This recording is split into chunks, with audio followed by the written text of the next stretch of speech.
I am the H-Town Vet, and we'd like to welcome you to this live stream. Come on in here. Where you at, family? From our brother Dwayne say good morning. He's in Australia, him and his family. Then I said I came up with my excuse saying I had to pick up a gift. Yeah, somebody called me last minute, and I went did that. You know that Houston traffic is a beast. Now, I'll let y'all know we are live, H-Town Vet, when we kicked it off. Look who's in the house. I hope y'all in here. Look at all my people. Dogface Soldier. What's going on, H-Town? I want to stop by really quick and let's see what they say. Wish you the happiest birthday. May you keep pulling forward as a content creator and don't stop feeding us U.S. veterans good, solid information. I am heading out, but again, much love and happiness. Happy birthday. Yes, thank you so much. Now let me get back up here to everybody else. He was kind of skipped over. Our brother Tariq say happy birthday. Thank you, my brother. Let us know that y'all still in the room.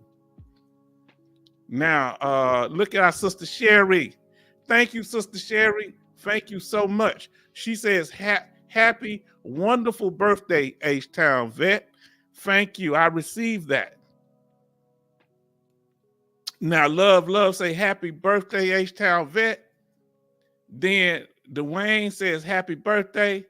Love say, where is H-Town at? Oh, y'all been communicating the whole time. Let's see. He say, looks like he is here. Yes, laugh out loud. Sherry says, hey, Dogface Soldier, front and center. You hear that, Soldier? Front and center. Let me see what he said.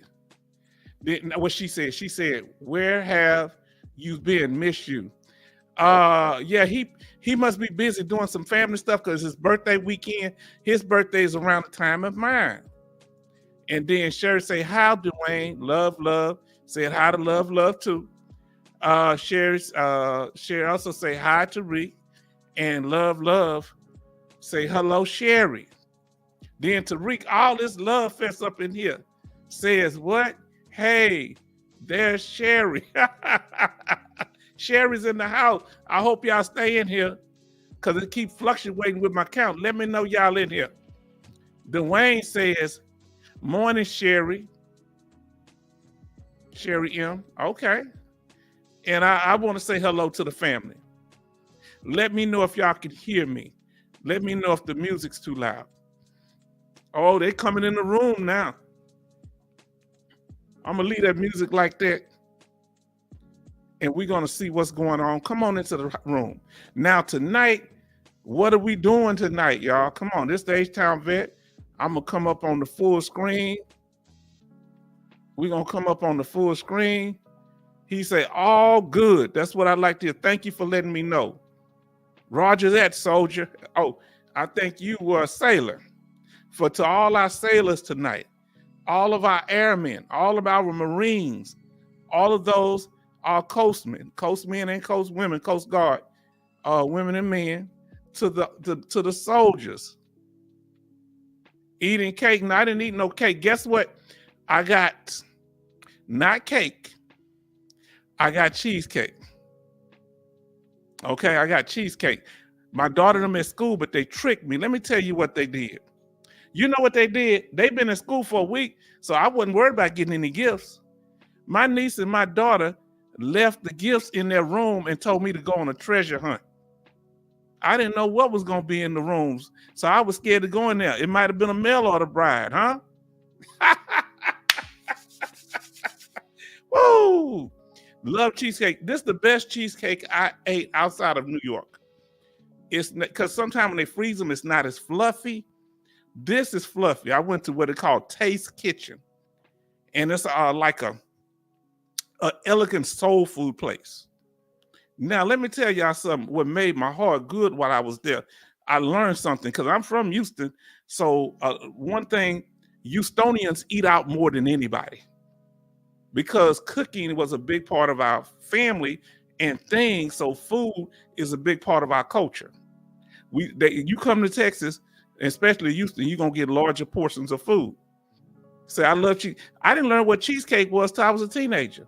Now you say, wife makes me one on my birthday. What?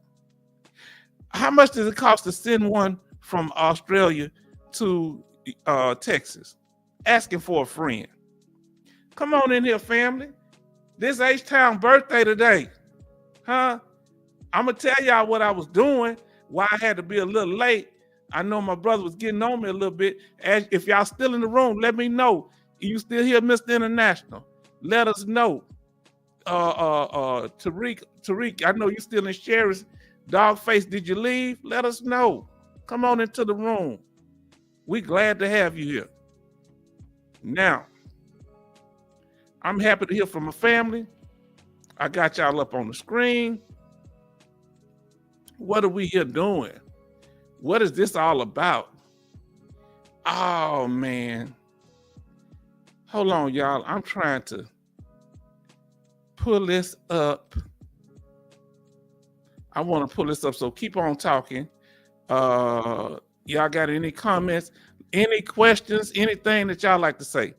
Let us know when your birthday is. When is y'all's birthday? All right. What month is y'all birthday in? If you want to give the day, you can. The month and the day. Let us know when y'all birthday is, if y'all don't mind. Because anybody else birthday in September, let us know. Huh? Oh, the family is in the house. Everybody's filling the room. I'm trying to pull this up because I didn't save it right. Y'all give me a second. Y'all keep doing what y'all doing, family. Come on in. Let us know in the room as you get in here. All right. Let us know, family. Good evening to Dwayne. Good evening to Tariq. Good evening to Love. Good evening to Sherry McCoy, our sister. Good evening to Dogface Soldier. He say he jumping in and jumping out because he a busy man. His birthday is in this month also. Also, good evening to our brother, Mr. International. So hopefully I didn't miss anybody. Now, what we're going to be doing here tonight, we just going to chop it up. We might talk about a few things, but I'm trying to get this thing up on the screen, y'all. Y'all give me a second. I'm trying to pull this thing up right. Give me a second. Y'all go ahead and chat a little bit. Let us know first that you get your notifications. Put a Y in the chat if you got the notifications. An N in the chat if you didn't get a notification about this live stream. And I'm talking about the update one for 7:30. Let us know. We really would appreciate it.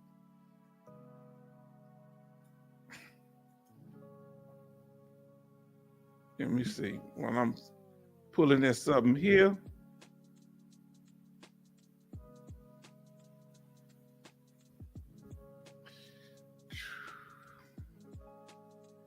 Let us know, family. Let us know.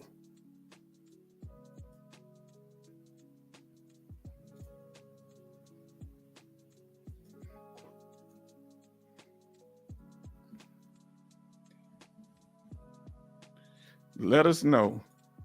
Come on in the house. I'm trying to copy something right quick, so y'all be patient with me. I want it to be the up-to-date one because I did something to it today that I liked. I want to get this slide on now because I got a little surprise for y'all tonight. So let me tell y'all about my little birthday. Let's see what y'all chatting. Love got the notification. Everybody else give me a Y if you got the notification. Our brother Joseph said, happy birthday, family, fam. Happy birthday. Okay, thank you. Thank you. Now let me ask y'all, have y'all been sharing the broadcast? Have y'all been telling people about it so we can get to that 2,000 subscribers? Have y'all been doing that?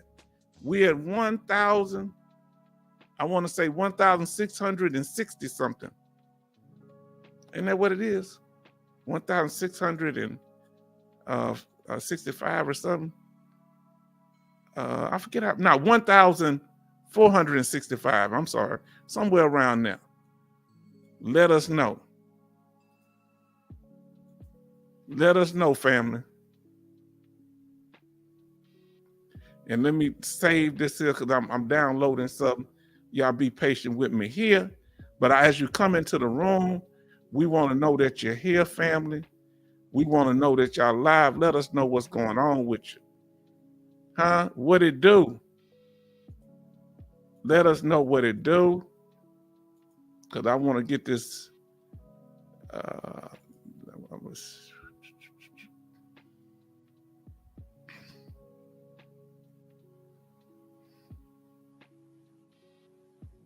Let's see what y'all got on the chat here. Okay.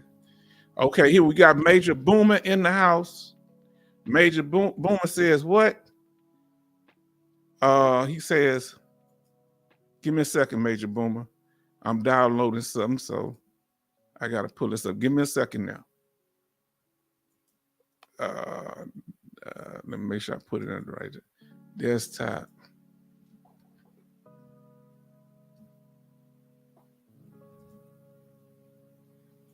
All right.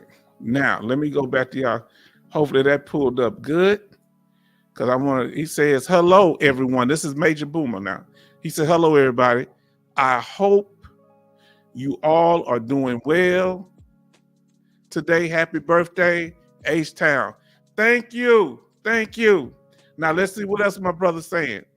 Yes, I have been sharing your show with others. Good job. Good job. Now, where are the cashews and the Crocs? I got the Crocs on, but I can't show them because I got on pajamas. I ain't gonna lie to you. I got my pajamas on, man. I come back. I've been going all day. Let's see what he says. Yes, I've been sharing it with everybody. Thank you. And Major Boomer also says, where are the cashews and Crocs? We want to see them. I got cheesecake tonight. I got the Crocs right here. Let me see if I can pull them up. Oh, hold on. You can't see my foot. Oh, I got on pajamas, y'all. I'm cheating tonight. I'm cheating. As they say on the song, I'm cheating in the next room. Come on here, family. Talk to us. Let us know what's going on with you. Now, let me ask y'all a question. Y'all been sharing information, y'all saying, with everybody else. He say, worth the effort. Yes. Now, let me ask you, have y'all gotten any feedback from people? Have people that have watched the program, have they gave you any, oh man, everybody's coming into the room. Look like we got somebody new. BAO. BAO, look at that. Then we got somebody else. Chill out, UNC. Come on into the house. Look at that cat. Look who we got on here. Now, as you come into the room, we want to let you know who I am. I am the H-Town Vet, and we would like to welcome you to this live stream. This is my birthday celebration, but we celebrating all of us. This is an interactive broadcast about veterans, veteran dependents. If you just somebody just want to come in here and spend time with us, it's okay. We had Dome in here the other night. Let me tell you, Dome come in here and we had fun. Can you say hi to me? Hi to Fuzzy FN. Yes. Okay. And he say www. Okay. He say happy birthday. All right. Love you. Okay. Okay. Thank you, homie. Number 3. Okay. Happy birthday. Love you too. Okay. Much love. Much love. Now, family, what's going on? Okay, let me see. Can I pull this up? Because I want to make sure I pull up. Y'all come. Okay, he said happy birthday, man. Okay. This is Duper has say happy birthday. Okay. Okay, we are famous. We have 150K. Okay. Welcome to BAO and Furky, or however you say it. Then we have we said welcome, okay, to y'all. And our brother Angel says, happy birthday, happy birthday, Mr. H-Town Vet. Our brother Angel, happy to have you here. Now we're getting a lot of people in here. This is good. Can't you say happy birthday? I don't know what that is. Okay. I don't know what that is. I don't know how to say the name. Kawi or something like that. Now, hi, Major Boomer say hi, Angel. All right. Welcome, Duper. Okay. Let me see.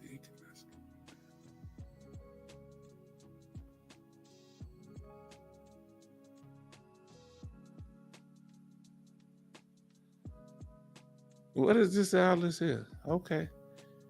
All right.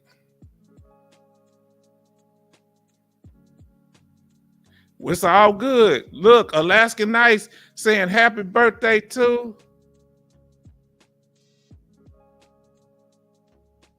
All right, we're going to put this one here. All right. Now let's see. Alaska Nice says happy birthday. Thank you. Thank you. Now, pronunciation. Okay. All right. Come on into the room, family. Let me try to pull this up. Thank y'all for showing up. He says Kiwaki is, I think, is the pronunciation. Now, Tariq, were you ever stationed in Japan? Who in here was ever stationed in any part of Asia? And our brother Angel say, greeting, veteran family. Usually say familiar. I can't say it. Y'all got to teach me now. What we're gonna need for y'all to do. He said, hi, Tariq and Alaska Nice. Yes, indeed. Coming from Major Boomer. Okay. Families in here. Thank y'all. Look, this is my birthday shirt. I don't know if my daughter or my niece bought it for me. They bought me an iPad case too, so I don't know which comes from which. They hid them in the room for me for my birthday. Now go and say, what's going on, Major? He's saluting you, Major. Salute. Carry on, soldier. Man, did we have any fallout from the broadcast last night? Huh? Talk to me. Let me know. Did that ruffle some feathers, or it's all cool on the Western Front? Let us know. Let's see what we got here.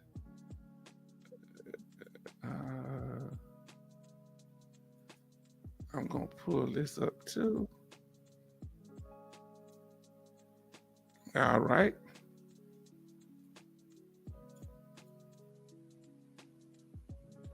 All right. So now we're going to pull this up on the stage. Now, he said, thank you, Tariq.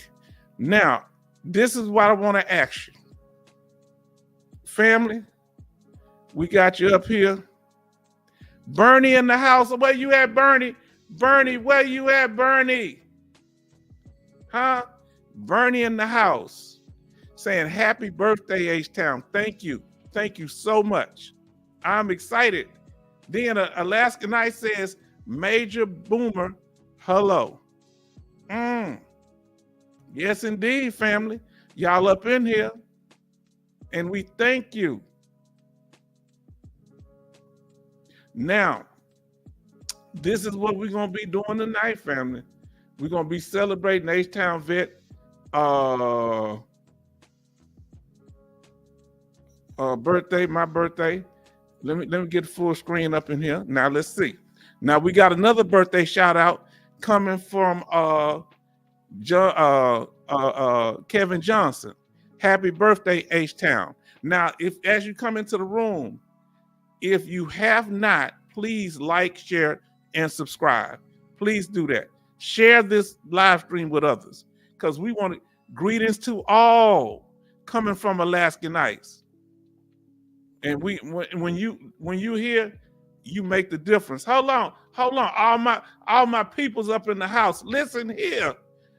Even from Major Boomer said, Tariq, another day in paradise. You understand? Now, then from Bazoo, hi. Okay. Now, who is this here? Who is this person? Is this our sister Cynthia? H-Town, happy birthday. Wishes you many blessings on your special day. Now, I'm going to come on in. Osprey in here. You better be in here. Come on my birthday. Where you been, Osprey? Happy birthday, brother. Happy birthday. Thank you. Okay. And they keep asking me, I don't know what this is. They be asking some, I don't know who this person is. All right, come on.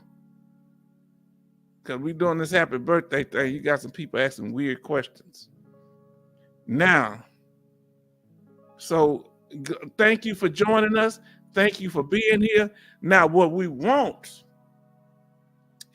and we'd like to appreciate, and I want to ask y'all, you could come up and talk, and if you don't want to put your face on the camera, I would never do nothing you don't want, but I have to see that you're there, and I'll just keep it where you can talk. Who wants me to send them the link where you can come up and talk, or if you want to show your face, all you have to do is put a thumbs up, and then I'll turn the camera on. But nobody will see me but you. But I got to make sure it's you, for it ain't no chicanery. But I have it where you can just talk if that's what you want to do. Anybody want to come up and wish H-Town a happy birthday? Who willing to do it tonight? Come on, family.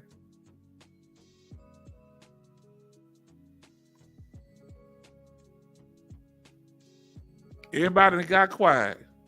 Who gonna come up? Who want me to send them the link?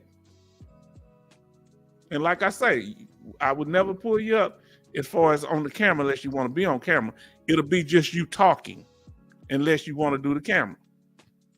And if you want to do the camera, you just wave at me like this and I do it, if not, I'll just keep your voice on where we can hear you talk. I want to hear somebody tell me happy birthday. Okay, Major Boomer say, my wife said to tell you happy birthday, H-Town. Well, tell her thank. Now look, let me ask you this here, Tariq. He say straight scared. He did. Let me ask you this here. What if I pull you up where you not on camera, but we could just hear you? It won't be you. And trust me, I'm one about everybody's privacy. Because I see you before you can go on the screen. You want me to send you that link? You want to get past that scared soldier? You gonna look? Send me an email, Tariq, and then I'm gonna say all you gonna have to do is click on the link. I don't know where. Yeah, okay. If y'all making strange statements to new people, I don't know who you are. I don't know. I don't know what the weird talk is. Them code words. So we family up in here. This ain't no troll space up in here. So make it make sense. The Bible saying all you're getting, get an understanding. So you need to make it clear what you're talking about. Because we know how to deal with all that because we family up in here. This here is celebrating H-Town Vet birthday, and we appreciate y'all for joining us. Somebody, look, if you want me to send you the link, well, you got an email. If you send me an email, I get what you put a thumbs up in the chat or something. I don't know. Come on, who's gonna come up? Major Boomer, you come up all the time. You in a place where you can come up? Anybody? I want to talk. I want to hear somebody's voice tonight, and I'm not trying to pressure y'all, but I just want to hear somebody's voice. At least one. So tell me what y'all been doing. Tell me what's been going on. Like I say, I am the H-Town Vet, and we welcome you to this live stream. We glad that you're here. We went on some very powerful information last night. Let me see here.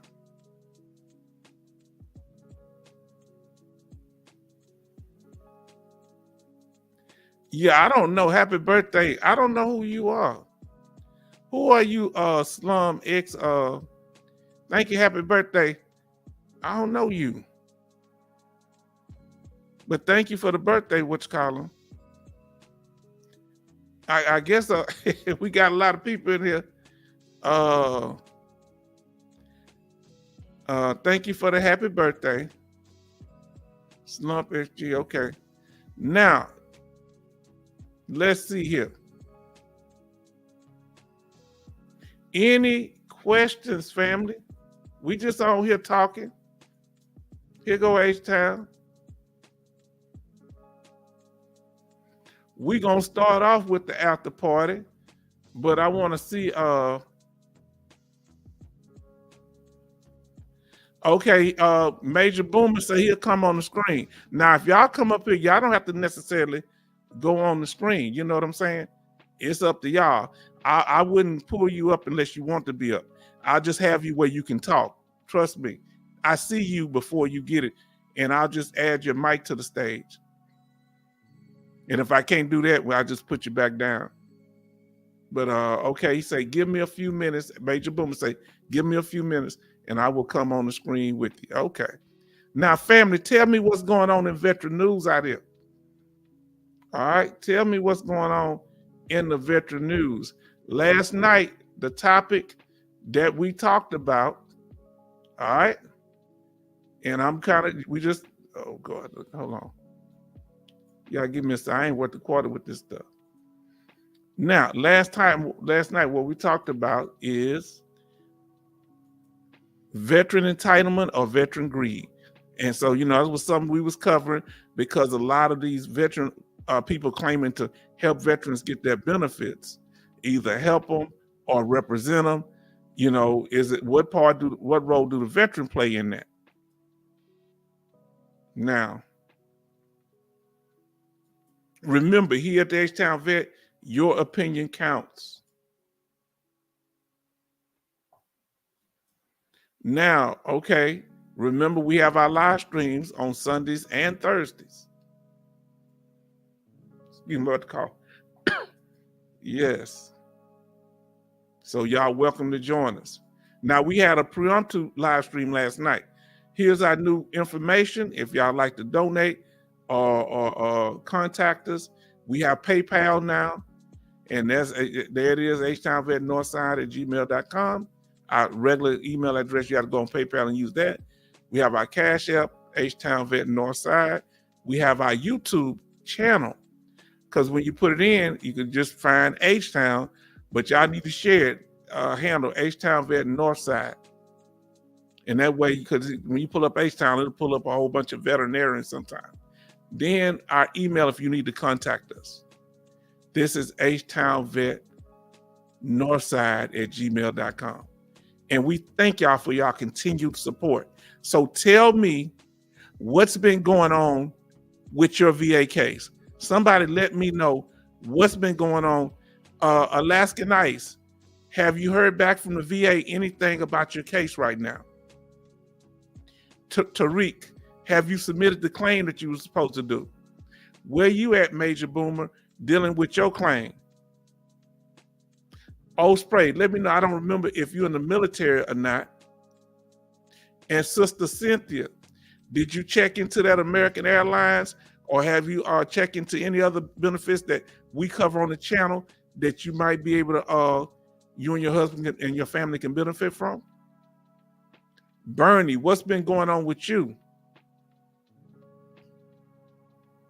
Let us know. And Angel, where are you at? Are you at a place, Angel, where you got everything that you need and you good? Or there's still stuff that you're working on? Tell us if there's something y'all still working on right now. Let us know, family. Everybody that got quiet. Look, I'm going to show y'all what I got for my birthday, okay? Let me go get my gifts. Give me a second. Give me a second. Let me pull this up.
So we got Boomer.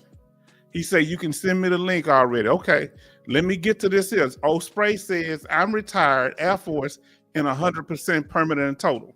Now, I need to know from you, Osprey, have you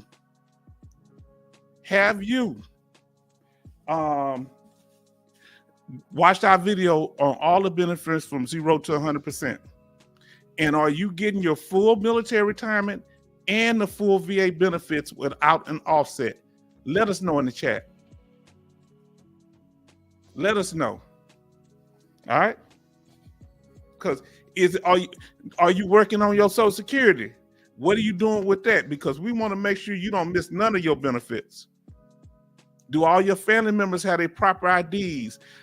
Are they qualified? Do you have your dependents, whether it be your spouse or children, that get Chapter 35 educational benefits, that get CHAMP VA healthcare insurance? Let me pull that up. We got a video on Chapter 35 educational benefits. You can watch a shorter YouTube video. Now, Alaska Nights say still waiting. How long has it been? Didn't they approve some of them, Alaska Nights? Some of them are still under consideration. I think I don't know if they're ACE exams. I forget what you have there. Some of them a high level review. Now, he said, retired Air Force 100% permanent total. Yes, sir, I get the full benefits for both. Have you looked at our video that talk about what the full benefits are? Because there's some things that I only learned through research. So make sure you go back and watch our video, VA compensation videos. And there's always other things that they do. But good job, good job. Now let me send, hopefully I can get another person up. We ain't trying to put y'all on the spot, but I'm gonna send him my brother this link. And we're gonna see what we got. I'm gonna have to put my headset on. Now make sure when I pull you up that you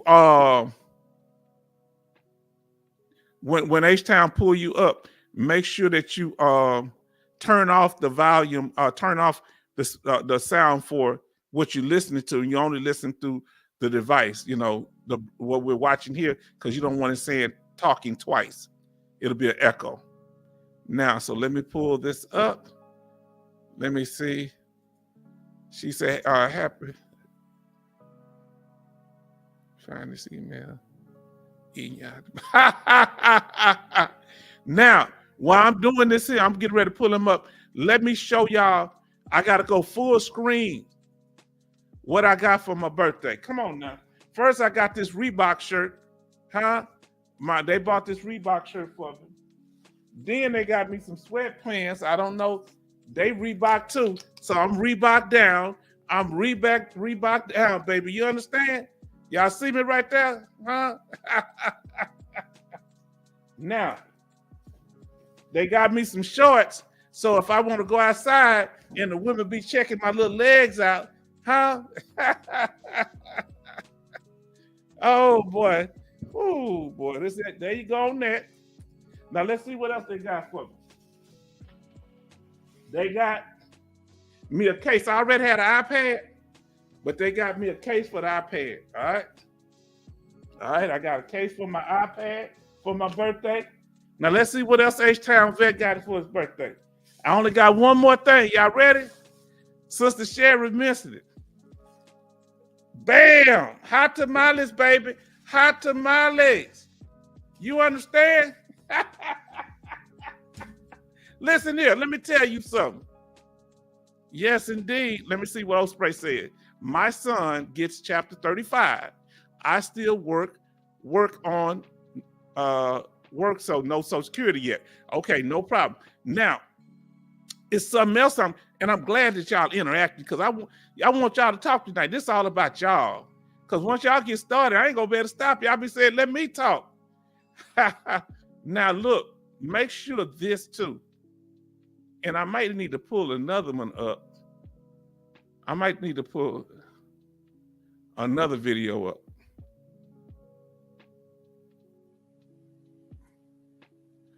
Now, man, don't you act up on me like that. Let me see, can I pull this up? Now, do your children, you're 100%, do they have chapter 35? I mean, not chapter 35, Champ VA healthcare program for your dependents. Make sure if you're 100% permanent total or TDIU that your family members have this. And if they're in college, they got to re-sign up for it every semester. But if there's a problem with it, all you got to do is let me copy that link for you, my brother. I'm sorry.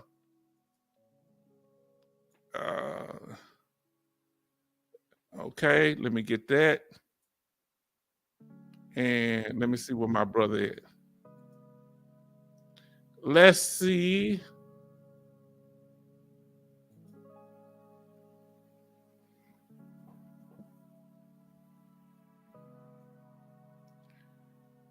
All right.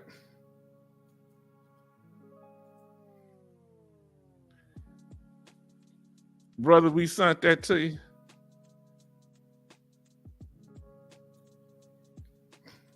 Just send it to you, brother. Let us know if anybody else you want to come up, send the email. Let us know you sent an email and we're going to do that. Now, here we go. Kevin says, happy birthday, brother. Did you see the gifts that I had? Hold on. Let me pull up on the screen like I was doing. I like it when they do it this way. Did you see the gifts I got, brother? He say that shirt. Tariq say that shirt. Yeah, I got that Reebok shirt, brother. She said, let me see what she said about the frame time of her thing. I'm gonna have to turn this music way down. Now, hold on.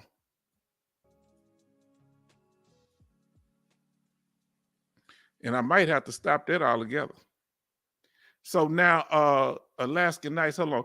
The way the screen is, it makes it where I can't, it puts a line between what I'm looking at, y'all. Okay, I can't see what y'all saying. Okay, our sister here, this time around, I can't see what it's saying. So give me a minute, sister. I do apologize because I'm trying to read y'all chats. Let me go back to the chat itself. I'll read it from here. Okay, this time around, still waiting. IU almost a year.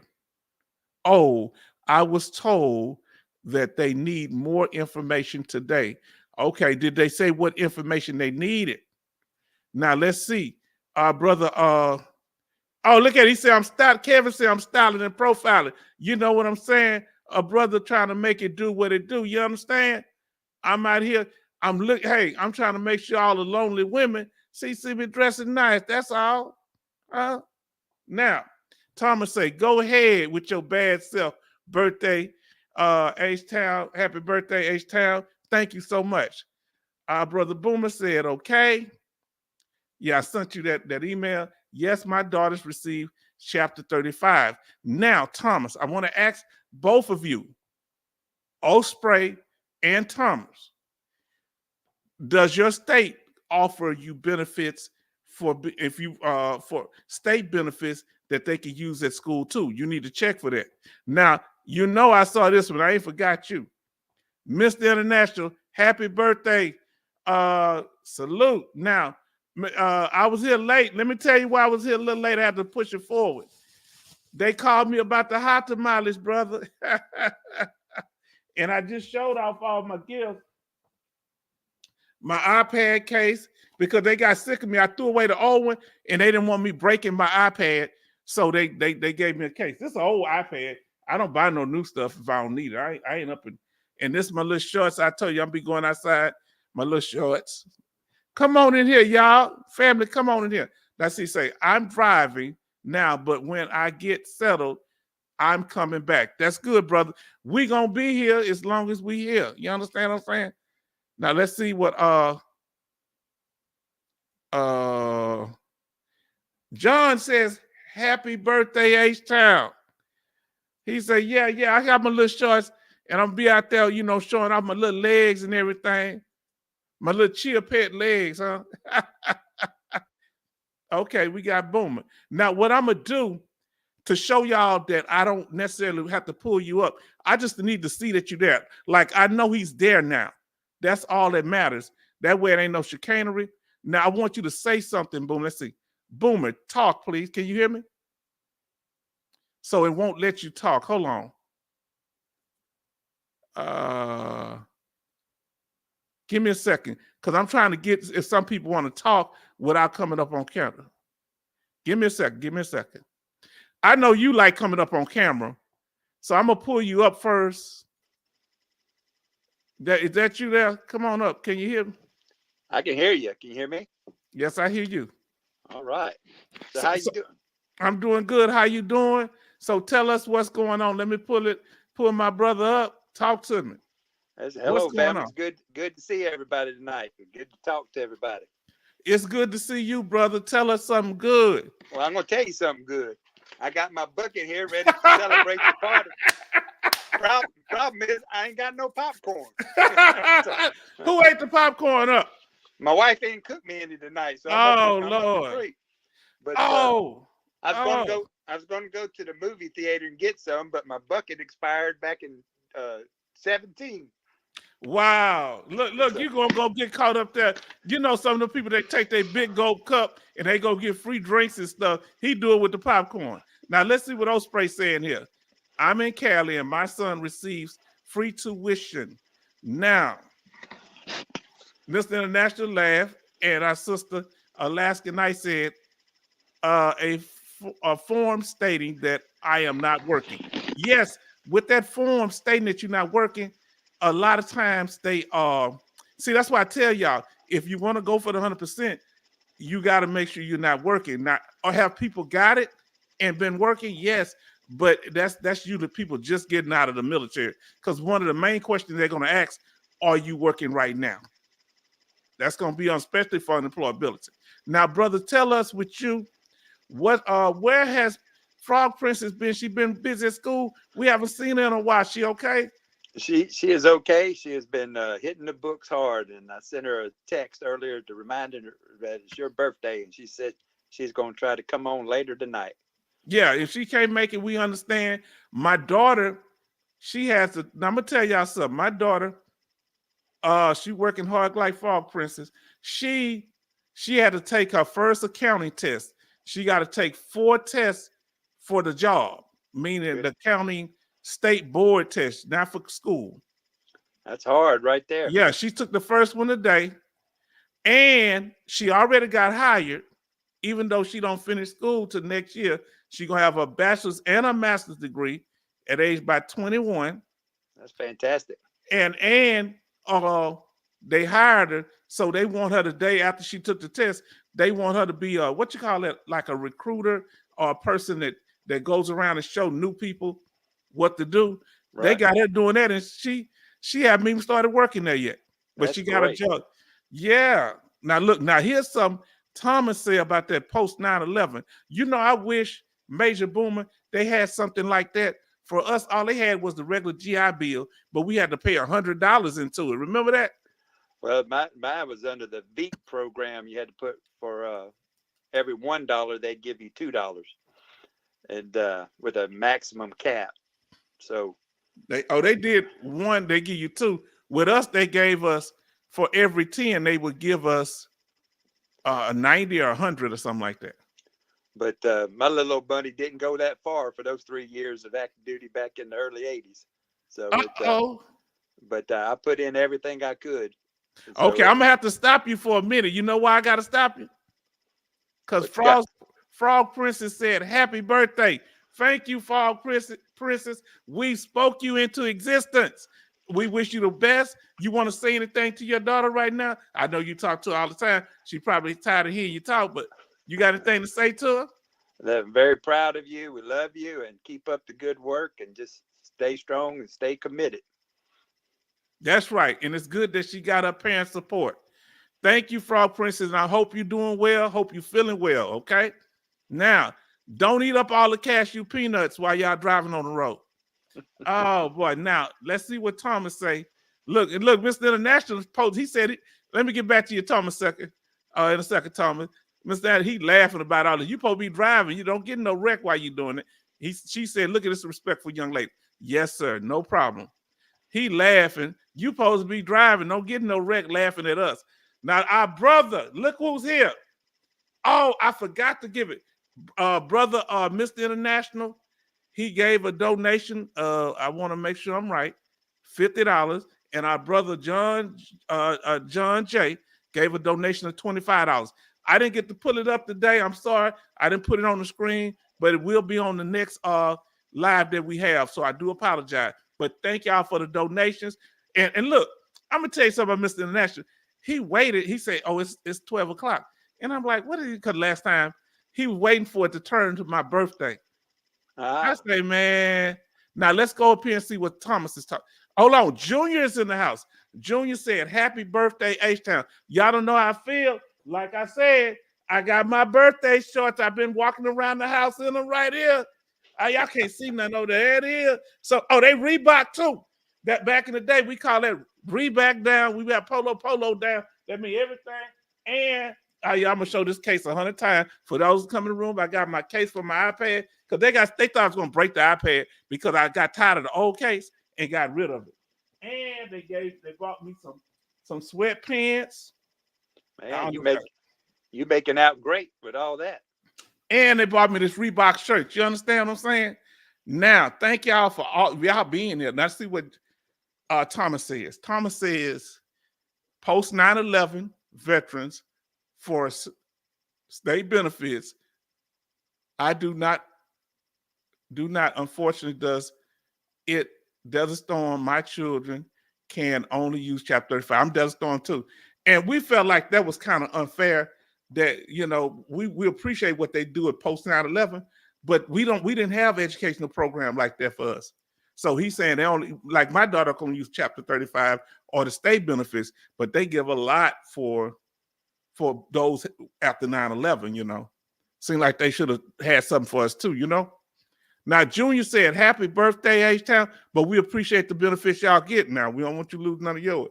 Now, Jordan say, "H-Town, wish you a happy birthday. Salute, salute, salute."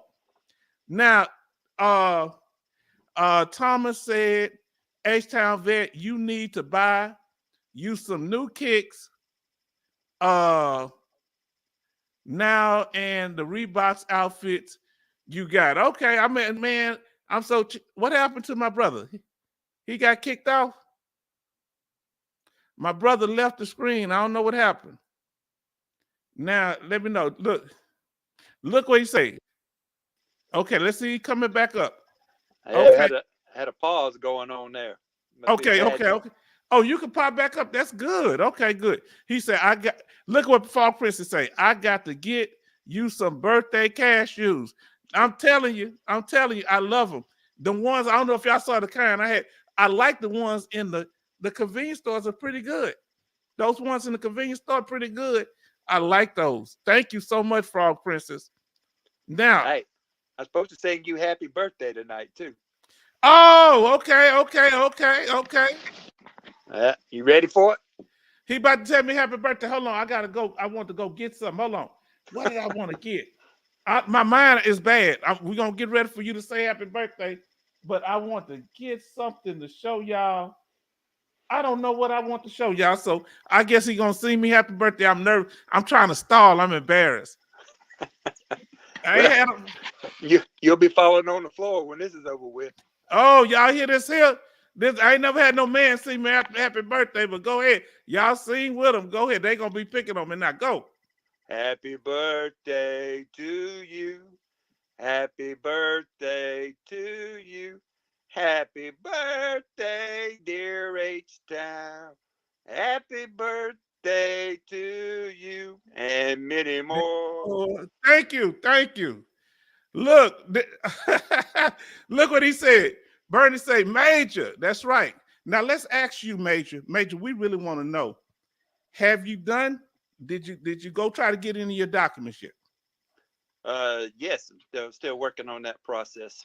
Did you try to get your at the hospital? Have you been to the hospital yet? I have called them multiple times, but I have not made the trip over there yet. How far is it from your house? It's not too far, about an hour. Okay, when you get a chance, you might have to make a trip because sometimes talking to them can be difficult. And keep us posted on how that's doing. So tell me how you been doing, what's been going on as far as your family's okay. I know you've been taking care of family information. How's that going? We're status quo, so we're holding our own. Everything's going okay for the time being. And, Okay. Okay. Frog Princess says, I sung with all I sung with y'all in my heart. That's great. Thank you, Frog Princess. Well, just keep up the good work because a lot of times we have to make sacrifices and taking care of things. When are you going to take a vacation? If you had a chance to take a vacation, Major Boomer, where would you take one to? well, I couldn't afford it, but I put on my Hawaii shirt tonight. I've never been to I've never celebrate your been to birthday. Hawaii. Me either.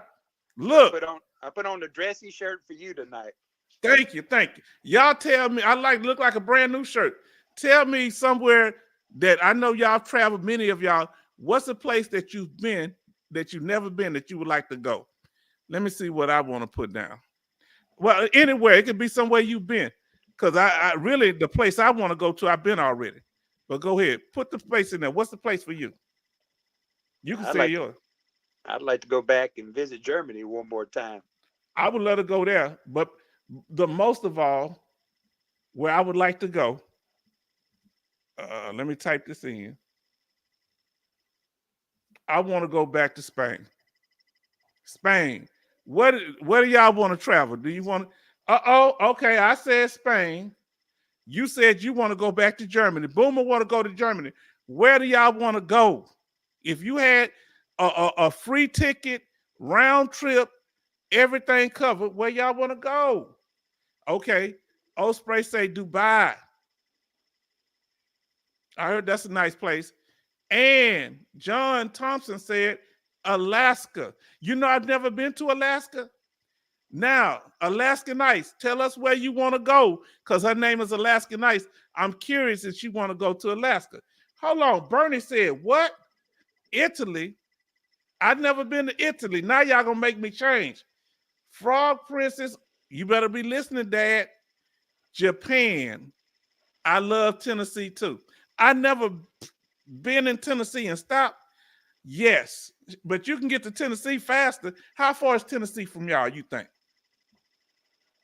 From us is about 8 hours, somewhere in that range. Maybe not that Okay. far. Probably Now, about seven. About 7. Junior said Guam. Okay. Anybody in here that want to go, I guess, let me ask you, anywhere in the Caribbean, South America, anybody want to go to, what's the other place over there? Indonesia? Anybody interested in going to Jerusalem? I would go to Jerusalem. That would be a great trip. Okay, Jerusalem, Gaza. Who would like to go to Turkey? Not me. You want to go to Turkey? They It's a say it's little. cool up there. I think it's a little crazy right now going on over there. Oh yeah, some of the places that, let me tell you, used to be. I'm gonna tell y'all may not believe this here. A place that used to be wonderful in the early '70s until the war kicked off. I'm about to say it. Lebanon used to be a wonderful travel place to go to until they had their civil war. They had beautiful palm trees. Then they had bullet holes through the palm trees. I mean, it was a beautiful place. Yes, it was. But then they had a civil war. I forget what it was around the 70s. Look what he said. John Jay say Montreal, Canada. Now, John Jay, is there some lady go up there that you missed? Now, I ain't trying to get you in trouble. You might have a woman. Now, what is this? Bora Bora Tibet? Is that Tibet or what is that? Bora Bora Tibet. Is that Tibet? That's a small print. Is that Tahiti? I can't read Tahiti. it right. It ain't no bed in there. It's Tahiti. You're right. Now, look at this. I like this one. Egypt, the Red Sea. Now, Yeah. Alaskan Ice has spoken. Y'all let us know where you'd like to go. She said Japan. Now, tell me if keep telling me if you haven't told me where you'd like to go. Mr. International, when you get stopped, you let us know. Now, I'm going to tell y'all why Spain. I've been to Spain before. I love Spain. Let me tell you what's the best thing that I found to do when I traveled there. We went there, in the military, so you're talking about we paid $59 to catch a bus from Germany to Spain that covered the bus trip and the hotel room, breakfast and lunch. You can't beat that, huh? That was great right there. Yeah, we wasn't making that much money anyway. But y'all tell me what y'all like about those areas. Okay, now let's see. Okay, now listen to what Frog Princess. Alaska sounds cool too. Pun intended. Now, Alaska Night say back to Alaska. Now, why would you want to go back to Alaska? Did you miss the wildlife? How tall is a moose? I was told that a moose is taller than a horse.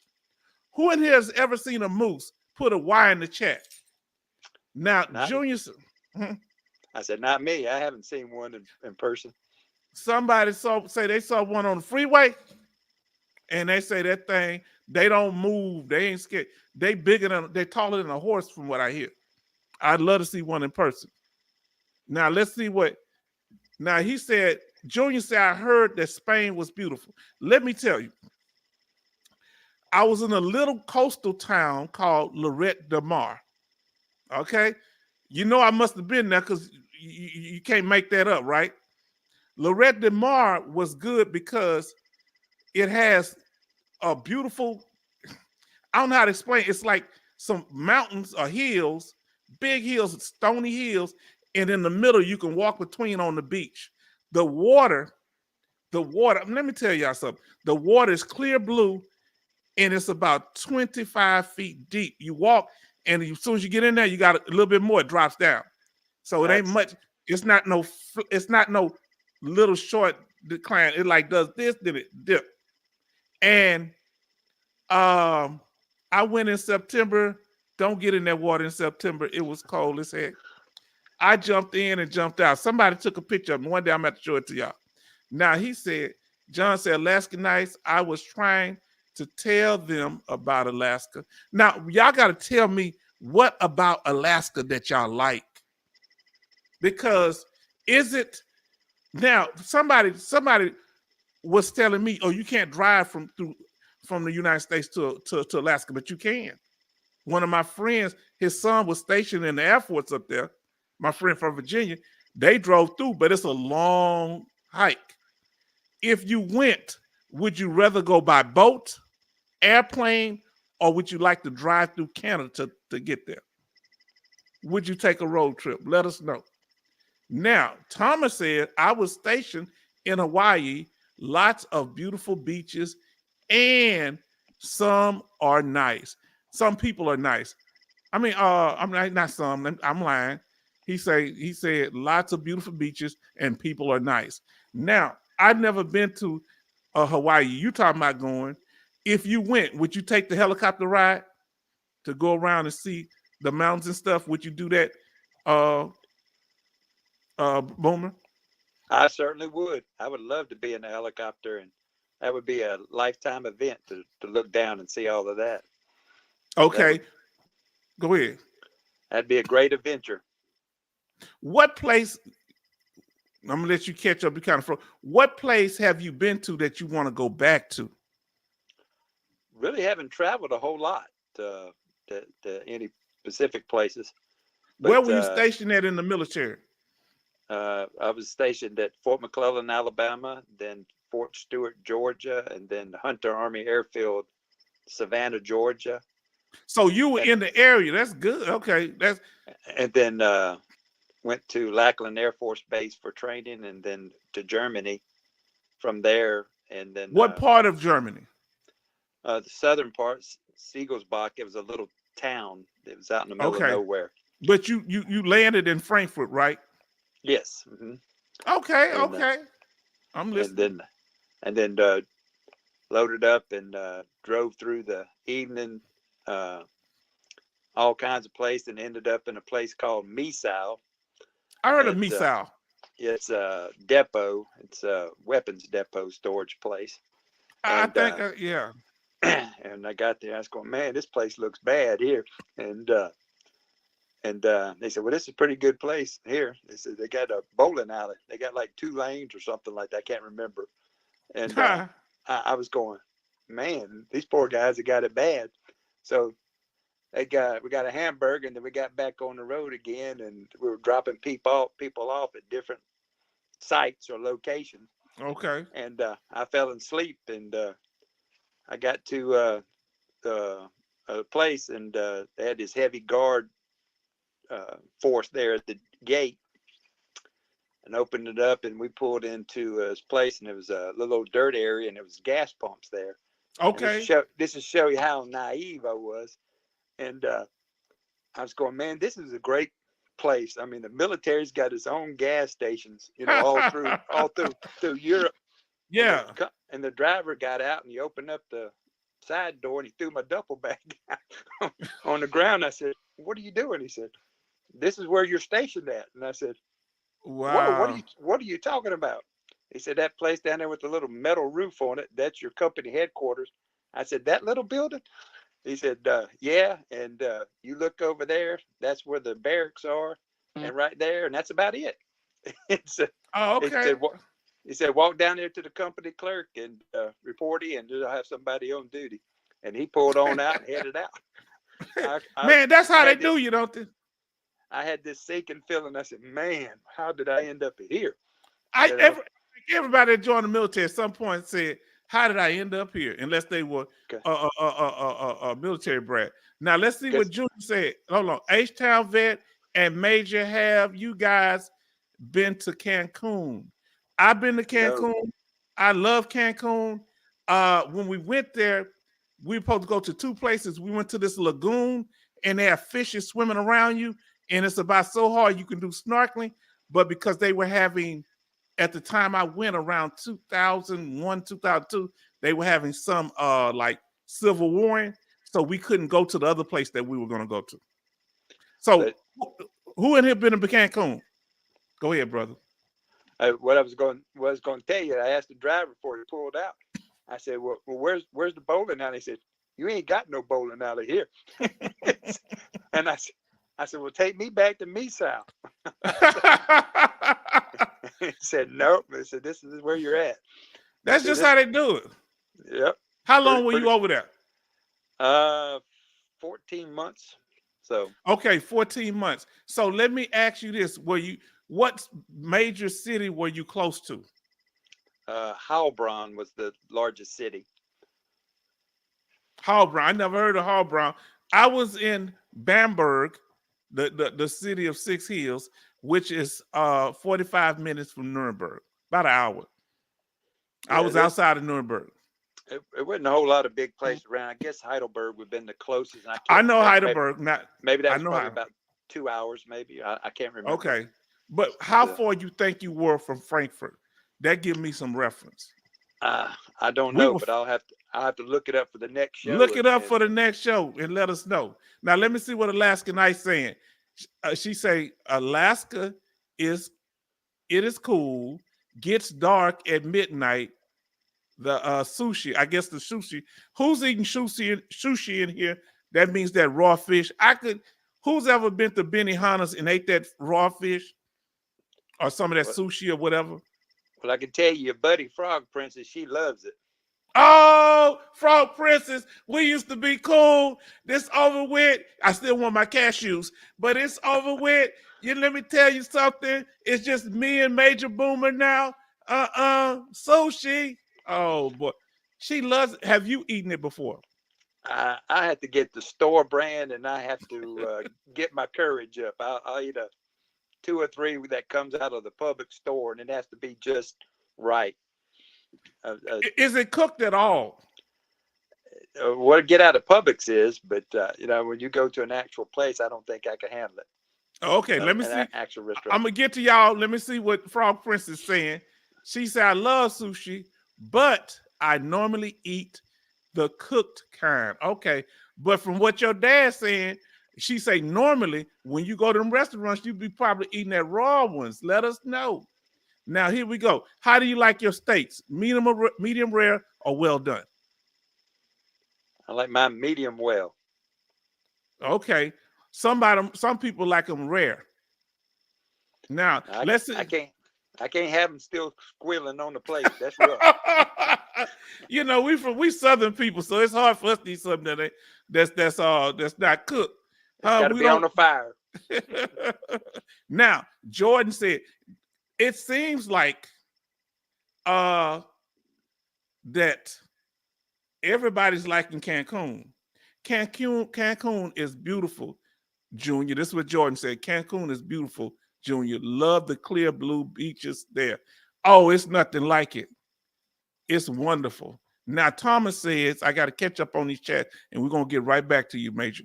Now, when we were in training and getting deployed to the Eider Islands, flying by helicopter through the mountains over the volcanoes and watching the whales swim is speechless. All right, Thomas, are you talking about in Hawaii?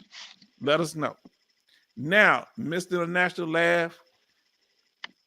Now, he asked the question. I want to know, family, tell us, don't hold back. Has anyone been to Dubai? Tariq is asking the question. Have you been, Major Boomer? I have not. What's the closest you've been to Dubai? That's in the Middle East, right? It is. You talking about me? That's not close at all. So, okay. I'm gonna tell you why I've been. Germany would probably be the closest place. They call it Southwest Asia now, but we used to call it the Middle East. He's been to Germany. I was stationed in Germany and got deployed. I've been to Saudi Arabia. That's where we dropped down in the airplane. I've been to Iraq, of course, because we was over there. Oh, well, the second place we went before we went to Iraq, we went from Saudi Arabia. We got our vehicles. We went to Kuwait. I've been to Kuwait, and I'm very mad because they didn't have a McDonald's there. They got a McDonald's now. But how did I expect them to have an open McDonald's? Because oil well fires were burning when I was there. You know, we were running Saddam and them out of the area. And the Navy didn't have it no better, fellas. My friend was in the Navy, and he had put big old, you know how them round bombs in the water, and you know to blow holes in the ships. Right. And he had to hop from one ship to the other with a small weapon just to clear it with a flashlight and a small weapon. That was scary. I said, that's crazy. I got an answer to your previous question. Mm-hmm. And to show you how far off I'm on my distance, I was actually close. We just never got to go. See, can you see that screen? Now, where were you at? Move it over to your left. To my left? Your left. Can you read that? Yeah, I can see it now, right there. Okay, so let's see Frankfurt. Everybody see that thing up there? Now, Heidelberg, you were down there. Let me see what Frankfurt is. Were you close to did you see? You don't see Bamberg, or where is Nuremberg on there? Nuremberg ain't on there? I'll have to try to widen it up, but it said it's an hour and 35 minutes to Frankfurt. Okay, yeah, I'm about 4 hours from Frankfurt. And let me tell you something else. Let me tell you something amazing that I did, y'all. He's showing us now. Look at the Würzburg.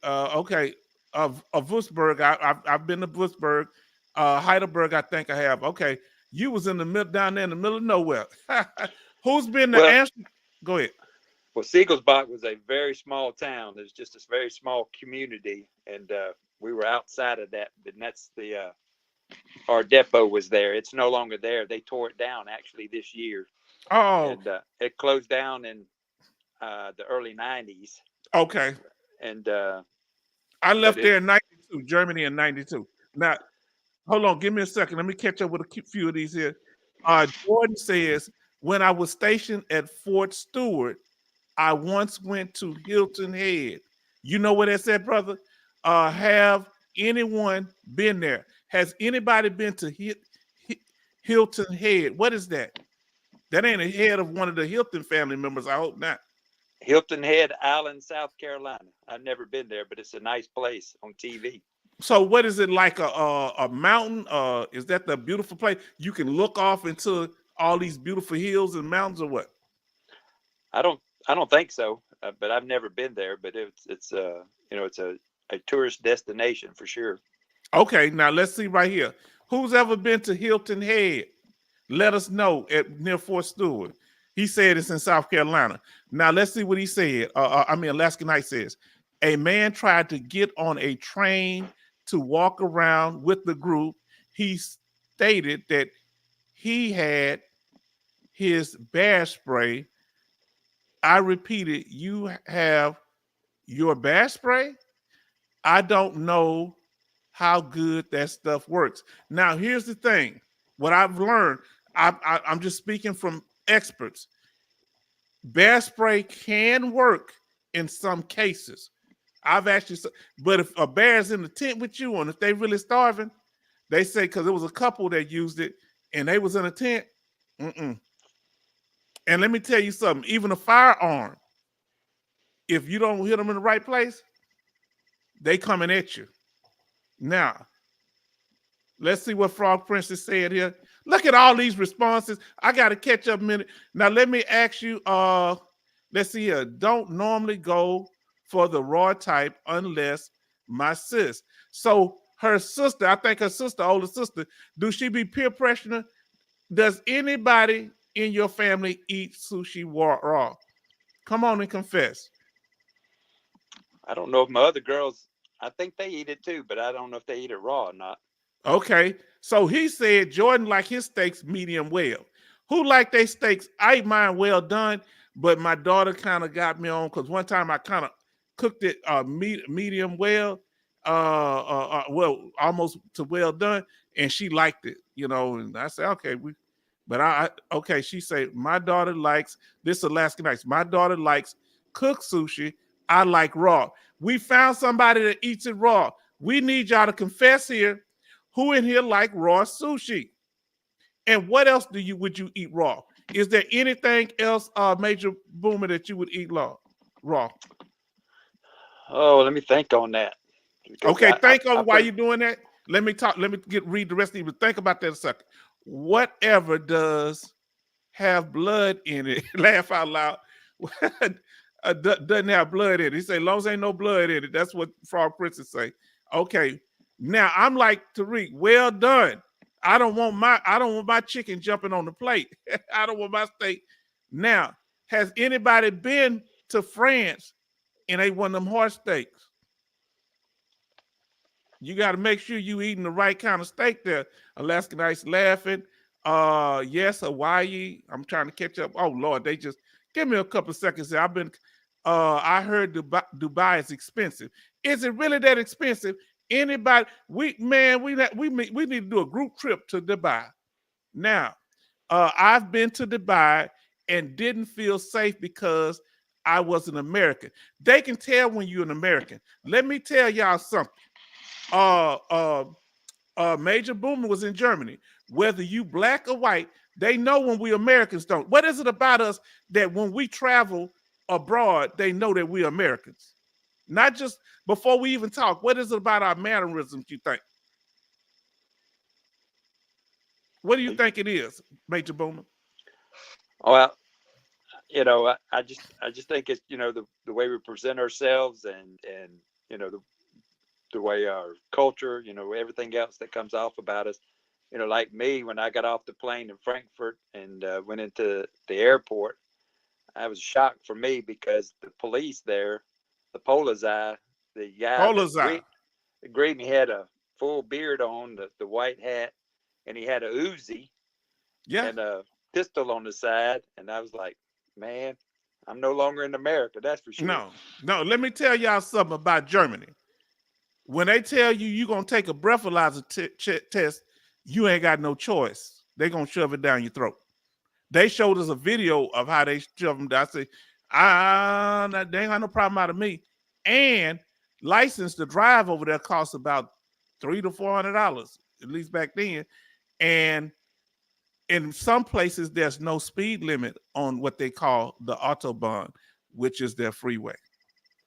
Now, I want to know something, our brother, you said you didn't feel safe in Dubai. Tell us why you didn't feel safe, Mr. International. He says it's too expensive. Mr. International say he didn't feel safe. Hilton Head is a beach resort, nice, chill place. 2 hours, if you remember correct, from Georgia. Okay, I'm gonna have to go through that because my people were up in Georgia. Okay, we almost caught up, brother. Yes, both of my sisters eat it raw and talked me into it. Why are you letting them pressure you letting your other two daughters pressure her to eating the raw meat? I think they must have got that from their mama's side, not from me. Look, your dad don't take any responsibility for that, Frog Princess. Now listen, I prefer it cooked through. Is there anything that you like to eat raw? Do you like to eat celery raw? Let us know. And I got your other answer. Answer that question. Bamberg to Siegel's-Bach was 2 hours and 28 minutes. That's why I was wondering, because you were down south with us. Oh, that's what you see how close Nuremberg is there? I used to go to Nuremberg all the time. Let me tell you what I did, and I want y'all to know. We're gonna have some fun here tonight. We're gonna have some fun. Let me tell y'all something. Huh? Let me tell y'all something. I was an adventurous person. What y'all talk about people, what Alaska Nights was talking about, the guy with the bear spray. I was on I would by myself get on a train. Huh? I say, where's the Bahnhof? That means where's the train station? Huh? Look at it. Because you can take a train from Germany all over Europe. Their train system is thorough. It's everywhere. I took a train from Bamberg, Germany, up to Copenhagen. I didn't know Copenhagen was a country. I'm from Houston, man. I'm from Fifth Ward. So I said I want to travel. So when I got a lot of time off, after I went to Spain, I met some people in Spain. The family wanted me to come stay with them. I went up there and stayed with them. They could have been serial killers. I don't know, but they were good people. So I got on a train in Bamberg, Germany, went all the way through Germany up to Copenhagen. And when we got to Copenhagen, I want y'all to hear this here. The train got on a ferry. This is 1990, I want to say it is. Then the hatch closed. The ferry went across the ocean from Copenhagen, which is the coast of Germany area, to over to Denmark, and I went to Sweden. Did you hear me? Now look at Junior. He say he loves sushi. Now let's see what our sister Frog Princess say. 23. Yes, I eat tons of raw vegetables, even ones most people don't like, but so far, the only meat I will eat raw is fish and other seafood.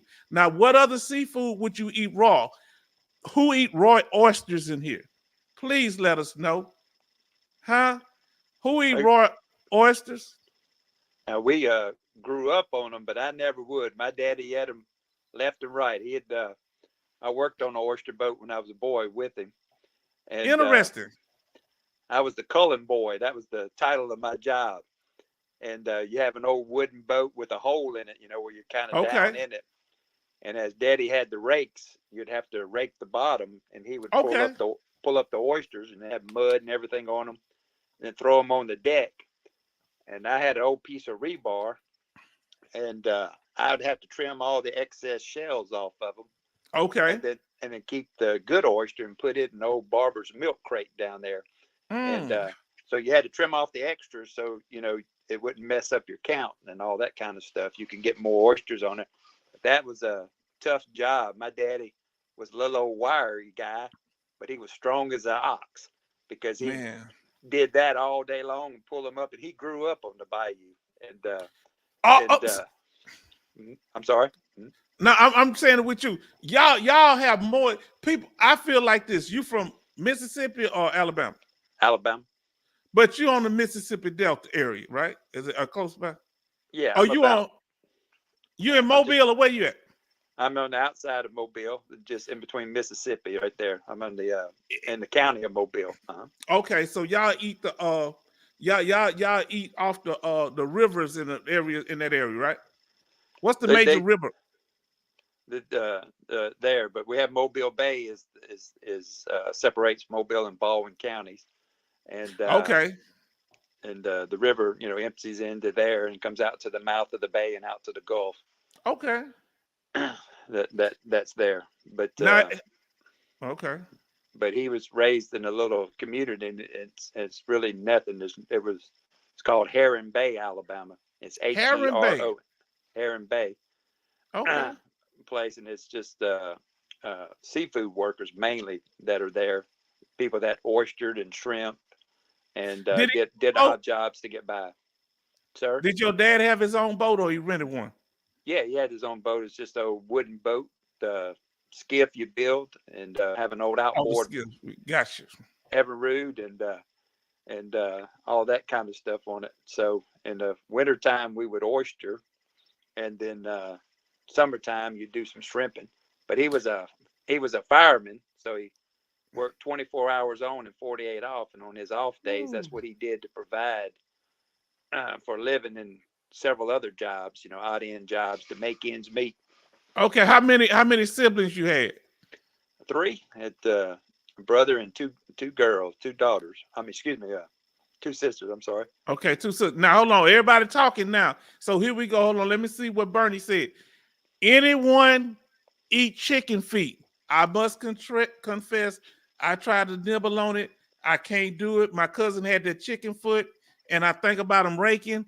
I spit it out as soon as I now who look now anybody in here that ate possum before?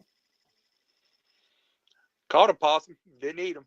We made a pet out of it. Somebody had it in the oven. I couldn't do it because it was too stringy. Anybody ever ate armadillo tail? Armadillo tail. Excuse me for my southern accent. Never look what you say. I do laugh out loud. I like oysters raw or cooked. Now, do you put the hot salt on them? Because I remember this one brother, my aunt friend, he was back in the day. I forget what he was.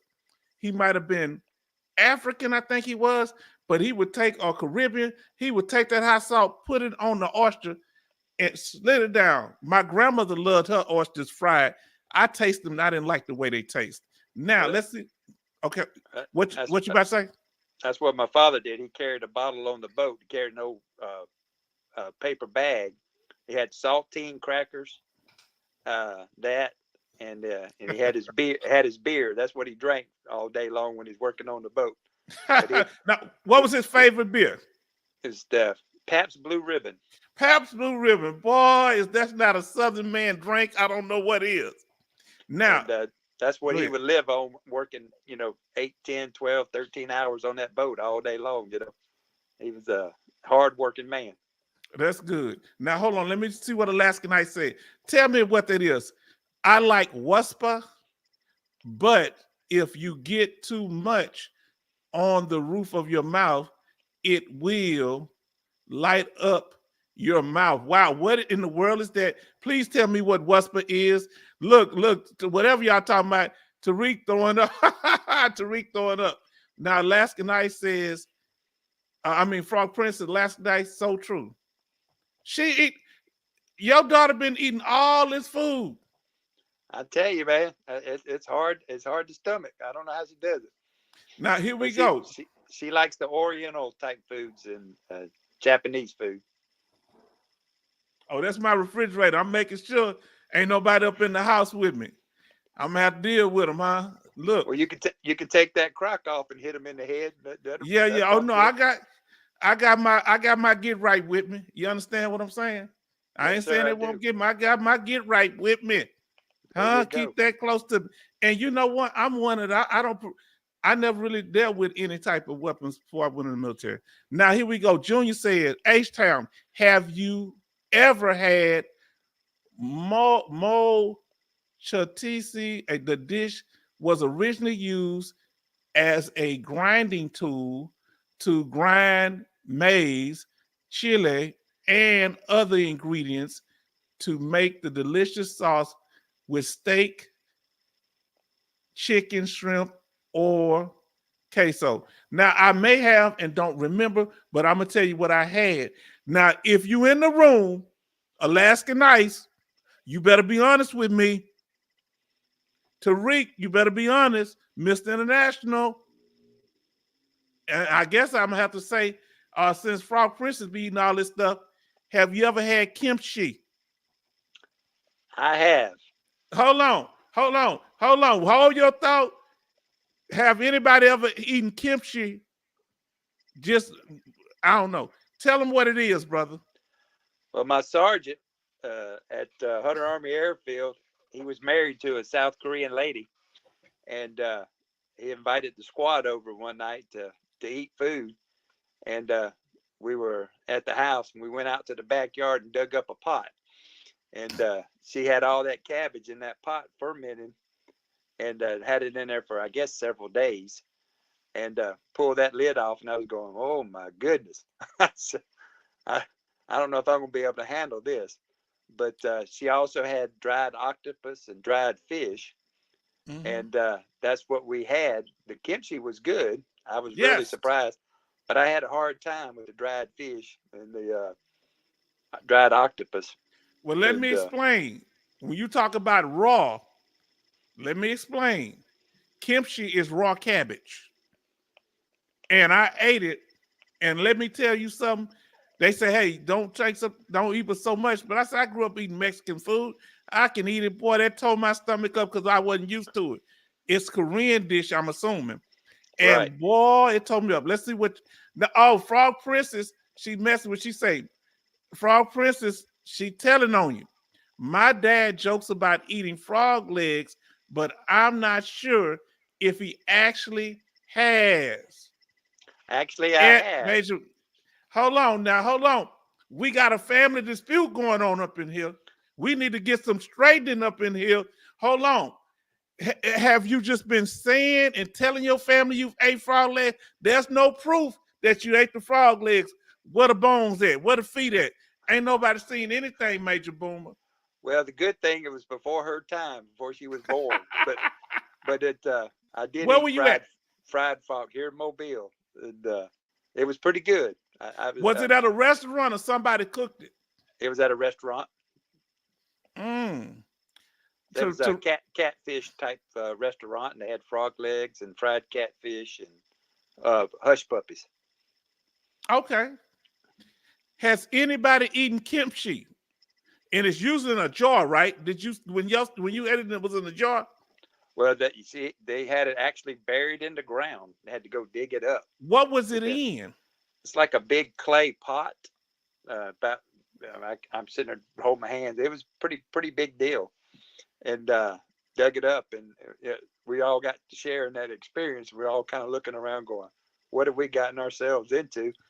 And but she made a traditional meal, so it was a new experience. He made a traditional meal. Now here we go, Jordan 11 Bravo. Have any of y'all had gator? Tastes like chicken to me. They say everything tastes like chicken. They say frog legs taste like chicken. Come on now, let's tell it. And our sister, I'm gonna skip down to you. Our sister Sherry say, "Good to see you, Boomer." What's the wildest thing? What's the strangest thing that y'all ever ate? Okay, I never could eat chitlins. My family make them? No. My family make chitlins? No. My family can cook good, but I'm not. I told them, when you cook those, I will sleep outside when you're cleaning those things. No, let's see. Frog Prince said, unfortunately, I have had kimchi, and it was hard to finish. Yes, I had that. My stomach knotted up. If for those of you just coming into the room, we're talking about dishes that you've eaten, places that you've traveled, because we're military, and some of us may not be. And some kimchi. I was in Germany. It was in. We call out on the economy. When you're off the base, we call that being out on the economy. Did they used to say that when you was up there? They did. Let me tell you, you sparked my memory there. Outside our little post down into the town, they had this little guest house, and they'd cook up, pretty much whatever you want. And one day, several of us went in there and had the whole language problem trying to figure out Mm-hmm. which one to eat. And the guy walked outside and finally showed him. It was like a hog, and he said, "This right here." And he said, "Yeah." And we thought we were just talking. He went out there and killed it and cleaned it and cooked it right then. Yeah. So Let me tell you. Let me ask you this here. I don't know if y'all know. Tell them how big the wild hogs are over there. they're interesting. That's for sure. Tell them. Look, let me tell you something interesting about them. They walk through concertina wire and it don't affect their skin. Am I lying, brother? You are not. And guess what? I'm gonna tell you another weird thing about them. They have hair on their back. Look, man. I saw the cooks. I was helping the cooks clean up some stuff one time, and I don't know where I was at. It had to be Germany. Yeah, Germany, because we talking about the wild pigs. We were somewhere I knew, either at Grafenville. I think we were at Hornfeld. We was because that's where we would do our tank maneuvers. And boy, I come outside and it was a wild mom boar and with her little piglets. And I jumped back, man, and got out the way because you know they'll cut you up defending their little babies. I ain't never forget that. I said, how in the world did they get through the concertina wire? They said, oh, they walked straight through it. Now let's see what Frog Princess say. I like cabbage, even raw. I just don't love kimchi. I don't. Wow, well, that's real talk. Now, like we're gonna say again, Sherry said, good to see you, Major Boomer. Now, let me tell y'all something. Hey, Sherry. He said, hey, and Sherry said, hey to you, and hey to Junior, Sherry said. Now, Junior said, H-Town, maybe one of these days you can show us how to cook Cajun food. I'm not a Cajun cooker, but you know, I know some of the things. I'm more of a Texas cooker. When it comes to brisket, that's more of a Louisiana thing, but a lot of that culture is here because many of the people here come from Louisiana too. Many of the people that you know or their family members come from Louisiana because East Texas and Louisiana, it's like it's not the same culture, but they like first cousins to us. Much of our culture is meshed. So you'll see in my neighborhood, people, some of them are going to be there'll be pockets of people from Louisiana. I'm from Texas from 170 years. Before that, well, we was in northern Texas. My family got sold out of what part of Georgia? If you ever heard of Jackson, Georgia, it's about south of Atlanta. My people come on my great granddaddy's side from Jackson, Georgia, and they were sold.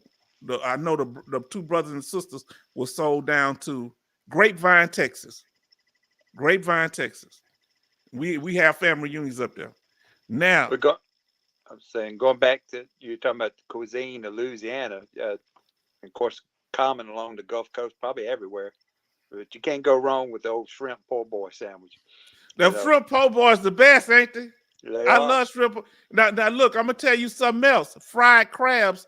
If you go up to Virginia, if you go up there for Virginia, I don't know about your area. They take the crabs. They clean them, them blue crabs, and they fry them. You go up to Virginia. If you've never eaten fried crabs, you ain't ate nothing. And they got the boiled crab. Go ahead. We used to make soft shell crab sandwiches, fried soft shell, and but you can eat the whole soft shell crab. That's what kind of messed with me. I couldn't eat. Yep. I was scared to eat the bones. And they were all good. That you know, Daddy wasn't a farmer. Always had a garden, but his farming was seafood. You know, that's how he made his living. So for us, we would have grits and fish for breakfast. You'd have shrimp and those type things. And as kids, we got tired of it. And now today you can't even afford it. You can't even afford it because I remember when catfish was cheap. Even back in the 90s when I got out the military, I was in Virginia. Trout cost more than catfish. Trout in Virginia, and then it became higher. Now, anybody been to Germany know what a schnitzel is? I was going to tell you, the favorite food I liked over there was the Kaiser Schnitzel with gravy and pommes frites. And Oh, yeah, I'm in yeah. love. When I tasted that, I was like, man, this is made, and especially in that little town. It wasn't commercial, you know. Let me ask you a question. Have you at oh I can broaching? Bratwurst. No, bro, not the brockwurst. I'm talking about the bread. A Oh, the broaching. bread. Yes, yes, The yes, one that it's hard. You can bust somebody upside the head with it. Bam, and then you open it up. It's soft on the inside, and yes, they'll put sir. the schnitzel. It's weird because it's a round piece of bread, but the schnitzel sticking out. And if you get some of them schnitzels on the street, it's something else. Let's see what Frog Princess say. She said, "I think I try it again with my dad." Laugh out loud. So long as it's authentic. Okay. She say she'll I, try that kimchi again. I tell you, well, good. We'll have to do it. We'll make it a date. But another dish, the ladies there made it locally in town. Well, they uh, did a real good job. It was that cordon bleu. I never had it before, and We got that was really breaking. good. We got I'm sorry. breaking news, and we're gonna talk. You ain't do nothing. We got breaking news. Our brother Barry. If y'all learn any veteran news, let us know here. We got breaking news. What he's telling us, brother Bernie, Congress passed a $3 billion bill in funding the Department of Veteran Affairs. Veterans should get their pay on time. If Right. not, I ain't gonna be able to pay for put gas in my truck, and I'm gonna stay at home. Oh well, hold on. I gotta pay my truck note too, though, right? That good information. Anybody else know any breaking news? Let us know. Now, Sherry, I want to make sure she said hi to Junior said hi to Sherry. Sherry said hi, Junior, and Junior said, "Now this is let me tell y'all something. Come down anywhere on the Gulf Coast, going from Florida all the way down to Texas. If you want to eat some seafood, some good seafood, some crabs, some crab gumbo, some I'm not a jambalaya because I'm not big on the rice. What do they call that thing? Y'all Louisiana people know they got that it's like a funnel cake, but it's called something else, and it has a little king in it. That stuff is good. It's like King funnel. cake. Maybe it's called king cake, but I'm scared to eat it because it has a little metal thing in there. You got to find the little metal thing, and I'm scared I get so good eating it I might choke on it. It's a piece of a little metal man or something they put in the cake. Well, I don't know about that, but what they do have here is king cake, and it's for Mardi Gras, and it has the baby Jesus in the cake. That's what I'm It's talking about. yes, sir. And that cake's pretty good. It's they do a real good job, but it's very popular all along the Mardi Gras areas. We have Mardi Yeah, Gras here. and y'all have it there too in all that Well, area. actually, you probably believe it or not, it actually started in Mobile, but New Orleans, it's the biggest and gets all What? absolutely started here in Mobile. Yes, let me tell you something. Mobile is an extremely historical place. Let me tell you something. They also have Mardi Gras in Galveston, Texas. They have a Mardi Yeah. Gras smaller one down there. Mobile, they just found the last slave ship. People been knowing that it was there for years on that river, and they never told nobody. And they found the remains of the ship because the slaves were illegal to be stealing. Because at that time you could have slaves, but you couldn't buy no more. And one of the last slaves, I forget this man's name, but if you ever see that movie, The Woman King, they were the ones that stole him and sold him off over here. And his family still lived there. He ended up having his own business. He was an African. He was a little African. But what many people don't know, no slave ships came straight from Africa to the United States. They went to Cuba and Brazil. All the slaves would be dead if they went straight in. Even the Amistad was first in Cuba, and they got on a smaller boat. That's how it ended up in New York or whatever. There's no way you're gonna. There's no boats going straight from Africa to the United States. It's too far of a distance. Now, lobster. Go ahead. So they actually got a museum. I think they built last year. I think just recently opened up about the cotilla, and here in town. And in fact, I saw an article maybe a few days ago about a dilapidated house that the city was saving, and it was like a descendant of slaves that were on that ship, and they're going Yeah. to preserve that house and make it a historic landmark. And Yes. They got a house. Y'all not gonna believe this. They got a house in Virginia from the 1670s or 1660s. Yes, it's kind of old run, but that is a wood-like house. Now let's see what. Okay. This is the H Town Vet. This is our celebration. Let me see. Can I pull my little birthday thing up? Hold on. And hopefully you don't go nowhere, brother. You know me. Hold on. Let me see. Letting y'all know that y'all coming. We just celebrating H Town Vet birthday. Come on here if you want to come up and say something. Let us know. It looks like I'm gonna have to. I don't know. Let me see. I'm gonna have to figure out how to do it without you can just talk. But because I've done it before with you, I think. Now look what he's saying here, Mr. PA Political Revolution broadcast coming out of Port Arthur, Texas. What do y'all eat down there in Port Arthur, brother? Tell me what y'all known for cooking. We talking about that good cuisine. Now, Alaskan Ice say, love corn on blue, ate it all the time in Germany. Now, we got to come back up on the screen, brother. It's all about me and you. Let's see what we can do here. We got to come back on this one here. Now, brother, tell Yes, us sir. about that corn on blue. Because when I first ate it, I'll tell mine in a minute because I loved it. So tell us more.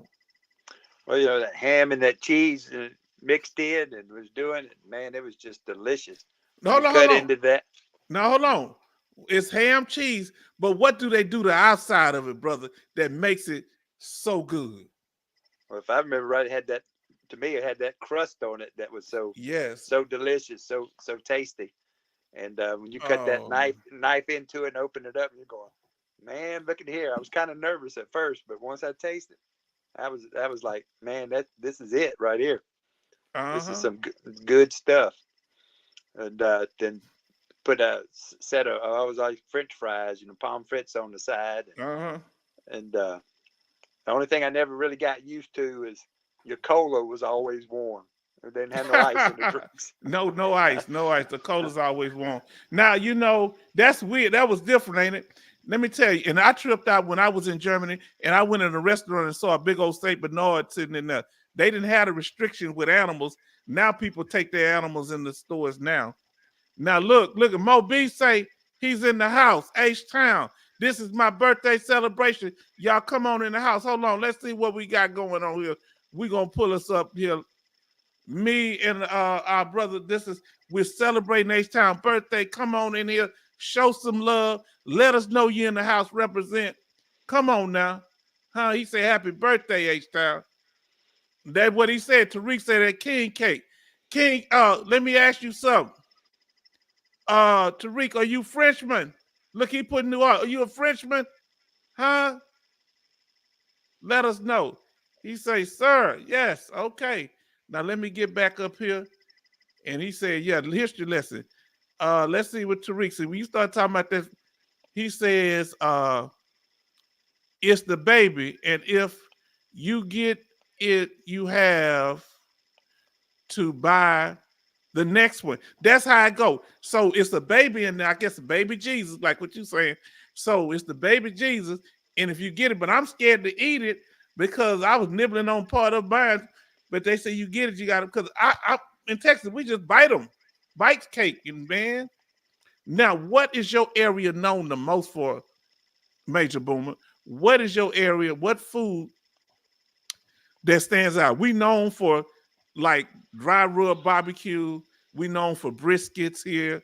We known for a lot of things. What you know?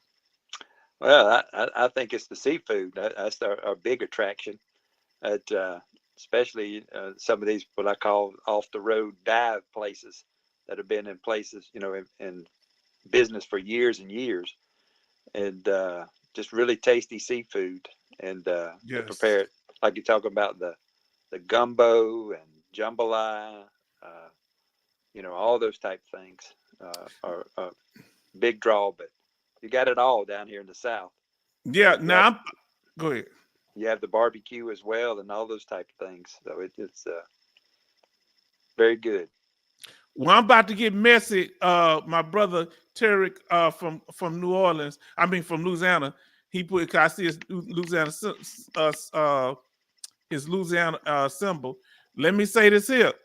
They said that gumbo didn't start in New Orleans. It started in the Carolinas. I think either north or south. Am I being messy? Huh? That they had a part in it too. Don't now understand that Mississippi, well, kind of all of them, but Mississippi, Louisiana in particular, they invented about seven music genres in Mississippi. I mean Louisiana. I think jazz and blues and a couple of more. And but Texas, Louisiana, and Mississippi, a lot of the music from the country come from there. Now, the other places played a part now. Now here we go. Sir, how many years, if you don't mind, cool it you don't? What how many years? What? How old am I? I'm 56. I got a head full of gray, but I'm 56. And no, ain't no problem. Now, here we go. Hold on. Look, he say, Mal B, we gonna see if you for real about it tonight, Mal B. I got a witness on the stand with us here. We got Major Boomer in the house. He say, how do we send any money if we got no way to do it? Listen at him talking. You hear him talking? Hold on. Give me a second. I'm so, in the words of my elder, I'm so glad you asked that question. Huh? Hold on. I got him tonight. Mal B, you said you need a way to send, right? Hold on. Let's see what we got here. Now let's see what we got. Oh, hold on. What's that? You say PayPal. Now there go PayPal. If y'all like to show love to the H-Town vets, some people have already done it. We appreciate Mr. International. He's like my sponsor. I think he's gonna have to put me on his taxes. Sherry always showing love. You would think she take care of me like a car note. And Bernie, what can I say? He was one of the first people to donate. And our brother Jay John, he showed love last night. But anybody willing to do it, we got it right there. Now, you said PayPal. You didn't know I set it up, did you? My old B. He the one been saying about it. There it is right there. It's on the screen. He said, look, I got him. So look what he say, laughing here. I know you laugh. You didn't think I gonna get you, did you? I've been waiting for you. He say, dang, did you get PayPal yet? There it go right there. He say, I can't see that. Please put it something. He say he can't see. Let me put full. I don't know. Give me a second. Don't go nowhere, brother. So now, can y'all see it now? There go. Take a picture of it because we got to get our brother back up on the screen. Come on now. And that's what I could do if somebody started talking. Like, talk, Boomer. Can you say something? I can. Can you hear me? Yeah. So what I'll do is I'll just have, if you want to come on and don't want to be seen, I have something up on the screen where you can be talking, not be seen. Okay. Is that okay? Work. Like right now, y'all can hear him. So I won't pull you up. I found a way to do it. My OB, any more excuses? Oh, and that, if y'all need to contact me down there, go my email, my YouTube channel handle, and the Cash App. He say he had blind. He just stop the cap. My OB, stop the cap. Huh? Yeah, when you have blind, unless somebody owe you some money. Now let's get y'all back, get him back on the street. He over here running game. Now let's see here. Let's see, get back on the screen here. All right, I got a little tidbit for you. Ready? Talk to me. All right, Mobile was founded in 1702, and New Orleans wasn't founded until 1718, and Mardi Gras started in 1703 here in Mobile. Oh, you hear that, Tariq? He's saying that they claiming Mardi Gras in Mobile, Alabama. And some people saying the Carolinas came up with gumbo. What you got to say about that? Oh boy, Now look what he say: Black and Native Original New Orleans. They got Black Indians down there. What happened in the 1930s? People like what's his name? What's my famous singer's name? The greatest one. Aaron? No, James. Oh, no, not from Louisiana. I'm talking about James Brown. He was Native American. Chuck Berry was Native American. I'm Native American, but in the 1930s, they pulled the Black Native Americans out. It was a man in Virginia who said if you would identify as Native American, that they were going to prosecute you. So the blacks were pulled out of the tribes. Right now, the red natives owe us money they owe us money for some of them enslaved the Black natives. Mm-hmm. A lot of people you see walk around now, they just $5 Indians. They paid $5 to get on the Dawes Road, and they put a feather in their hair. They don't have no Native American blood them and all. They paid $5 in 1905. Now, I'm telling y'all what the deal is. My granddaddy, that's up on that, in the middle of that thing right there, he was right in the middle. Him with my great grandmother. He went to school on a reservation till he was 13 years old. Did you hear what I just said? I did. Yeah. So people try to make a funny thing about it, but they were Black Aboriginal people here already. Some came with the Spanish in the 1500s, and that's why they tore out down everything in Florida. Oh, this man say show it again. Let me tell you, let me pull this man here. Hold on. Me and what's his name talking. Now I want you to tell me, what did you eat as far as pastries in Germany? I love to go. Alaskan Nights. Did you go to the pastry shop in Germany, and did you just fall in love when you went in there? I love, because a lot of the things have yeast in it, and it was just so good. And that powdery sugar, I just fell in love. And did you ever go to, I'm gonna ask you this too, brother. Have you ever go to Oktoberfest? And have you heard of it? Go ahead, and I'm gonna pull this up for a second. You can talk about it. Mine was the chocolate. I liked all the chocolates. The sweets, okay. That was good. And yes, I went to Oktoberfest, and we got a 3-day pass. Maybe it was 4, but we left on a bus and ended up in Munich for the Oktoberfest, and from there we went to Switzerland. Okay. In Bern, Switzerland, and it was just a round robin trip. I mean, I didn't hardly sleep or anything, and then made it back to the depot, and it was a great experience. Oh, so you say you went to Switzerland? Yes, sir. It was just a quick drive, up and back. It would, really didn't get to spend I think maybe a overnight, just a few hours. Tell them what car is made in Switzerland, if you remember. I don't know about Switzerland, but the Mercedes for Germany. And okay, a couple of them was made in Germany. Now, I hope you saw it this time. You say it was too fast. I got you up. It's just htownvetnorthside@gmail.com. It's the same one as my email. It's just the one for PayPal. Let me know, here we go. Now, let's see what he said. Let's see what we got here. Let me pull this back up with us. Let me see here. Jordan say, H-Town, did the Native Americans kick you out of the some teepee hut?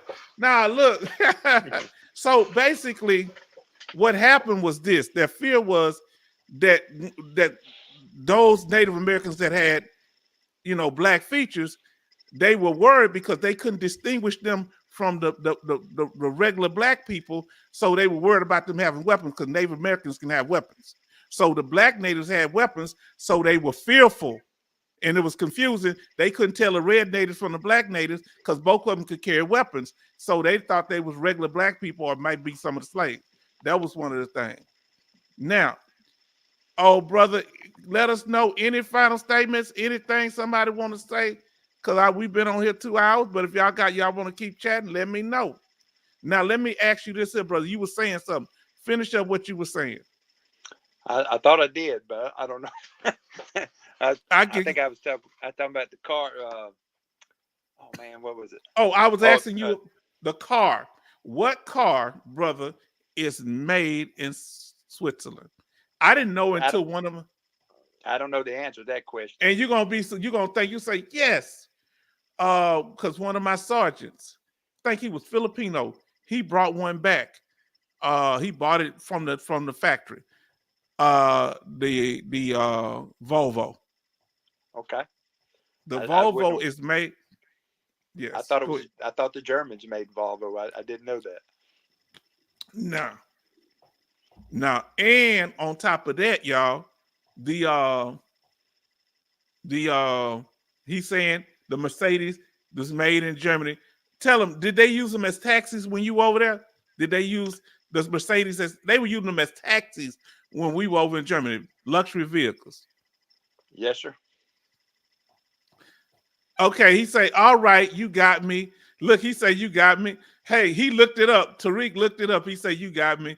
I wonder if you're talking about him with Mardi Gras or, and that's something like stuff will start in certain places, but because it becomes so popular somewhere else, somebody else said, because I'm going to tell you something. We eat hog head cheese in Texas. In North Carolina, for some weird reason, they eat the same food we eat. They don't call it hog head cheese. They call it sauce. Oh, really? Okay. Sauce meat. Because I'm telling you, it's a weird thing. And we're so far apart, but I'm talking about East Texas. I'm not talking about West Texas, because West Texas is like, that's when you're going in the desert, kind of more cowboy kind of thing. We cowboy here too, but with grass. That's when it turned into desert. Now let's say he say, but we did the first gumbo. Maybe so. I'm gonna have to check on that. I know y'all did the first a lot of things. What's the name of that lady? She passed. She made some of the best gumbo. She passed. She about almost 100 years old, and she was cooking to the. I think the day she passed. Let's see what you say. Most of us are in Ontario, Canada now on reservations. Okay, yeah, they have, and they got some blacks. I forget. They got black Native American groups in different places in Oklahoma, because see, in different places. They got it's a lot of different places. But anybody else got anything else they want to say, brother? Any last statement for you? Because I don't want to hold you forever. That way you come back up and talk. Who else want to come up too? We got to solve the gumbo equation. We got to figure that out. Who gets the credit for making the gumbo first? We're gonna see, because I know. Go ahead. I'm saying somebody like Alaskan Ice, he's good at research, can figure that out real quick. Yes. We got to solve that. And boudin. Have you ever eaten boudin?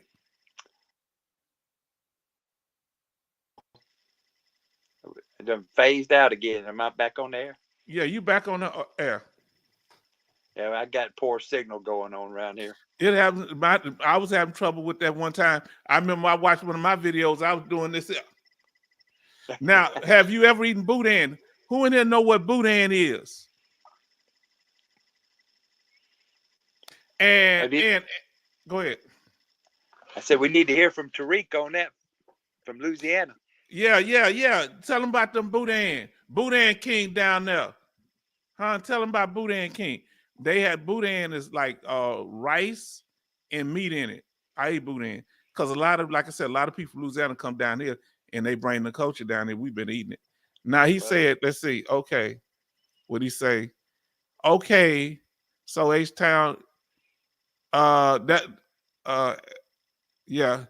H-Town vet northside at gmail.com. Yes, that should be it. I'm thinking that's what's it. Hold on.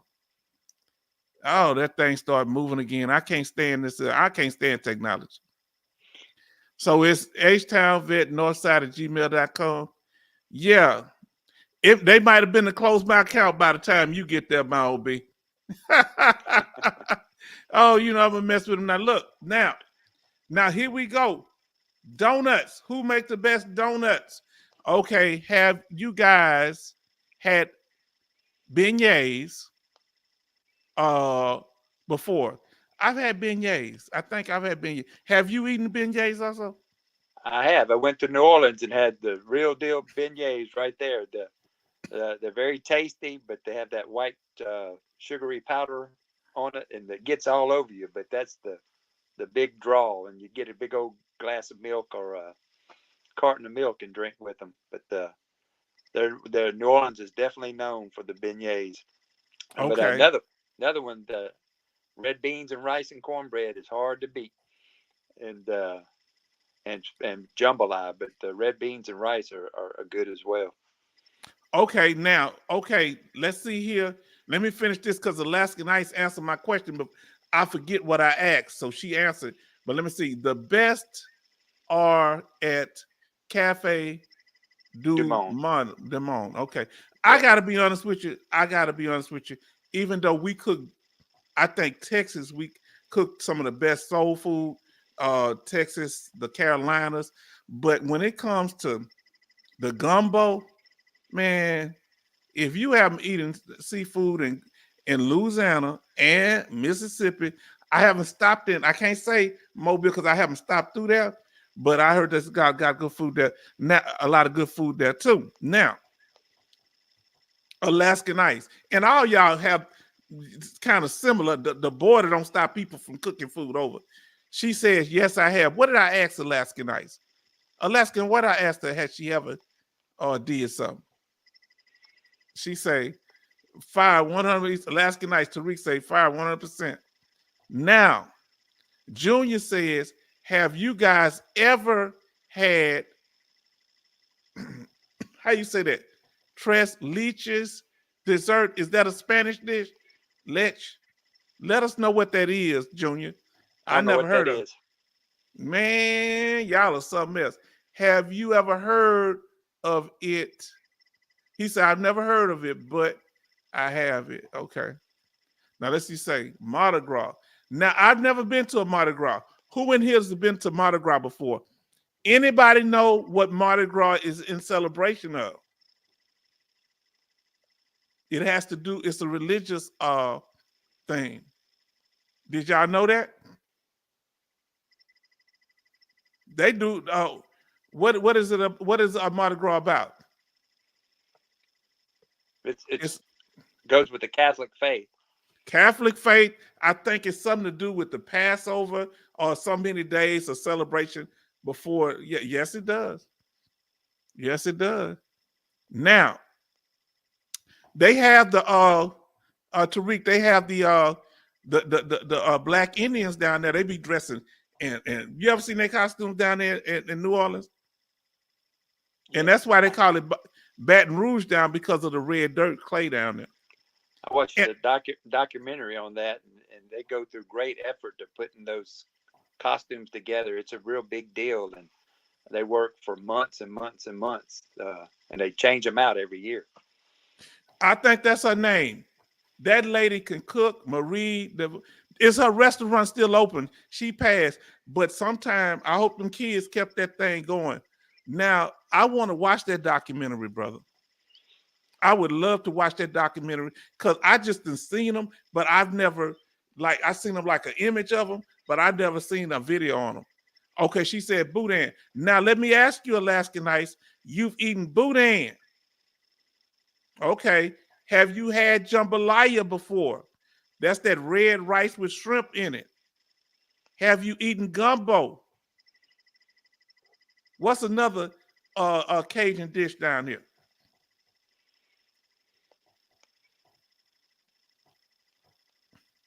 Trying to think.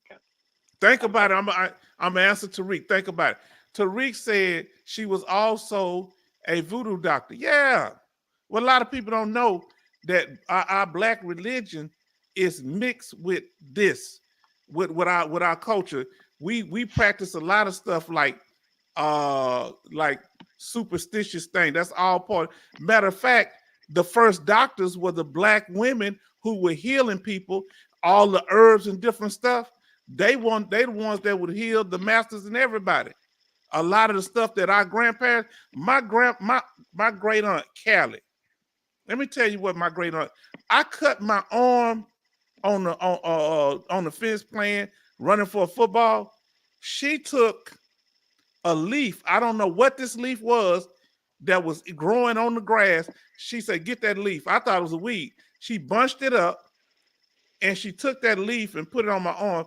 I don't remember if she spit some tobacco on it or not. I forget. but that I didn't have that scratch no more. Now my grandmother them had something called asphyxity. It was like something to clean you out, you know, and you never had no problems, man. That stuff was nasty though. She had little olives floating in it. It was clear.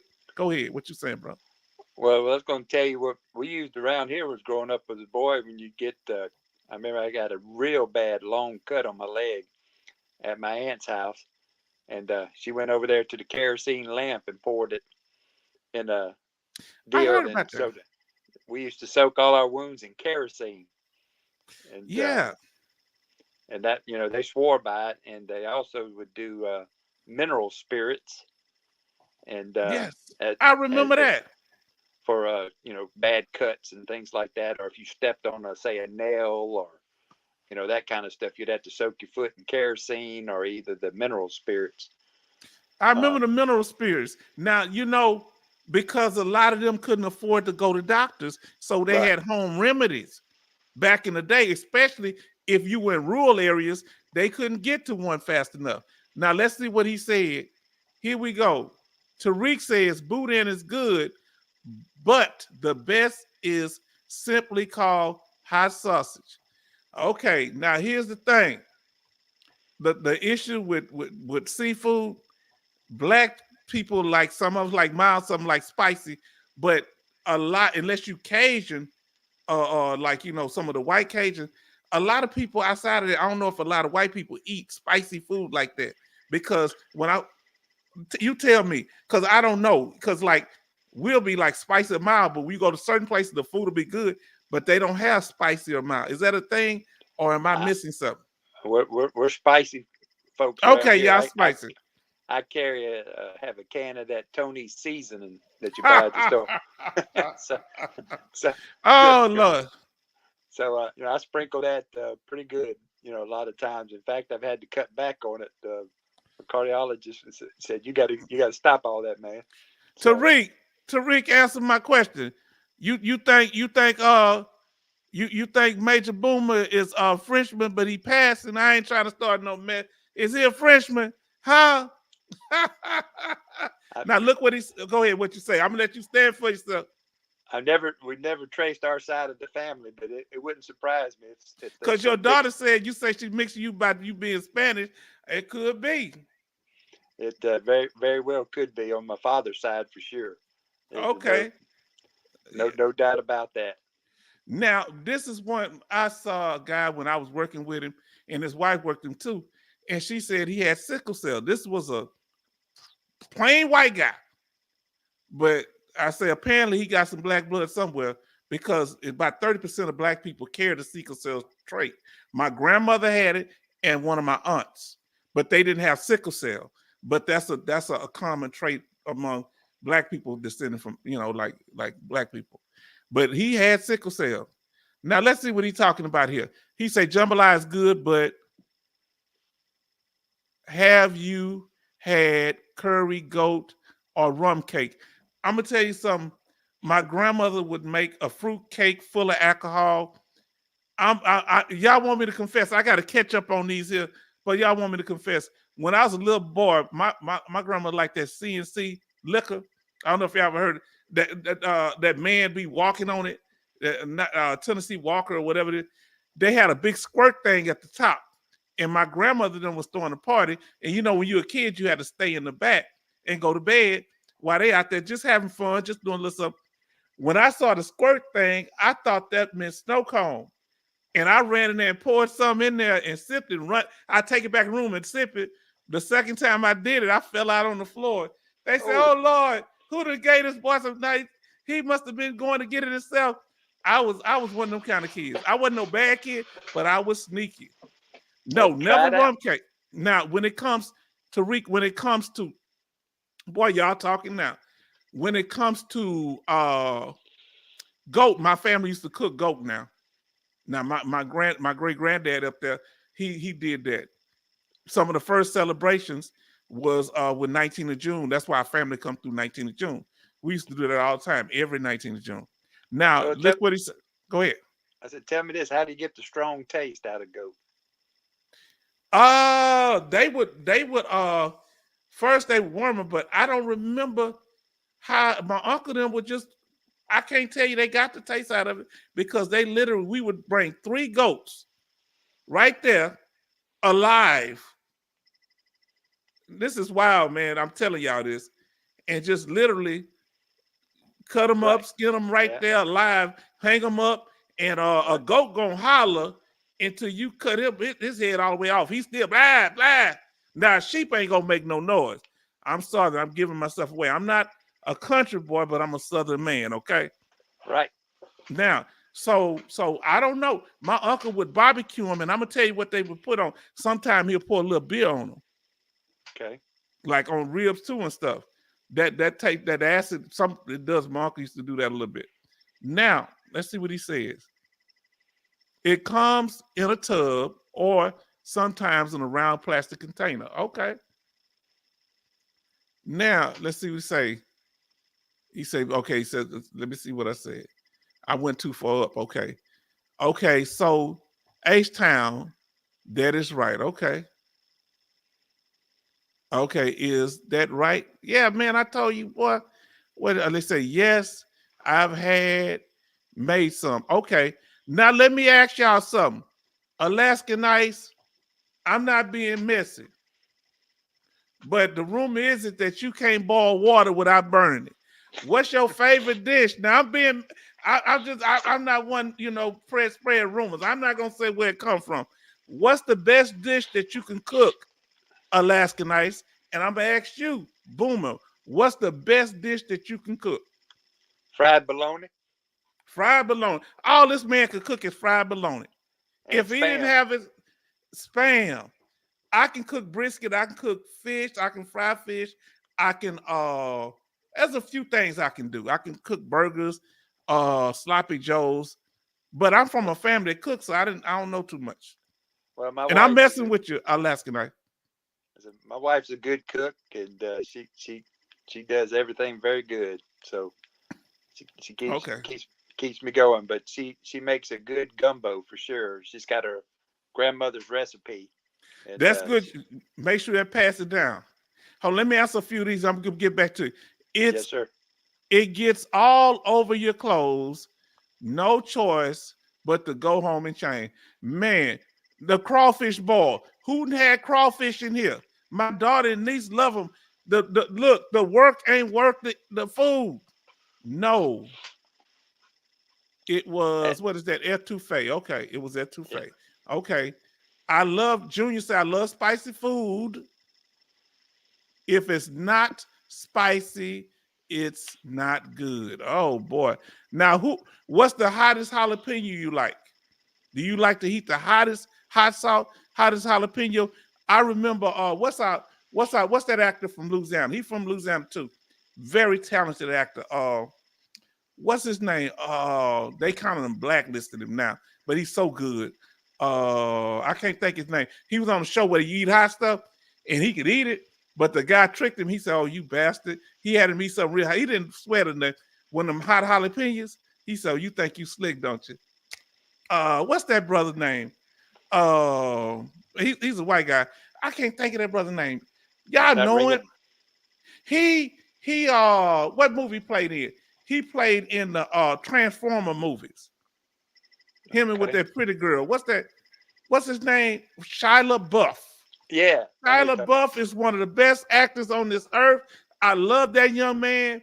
He is so talented. Man, I love that young man. I love because he when he acts, he does a down to earth, you can relate to kind of person. Now he say, the food has to kick for sure. He said the food got to kick. That's what Jordan say. Tariq says some to do with the Catholic, but I'm okay. I forget that I'm way behind. Okay, but I'm not sure. Yep, he answered it. Okay. Okay, yep, H-Town Indians, Magnolia, okay, St. Thomas. Okay. Let's see. Now we got somebody new in here. Mom used to make us the poke salad. What's that? The poke salad. What's a poke salad? You ever heard of poke salad? I have. Okay, at least once a year. She said it purified the blood. It had to be boiled and then fried like eating spinach. Okay. Yeah, they used to do a lot of stuff that keep us healthy. Now, I wish we had a lot of those remedies. Do y'all know anybody that has those remedies online that we can find that? Now, Junior said, I always had a habaneros. I think you're talking about them hot ones in the store. And every time I eat my dinner with, I eat a habanero. I think that's the one of the hottest peppers with my meal. Or jalapeno. That now it's habanero. That's the one that's hotter than the jalapeno. Now he said, Tariq say, she's been dead now, but for a long time. Her grave has no death date, like she's still walking all around the city. Talking about Marie Laveau. Yeah, that woman.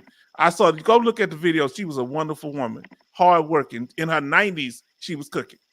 People come to her grave and leave presents for spells. Yes, they real big on that. Let me tell you something. Going to a grave site in Louisiana, I think it's like you got to pay like you're going an entry fee in some of that. Now, have you ever seen one of those New Orleans funerals when they start off sad and they start dancing and moving around? Have you ever seen that? The first time I saw one, I didn't know what I was watching. I was watching a James Bond movie, and they come in there, they was crying, and the people was playing the slow music, and then all of a sudden at the end they start dancing. I said they must just be doing this for the movie. I didn't know that's how they really do it. Now he say, hell yeah, the White Cats make some of the best hot sausage and crawfish. Yeah, the hot sausage. I like them hot sausage. Some of them, I know this white guy down here. Man, I don't know what they be in hot chili. I can't eat that hot chili. It's too hot for me. One of the veterans down here, woo, we had a chili cook-off. It was so good, but my lips were burning. Okay, got a homie named Timothy. He's Cajun. And so for y'all that don't know, okay, thank you, Mao B. I appreciate the donation. Mao B donated $50. He finally got his glasses on. Thank you for that. Okay, brother. And what was I telling you? Tell me what I was telling you. Yeah, Cajun is mainly that's kind of the white Louisiana Cajun people, and they call the black ones the Frenchmen, but they kind of, it's a little mixture there too. Now, that makes the best redfish in the planet. Let me tell you something. Who's eaten redfish before? I've never eaten redfish. Who has eaten redfish? Is that the one with the dot on the tail? It is. It's good eating. I'm jealous of you because I never had a chance to eat redfish. Who in here has eaten redfish, and how did you eat it? Did you eat it baked? Did you eat it fried? What's the best way to eat it, brother? Well, in our family, it was all fried just about 9 out of 10 times. So, and baked's okay as well. So, okay. But I used to eat fish all the time. I don't eat it so much anymore because I had a episode that happened when I was a young boy. I don't know. And of course, we're on the poorer side, but we used to eat a lot of croaker fish. And croaker and buffalo. That's right. And tell them Go ahead. And the croaker fish, had so many bones in it, but that was our staple. That's when you didn't catch any great fish. You always depend on the croaker fish. That was going to feed the family. And but you had to be careful getting them bones. So we had to eat them when you ate croaker or buffalo fish. Every bit of it had a bone in it. You'd have to almost eat it with a piece of bread. Am I right? Well, or what did y'all eat it with? You're right, and that's what happened. We had that old white bread. Man, I can't remember the girl's name. Yeah, Sunbeam. Yeah. See, look. See that we letting you know how poor we was. Look, I already know. Well, what happened to me? I could chunk down some croaker because Mama could fry that thing, good. but I ended up swallowing a bone and stuck in my throat, and I was strangling. I couldn't get over it. How you So, got out of it? well, my aunt and my mom, my aunt come in and started saying, give him the bread, roll it up in the ball, and push it down. And when you do, you're trying to swallow it down to catch that bone and to get on out. That wasn't working. It was so jammed in, and I was, just getting really sick and trying to throw up and everything else. And they said, this ain't working. But they were shoving that balls of bread, trying to catch it to make it go down. Then they took vinegar and started making me drink vinegar to try to dissolve it. And so we ended up What doing got it? Because you got me nervous now. Tell me what got it. It was a combination of the bread balls and vinegar. How long did it take? It probably took about 30 minutes or 35 minutes to get it out. But that did me on the croaker. That was it. Yeah, it's because that you talking about messing with your head. It was like, man, I'm about to die. This bone is stuck in my throat. It was, Yeah, because people, we didn't know unless we didn't know nothing about no filleted fish. I mean, that's something made later, that was a delicacy. But so that's what made you not want. Let me finish this up right quick. Well, yes, used to have it in the years. Major Boomer is a Cajun at heart. Ha! You heard that? I think I appreciate that. I take that as a badge of honor. Okay, now here we go. Junior say, I love ghost pepper. Now, and scorpion and Carolina Reaper sauce. Lord. Junior, what in the world are you taking all this old burned up stuff? Okay, let me see. Let me answer his question. Yeah, Mal B, everything good. Let me see what he said. Oh, Lord. So many people in here, boy. Y'all. Let me finish reading from the top then. Man, fruitcake. Yeah, that fruitcake. My grandma used to make it and pack the liquor in there. Well, I don't know what she was putting in there. Some kind of liquor. I don't know if it was gin or whatever, wine. She was putting in there and people getting drunk off of fruitcake. Now, I haven't had that since the 80s as a little kid. Yeah, I haven't had it since the 80s because they made everything from scratch. Have anybody ever eaten hot bread? It's like pancakes, but it's a flaky bread. I hope I'm naming it right. And you can do it with syrup, but it's like a dough. It's like a dough that gets flaky. Have you ever eaten tripe? It's the stomach of a cow, I think. No, I don't think so. Have you ever eaten mountain oysters? No. He lied. Y'all don't know what mountain oysters are. And what my brother say, look it up. That's what my brother Jason say. Okay, my grandmother used to make that pralines, and fudge from scratch. Rest in peace, Ethel May. Yeah, mine was named Carter May. My grandmother named Carter May. I can tell you another dish. We didn't do it too often because it's a lot of labor and very hard. But we'd always catch a lot of stingrays in the troll net, and you pull the net behind. And but what you could do, you'd have to take like a pair of pliers and work and try to get the skin off the wings. And you could take a cookie cutter and go through there and cut those out and fry them up like scallops, and they were pretty good. Because they have that kind of rubbery taste like scallops. Yeah, but it was very difficult to clean and to do that. So most people didn't deal with it. So it's sort of like kind of skin and trying to get catfish skin off and stuff. But oh Lord, look this man. He say, look what Junior say. I heard that Shia LaBeouf, he say Sheila Buff, I hope you're talking about Shyla, was jumped into a LA Hispanic gang. If you don't believe me, check it out. That talented actor, he better now. I'm gonna fuss him out. Oh Lord, I know he's been blacklisted, but a lot of actors have been blacklisted in Hollywood. All you got to do is do one thing to make them mad. Yep. Now, Mal B say, lost everything, but I'm back.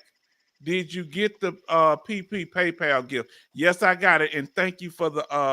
I think I want to say it's $50. Thank you so much. And for whoever want to donate for my birthday, thank you too. If you got a little something, if not, just keep here, stay here and encourage me.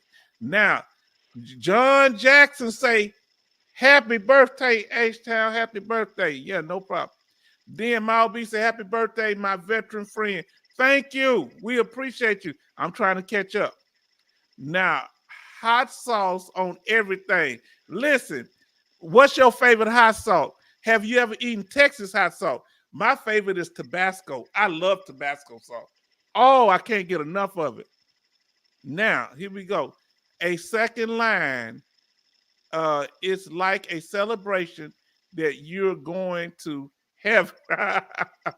Oh, that's the second line. Okay, so he was saying that when they praise God, I like that. So the second, so it's like the first part, that mourning your death, and when they start dancing and singing, that's you going to heaven. Okay. Wait, is Major Boomer IRL? I don't know what that means. Me either. Let us know what IRL. Now here we are. Now Bernie say, my cousin was stationed in Louisiana. He used to talk about eating boudin.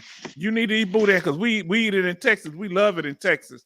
Now, pig intestines, that's called chitlins, are good with spinach. It's called trapeze. Okay. Okay. Oh, in Spanish it's called trapaz. Okay. Yeah, we call them chitlins. And my family also eat. Oh, Chaplain is in the house. Your good friend. My family also eat. I don't. They eat every part of the pig but the oink. They eat the tail. I know some people boil the hoofs and make broth. They eat the brains. They mix it with eggs. I don't mean to gross you out. I'm just telling you. I asked my grandmother one day, what are you eating? Oh, pig brains and eggs. I say, no, I don't want no breakfast. I went on to school. Hey, you need to ask Chaplain Davis about some Southern dishes. I bet he could give you some good recipes and different things when he was growing up. Yeah, look at. He probably will. Chaplain Davis. He said here, Major Boomer gets screen time. What? Major Boomer is a regular. He come and our sister. Let me ask you, sister, if you still in here, Sherry, what is your favorite dish to eat? Sister Alaska Nights, what's your favorite dish to eat? Brother Mao B, what's your favorite dish? If you can only eat one, and this is your best dish, what's yours? I'm trying to see what mine would be. I'm trying to remember what I love the most. It would probably be something dealing with seafood. And it'd probably be some good shrimp. I ate lobster, fried lobster at the Taste Kitchen. That was off the chain, y'all. Now, we glad to have you in here, Chaplain. We're celebrating H-Town Vet's birthday celebration. Let me see if I can pull up my little birthday cake. Okay, it's right here. We got it. Oh, that's at the after part. I shouldn't have moved it. Give me a second, y'all. There you go. We celebrating. If you want to call up, we got me and Boom on here. You want to give a shout out? I can pull you up without putting you on the screen. You can talk without being on the screen if you want to do that. Boomer don't have no problem coming up. Now let's see what our brother Angel said. Trappy West Indian hot sauce. Let me ask y'all, what's the hottest hot sauce of them all? Please tell me which one you think would be the hottest. Let me know. Now, let me ask you this here, because we're going to let you get to what you're doing. Brother, I'm going to pull you back up here, and you tell me what are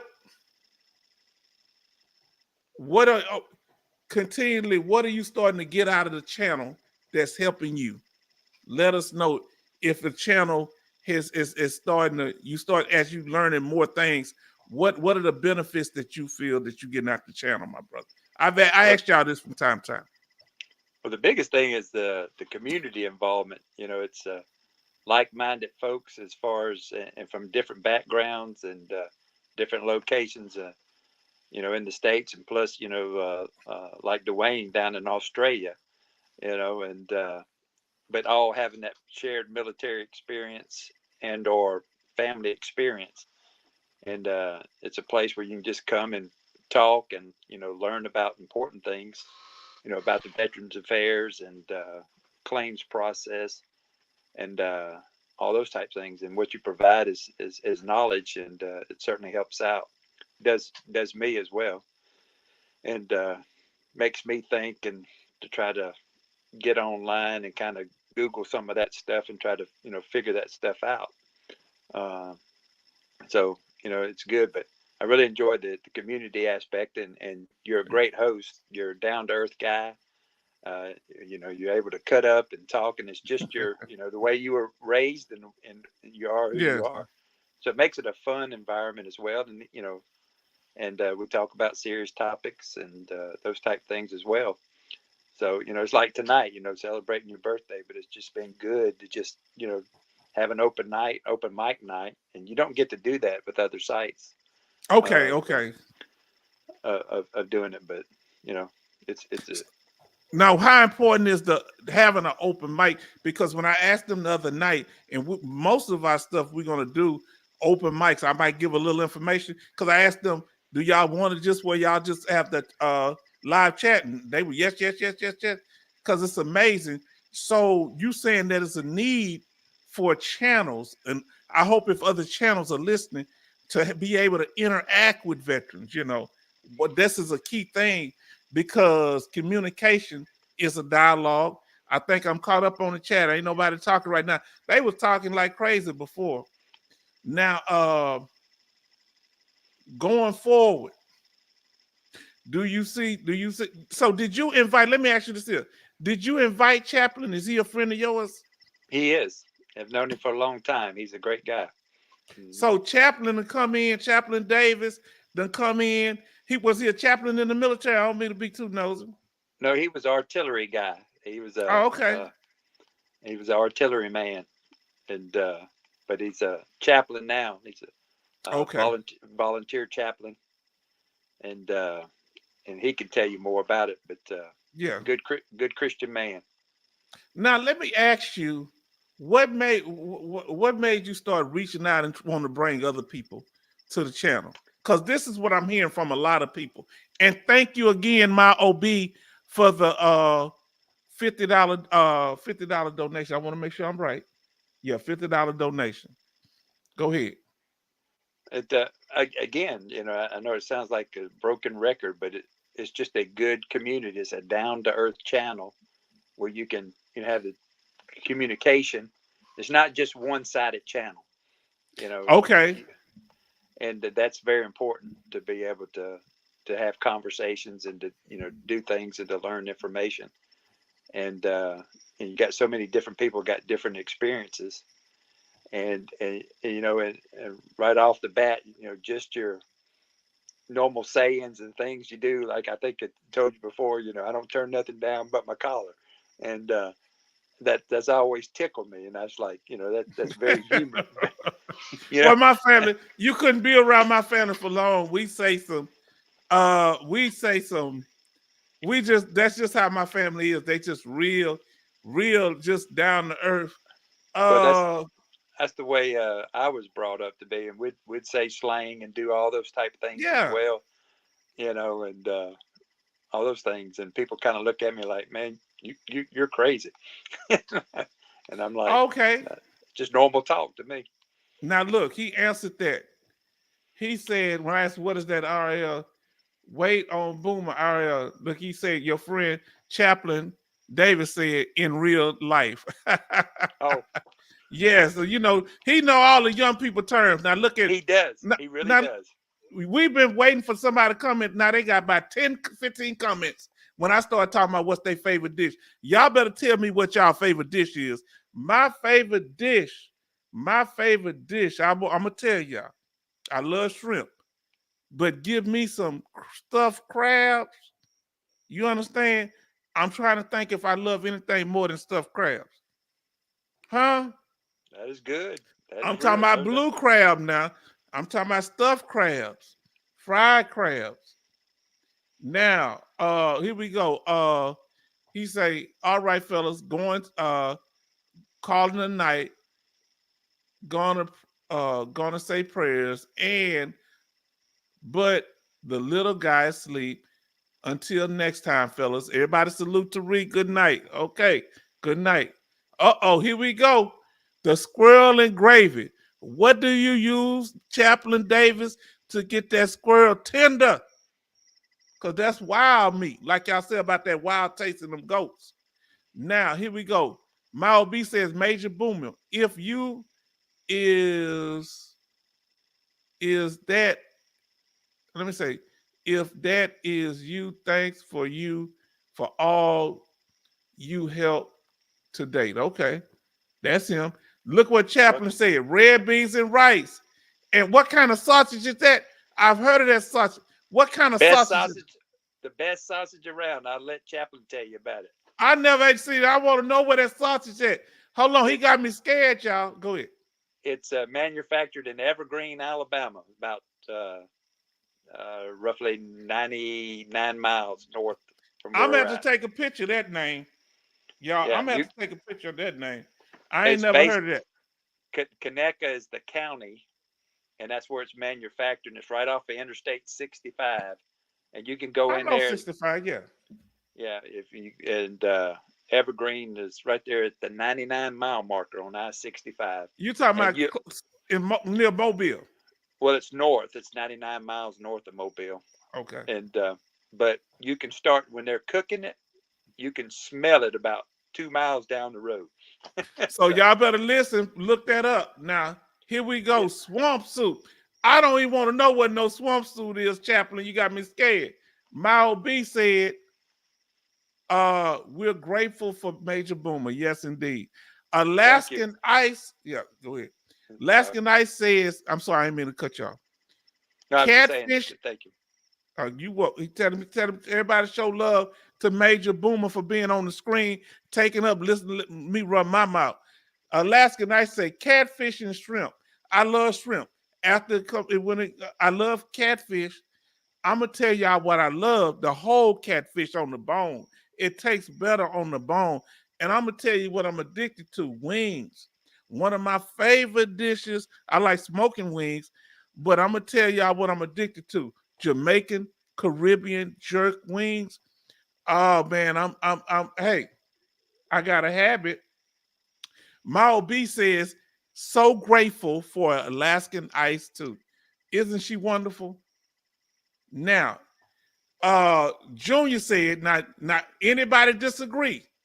The hottest I've ever had is called Mad Dog 357 Gold Edition, if I'm not mistaken.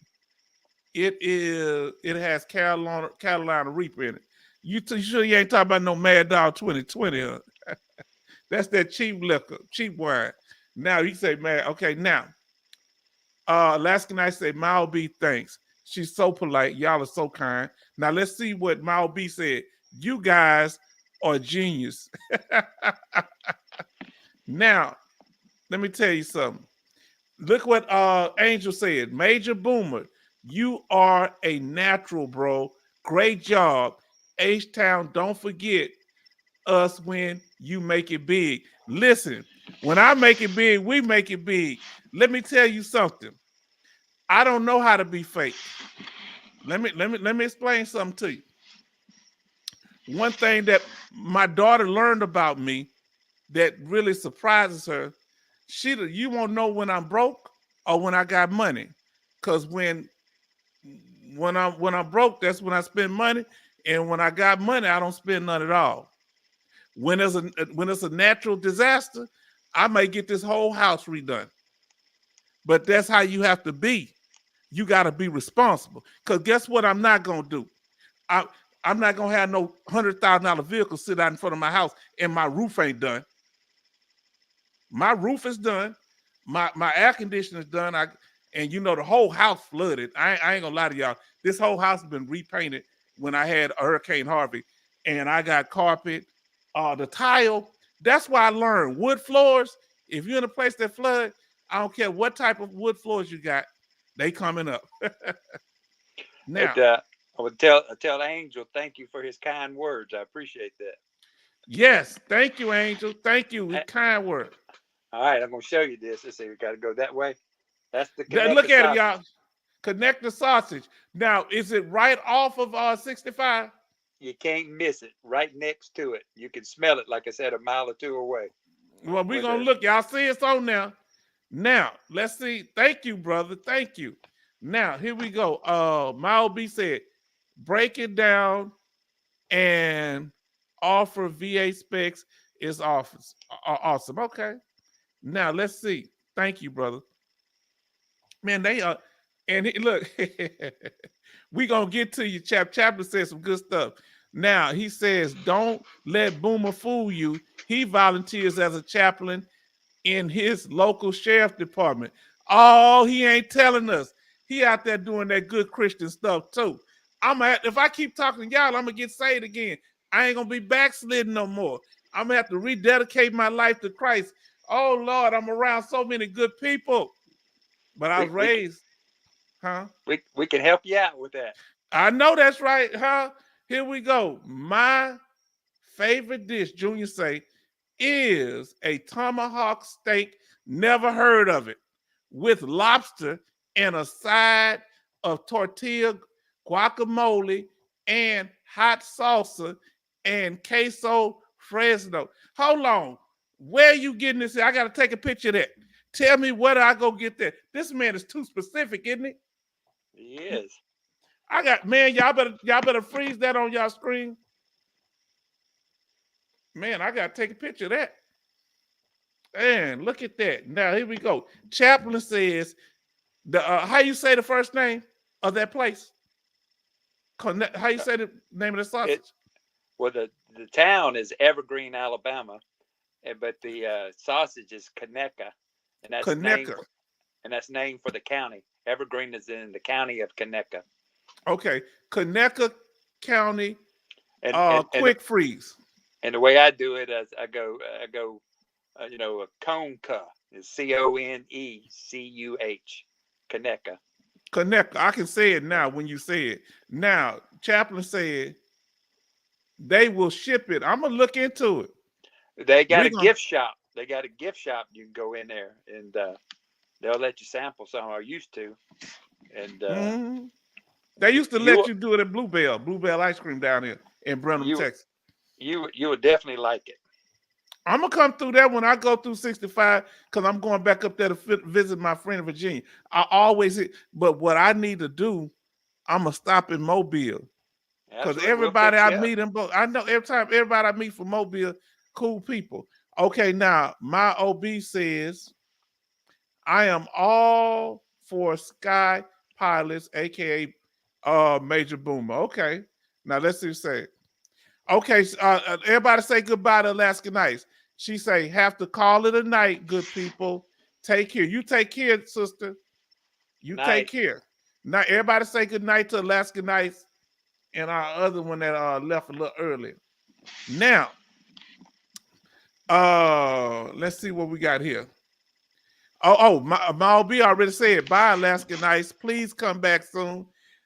We missed because Alaska Nights she'll get that information out to us. It's like she got a mainframe computer at her house. Now, Junior, you're right, H-Town. Me and my father-in-law painted my house.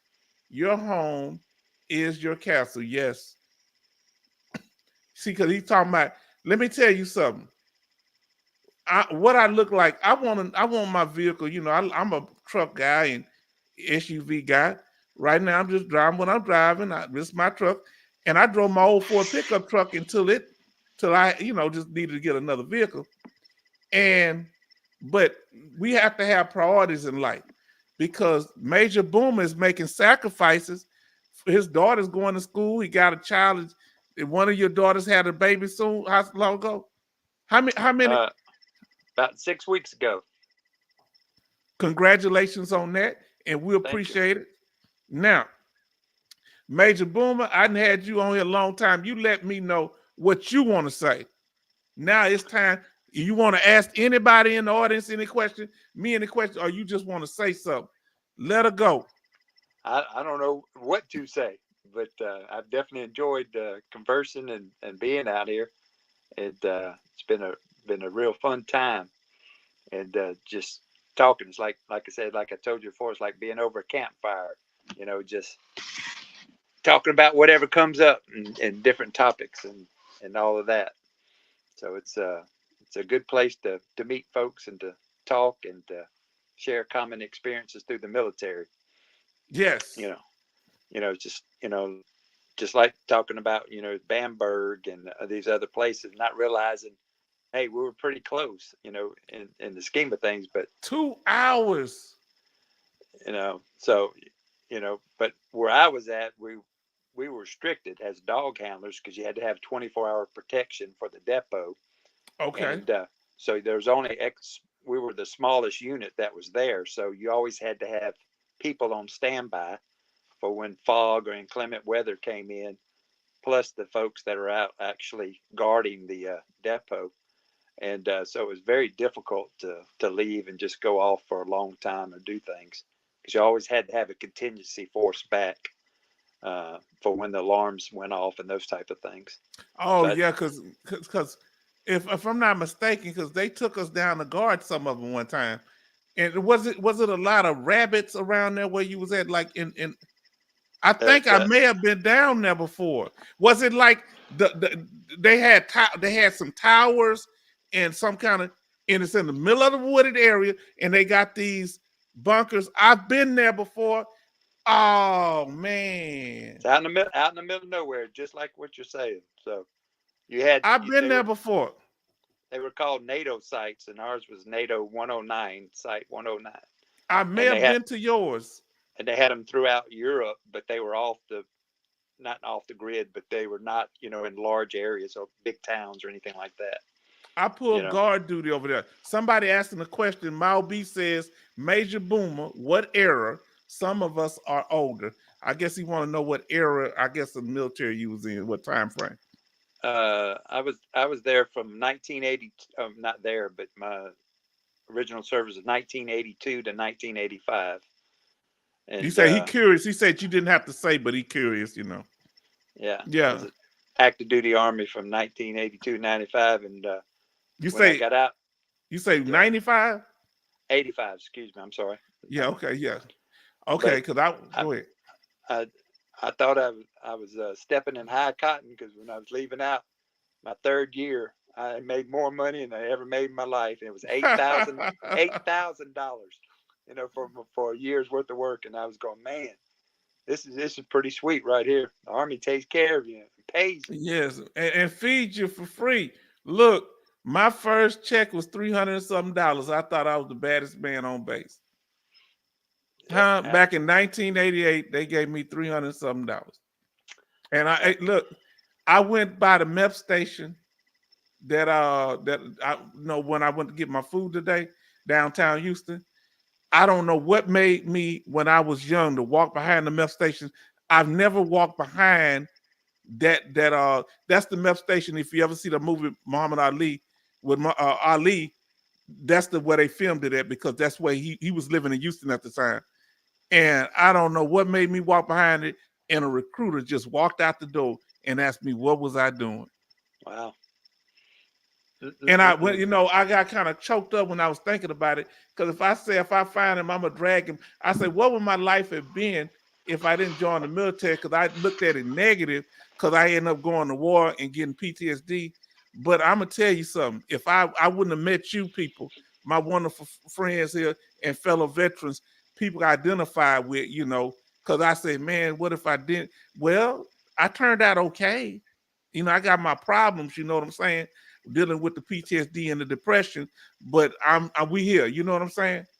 Now let's see what he says here. Angel, H-Town, Major Boomer, I will talk to Fox Network executives and tell them about promoting a night talk show. This man out of control. We could do it, Angel, and you'll be our first guest. You're going to be our first guest. Freedom isn't free. Let me tell you something. Just don't. You gonna get me on there? He gonna be the first person to call in. He's pretending to be a black person. He's Dominican. That's what he gonna do to me. Huh? Look, he said something the other night was so witty, and I say, what would you first thing you would do if you had a YouTube channel? I would try to get all the people that are Dominican and illegal Dominicans back to their country. I said, you talking about me? Now look at Jordan. Jordan 11 Bravo says H-Town and Major. What was the reason you two joined? Now, oh, this is a good question. Oh man, come on. This is the question of the night. Come on, y'all. What was the reason you joined the military? If you don't mind telling us, let me say, even after knowing you guys had to deploy. Now, I don't know. When we went in, it wasn't really no war back in the 80s, other than the little Grenada. But what? Because I didn't know I had to deploy. Because only war I knew about was Vietnam, and that happened when I was, I was born in '68. Well, for me, I've got several reasons, but grew up, always liked watching war shows, John Wayne, all those type things. And what about Audie Murphy now? What about Audie Murphy? For sure. He from Texas. He from up there in Texas. He had PTSD. The most decorated man around. The most decorated soldier in World War II. He made a movie. He was like, always look, you need to go watch Audie Murphy. My cousin used to work for him. He was an older cousin. And Audie Murphy used to have horses and stuff, and he was a good dude. My cousin say he was a good man. He had a chimpanzee that would get drunk. Oh goodness. Yeah, but, go ahead. But we talked about earlier when I was a kid working on the oyster boat, and with my dad and stuff, and I realized real soon this man worked really, really hard, and seafood harvesting is like farming. You can have a terrible season, bad crop, the whole 9 yards, and do a lot of struggling. And I realized real quick, I said, I'm going to join the military, because I said, for sure, at least like the Army, they'll give you canned food to eat out of, a tent, and uniforms, and pay you to do it. And I said that'd be a pretty good deal. But I wanted to go in. What did your dad say about it? My dad very supportive of it, because he was drafted in the Korean War. He was an infantry sergeant, 11 Bravo, and he fought in the Korean War. And respect to your father and his service. And and that shaped a lot of his life. He didn't stay in once he got out of the war, but he come from a very poor environment, and then thrust into actual battle. And so he was always supportive of the military. He thought it was a good deal. Okay. But I actually signed up in the 12th grade. I went into the delayed entry program. Wow. But I couldn't get in for the MOS that I'd selected, which was military police, until I actually turned into 18. Oh, and, okay. So my birthday was in September, so I had to wait all the way up until September to actually have my birthday on, I think it was like a Friday, and I was shipped out on a Monday or Saturday. So. Okay, so now, so how many of y'all in here joined from high school? Like, while you in high school, you enrolled. Let me answer a few of these, read a few comments. Gone 3 years in hell, the VA doesn't get it. No, they seem like they don't when you sacrifice like that. I did. I was in there for 4. Lebanon, Grenada is a war time period, or during the 80s when we were in. It was Grenada, exactly. Yeah, those wartime areas. Because you'll see that on your because they have me down for peace and wartime. That like, if let's say if I was in doing Grenada, even though I may not have went, they'll say you served during the Grenada time. But actually on my DD-214, or the letter I got from the VA, it just said peacetime for me. Okay, because there wasn't nothing going on at that time. Well, we worked. I was not part of the Grenada invasion, but we did all the security and transporting the messages and all those type things. You might have to get that updated, because that you can be in during that time. That don't mean you served there. Y'all clarify that for me, because if you doing the because my friend went in like 77. Both all three of his brothers went to Vietnam, but he was too young. Well, two of his brothers went to Vietnam. He was too young. He went in the late 70s, and they got Vietnam era on there. The era, Yeah. Now let's see what he says. Angel said medical benefits for my family, and judge gave me a choice: join the army or go to jail. Yeah, look, some of them who had that thing where they had a choice: either go to war or go to jail. They did that this late war? The second Iraq war, they did something like that. Now we're gonna get ready to let our brother go. I really get him, Major Boomer, but I can't hear him. I hear you good. You might have to. I hear you very good. So I don't know. Do I need it? All right, now, here we go. Let me know if y'all can hear him. Okay, Junior said, "Say something, Major Boomer." Testing 1, 2, 3. I hear you very good. Now, but I got headphones on now. Junior, I'll tell you one thing, guys. When I joined the military, I thought it was going to be like the movies, but once I got the basic, I thought it wasn't a good idea. The rest is history. Now, I'm going to tell y'all something. I ain't going to lie. I'm a tough guy because I'm from the hood. But when I went in there, I'm not used to being in an environment, people getting in my face yelling without us putting hands on them. Somebody get up in your face, you're going to get dealt with. It's like, that's where I'm from. So I have to hold that back. I called my cousin. I ain't going to lie. I called my cousin. Her birthday going to be on the 21st. She passed. And I was crying. I said, these people, I'm going to get out of here. I said, I can't deal with these people. They all up in my face. And I'm in a punching one of these drill sergeants. She said, she started crying. Don't worry about it, Prince. And I felt better because I was frustrated. I said, you get in my face, somebody gonna put hands on somebody. Huh? And by the one drill sergeant, I ain't gonna forget him, Drill Sergeant Cowser. He said, look, I snuck in, when we was in basic, there was a certain time we wasn't supposed to eat certain things. And on a Friday, they had the Super Bowl, 1988. And I think it was what was his name? The one had the little skinny legs. What's his name? You remember Joe Montana? Yeah. Joe Montana. I think he was at that Super Bowl. So we watched Super Bowl. I went to the little shopette, and I got some animal crackers and Cracker Jacks.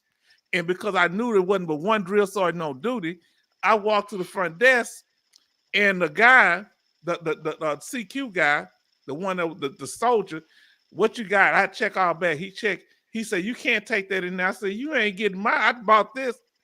And so I kept my crackers, and I ate my animal crackers and my Cracker Jacks. I ain't gonna never forget that. When I went to my room, ate my stuff that Monday, I was in the cafeteria, chow hall.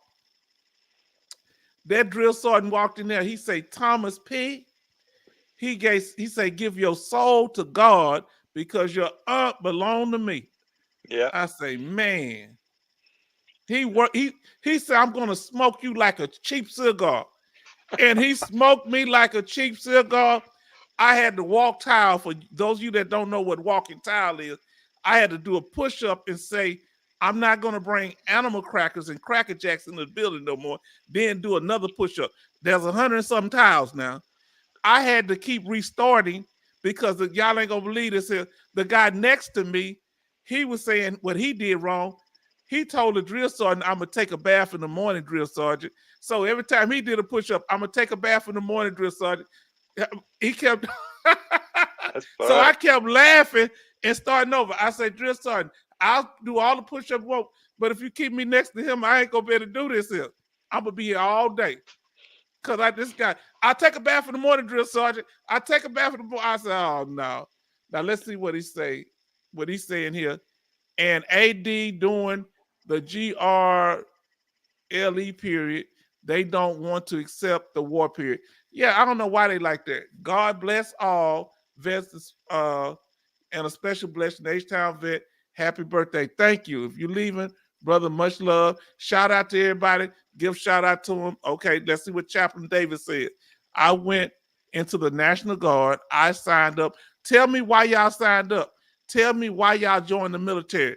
The brother saying it, he said, I as a patriotic, of course, but the summer after high school, enlisted bonus and GI Bill was on my mind. I did it. H-Town vet, good reason, brother. I did it because I didn't have no job and I was broke, and I didn't want to get in no trouble. I didn't want to be out there slinging nothing. You know what I'm saying? So I said I got to do something, and I joined the military. And that was hard times back when we got in. And a lot of people came into the military for the jobs. I was one of them. And as far as that, and plus, like I said, the college benefit, to be able to get money for school. Of course, you had to put some skin in the game. And like I said, it was called VEAT, Veterans Education Assistant Program. I think the same thing. The same here. I used the VEAT. I did the VEAT. And you put $1 in, and then you got $2 back, to go with it for your 3-year period. So as long as I want to ask. Okay, I want to ask anybody here, if you had to do it all over again, would you join? Put a Y in the chat. He said yes. If I had to do it all over again, I'm gonna wait and tell y'all at the end. If you had to put a Y for yes and a N for no. If you had to join the military, knowing what you've been through or what you had to go through, if you knew it before, would you have joined? Let us know in the chat. Jordan say yes. And Mal B say my contract specified there is no GI Bill. You may have to look into that. Now I'm gonna get to y'all. Hold on. You say Grenada. Okay, let's see that I get everybody. Okay. God bless. Chaplain said he was in the National Guard. He said, I went to the National Guard, signed up. I was patriot, of course, but in the summer after high school, enlisted bonus and GI Bill was on my mind. Now, did y'all know each other back in high school? No. Did y'all live in the area? It was not together. He's in one county, I'm in another. So how did y'all end up crossing each other, you and Major and Chaplain? We were both law enforcement officers, and that's how we came in contact with each other. And so y'all kept in contact. Okay. Now, my OB says, I'm dying, but you are do funny and I'm laughing. Lost just about not to, you are on something. You're on fire. Okay, yeah. I'm telling y'all, man. I'm telling y'all, that crazy stuff. I'm telling y'all, that stuff really happened.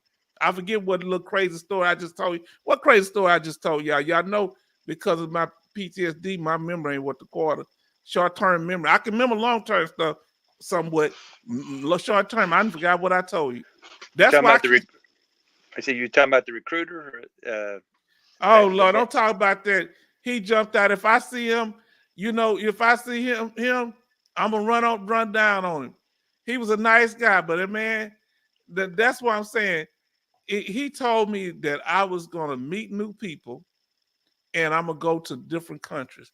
He didn't tell me those new people in different countries were gonna be shooting at me. He didn't tell me that. But we started off as campus police officers at a local college here. But you was a policeman, military policeman, right? Mm-hmm. Yeah, that's where we met at. Was at the college. We're both campus police officers. Oh, okay. We learned a lot. Okay, Jordan says me and my best friend were supposed to go around the same time. They call that's on the buddy program. What they call it? What they call it? Buddy program. Buddy program. He never showed up until 2 months later. I was so happy to see him. So in the chow hall, I tried talking to him. And when I looked up at the window, I know what you're saying. I see my drill sergeant looking at me. He slammed the window, pointing at me like he was going to get me later. Yeah, they do that. Hold on. Did I miss something? Hold on. Did I say this? I think I read that. Okay, I got that. I got that. Okay, and let's see what else we got. He said yes. Okay, he said my contract. He said yes. Okay, what was my question? Would you do it all over again? And a lot of people said yeah. Junior said I would do it all over again because it wasn't for the military. I wouldn't have be where I am right now. Okay. Bernie said yes. Mile B says, having tried since to get the GI Bill. We need to find out if somebody can help you. If you know anything, when you come back in Mr. International, you know anything about fighting for that GI Bill, Chaplain says this. My first night at the reception station. Man, you taking me back to the reception station because that's where we drop off. My first night at the reception station, we went to sleep about midnight. About 2 a.m., somebody was licking my face. Oh, Lord. I was awake and what was that? I thought it was the sisters are not starting already. Oh, Lord, hold on. Who was licking your face? My God, that's a new one. Man, now here we go. We had one guy, he wanted to sit in a chair at the shower, and I said, hey, man, go and take a shower. Now I'm going to wait. Ain't no line. Get in there, man. You ain't going to be out here watching us while we take no bath, dude. I don't know where you from. You going to take a bath or we going to drag you up out of here. Now, Chaplain Davis, when I came to, there was a canine, oh, Lord, standing there with the MP. Somebody had already went AOL, and I said, why are you looking for him here?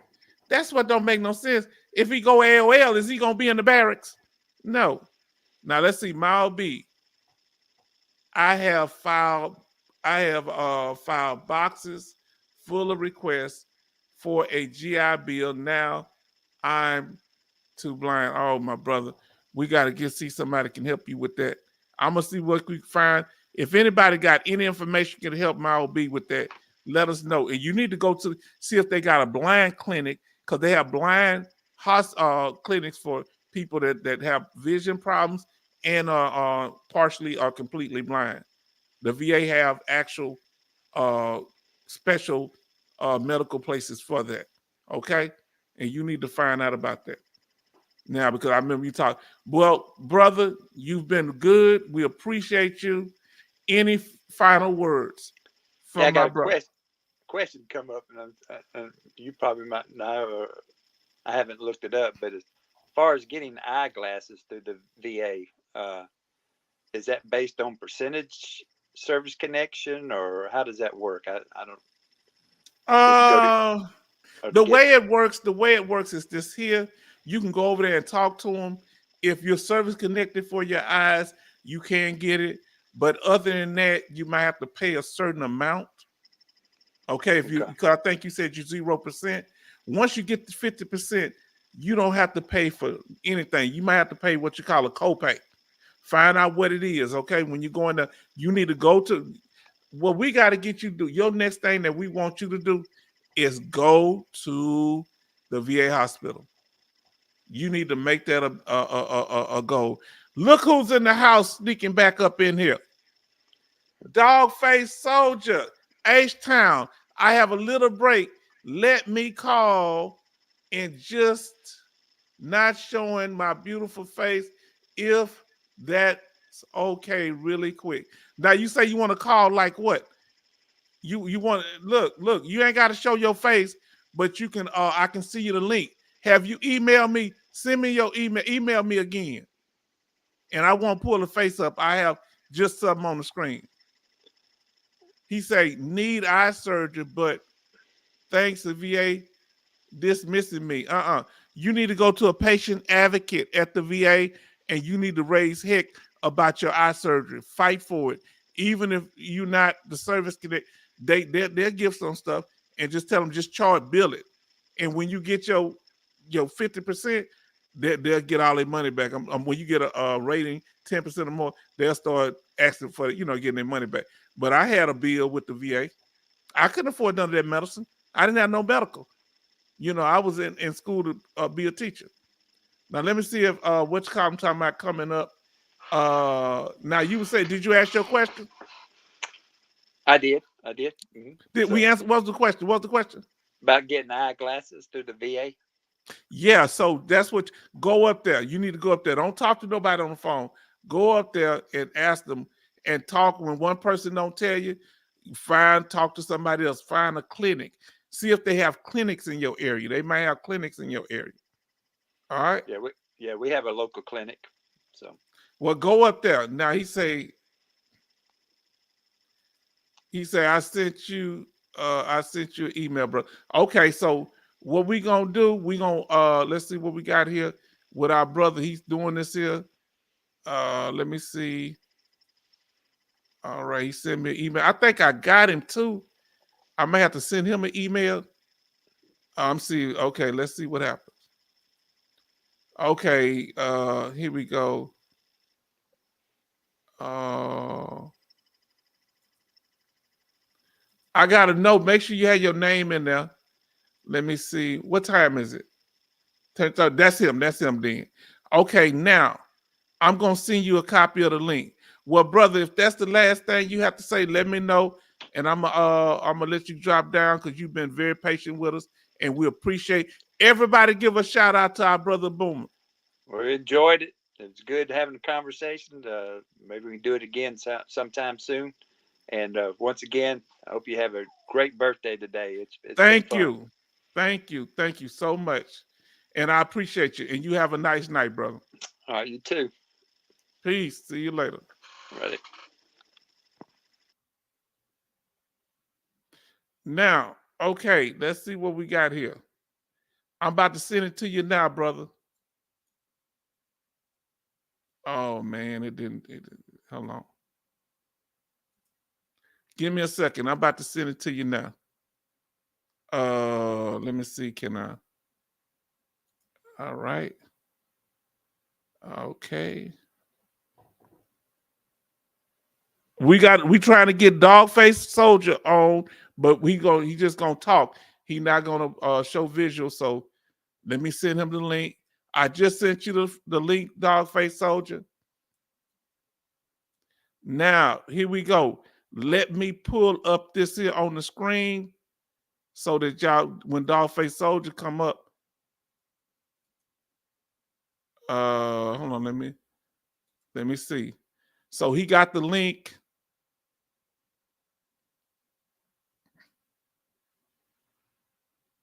Okay. All right. Now let's see what we got. Y'all still in here? Why y'all keep coming? Now we got him there. He sent me an email. I sent you a link.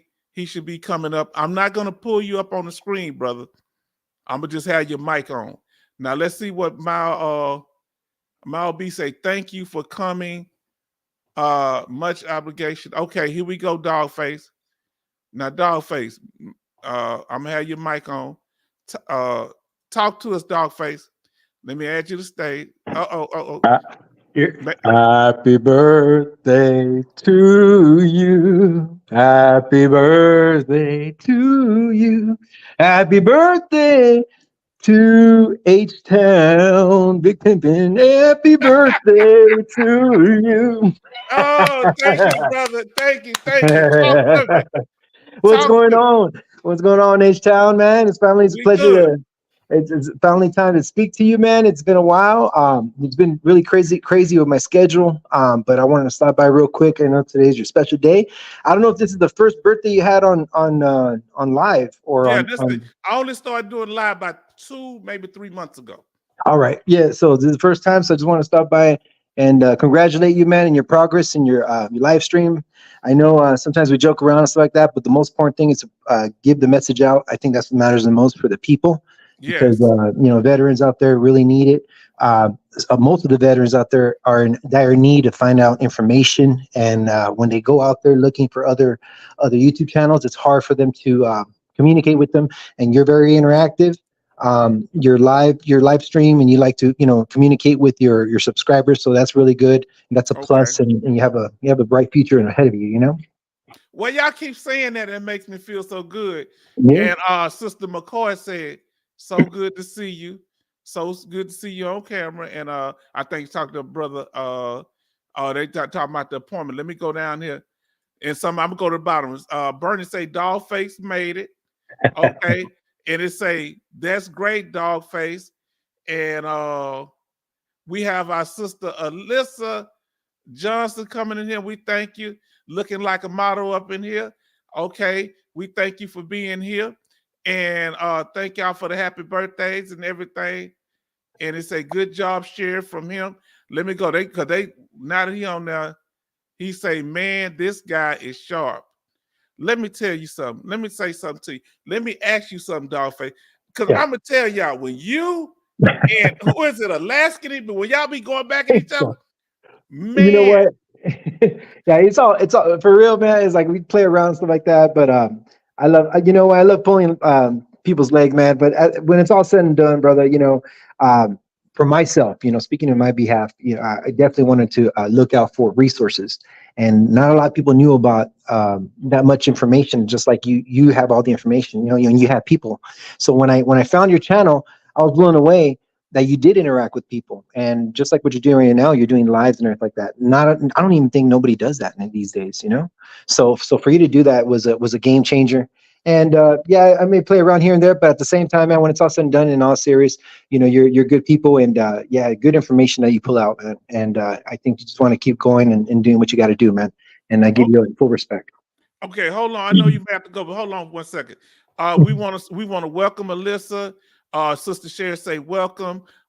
Sherry said, "Dogface Soldier, you make the show." Yes, of course you do. You got to understand, you and Alaskany and the one brother Oasis, somebody, the one be talking about taking the skeletons into the CMP exam. You guys can joke with each other, and when it's over with, y'all show each other love. I say, man, you can't have no hurt feelings here. I love the spirit in which y'all do things. Look, let's see what he has here. Let me make sure I ain't missed nobody. Sherry McCoy say, "We can hear your voice, Dogface, and it's good to hear." Now, you were saying something, and I want to know about that, because we always focusing on improving the channel. Right. I want to ask you something. What is it about the interaction? Because, man, I'm a Southern man. I can articulate the language, but when I get comfortable, I go back to my Southern voice, man. And I got my Southern ways. And I say, I don't know if that's going to turn people off. What is it about the interactions with people? And I want to know this, because you're saying a lot of the other channels don't interact. Now, some of the lawyers will answer questions. Some of them will answer questions. What is it about the interaction that's key to you? Yeah, just for example, I've been to other YouTube channels. Not going to name the names, but I asked them questions, and they never reply back. I know they have up to like 100,000 subscribers, and they're backed up and everything like that. But when it comes to you, you're right there in the forefront with your subscribers, and you're out there talking, communicating with them. And it's good. Not only on live, but you also do it on email as well. So yeah.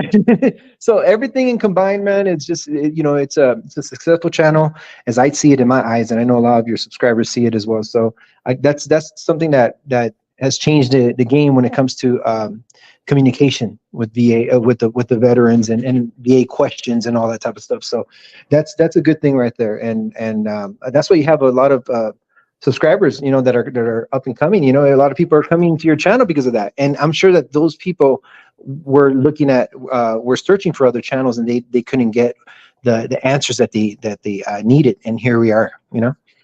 Okay, let me know when you got to go, brother. But so you saying that feedback is important. And Yes. so the fact, see, let me tell you something. I'm not, if I have 1,000, I got about almost 1,500 subscribers now. But if I had 10, 100,000, it ain't gonna stop me from talking to people. Right. Because listen, I'd have to slow it all down. That don't mean nothing because my focus is making sure that y'all straight, man. If I don't accomplish the mission, it don't mean anything. You understand? Right. Listen, if I'm sitting here, I got all this here, and I'm riding in high cotton, and then it becomes about the number of views, the number of subscribers. No, we want to amplify the message, but we want to keep it authentic. That's the problem with some foods, that if you try to put it in a restaurant, that they might lose the ingredients. Now, let me ask you this here, brother. Dogface Soldier, if you were telling somebody about, they say, why should I go over there to H-Town and listen to his channel? He don't have but 1,500 subscribers. They got these guys that got all these subscribers. What would you tell them? And they got large platforms. Right, raw, uncut, and transparency. Raw, uncut, and transparency. There's no sugarcoating anything. You get straight to the point. And if you can't answer the question, you have other people that could assist. And you don't have to wait 2 or 3 weeks, or maybe never get a response back. You get your question answered. It feels like a family. It's for most people, it's a way of comfort to have other former veterans right there on live, and everybody just being as transparent and comfortable as possible to be with you guys. You don't have to. You're not there. You don't feel like you're you don't want to be there. It's like you're there because you want to be there, and that's what it is with H-Town Bear. Yeah, I'm not trying to rush you off. I want you to be here. Let me tell you something. My daughter, she was the one that told me you need to start doing live. I don't know about doing live because I was like, I don't know, because I got you may not know this, Dogface. So I got a tip of somebody, like some people was trolling earlier, and they were just putting gibberish in there because they saw birthday. And my patience are short, but with y'all, I got the longest patience in the world because y'all about the right thing. Look what look, he say available. Look what Sherry say, available to see you as well. You better believe that, y'all family. I mean, this is me all day, every day. I want to give y'all what I wanted when I got out the military. When I was trying to go over to the VA and get help, and I'm gonna be honest with you, some of the older veterans, some of them was half of them was cool, some of them was a little hostile. Right. Exactly. So because they like, well, you was in this war, but I was in this war, and man, yeah, but your war didn't last but this long, or this here and that there, man. I was infantry, you was in a tank. What does it matter? Exactly. I mean, we all serve, man. We're all going through the same situations. Just everybody's going through it differently, but we're all service members. We all served. We joined, and we did our obligation. Now we're here. And a lot of times, you're afraid to talk and ask questions, but right here, you don't feel that way. You feel that you could open up, and that's good, And I really, it trips me out. Let me put this down. You get personal help here. That's what Love say. Love say you get to see the person I am talking with. Oh, good one. Mal B said medical doesn't want to deal with TARS. Okay, let me see, make sure. I'm just make sure. And like she say, available to see. Yeah, of course, y'all family. And I'm gonna get to some of the big ones, but the brother got a short time, so I can't read everything. So I'm gonna read. Let me see. Say, Mal B say, thanks, Sherry. No matter what, you brush me off. Thank you. They brushed me off. Not her. Okay, look. Let me tell you. Like Sherry, she talked about me doing shirts, and I get embarrassed like that. Like when I started this channel, bro. When people start talking about donations, I was embarrassed because I said, "Oh, they're gonna think well, first when I started chatting, I wouldn't think about no money. I just want to do it because I want to talk to my fellow vets after my daughter convinced me. And I said, well, I'm gonna go out here, and I said, I don't know how many people I'm gonna get to talk to me. And y'all just, man, the first time, do y'all know my first live stream? got over 500 people watching just like that. Yep, yeah, exactly. I remember. I mean, how the channel grew almost overnight. You know, like I saw you like a couple hundred, and now it's like you're almost going to 2,000 if I'm not mistaken, right? Yeah, I'm So that's 1,500, almost at 1,500, and right. we going. See, I was getting. Let me tell you, I was getting more subscribers putting the videos out, but now I'm getting more watch hours, and the subscribers are consistent now. Yeah, See, and this is important that we get the message out because by being authentic. Because see, you said something a few minutes ago, Dogface. So let me know when you got to go because I'll run my mouth. Listen, no, you said that you can get something here that you can't find nowhere else. right, exactly, and it's true. Like I said, from my own experience, I'd done that before. Before I checked your channel out, I was checking other ones, and I never got a response.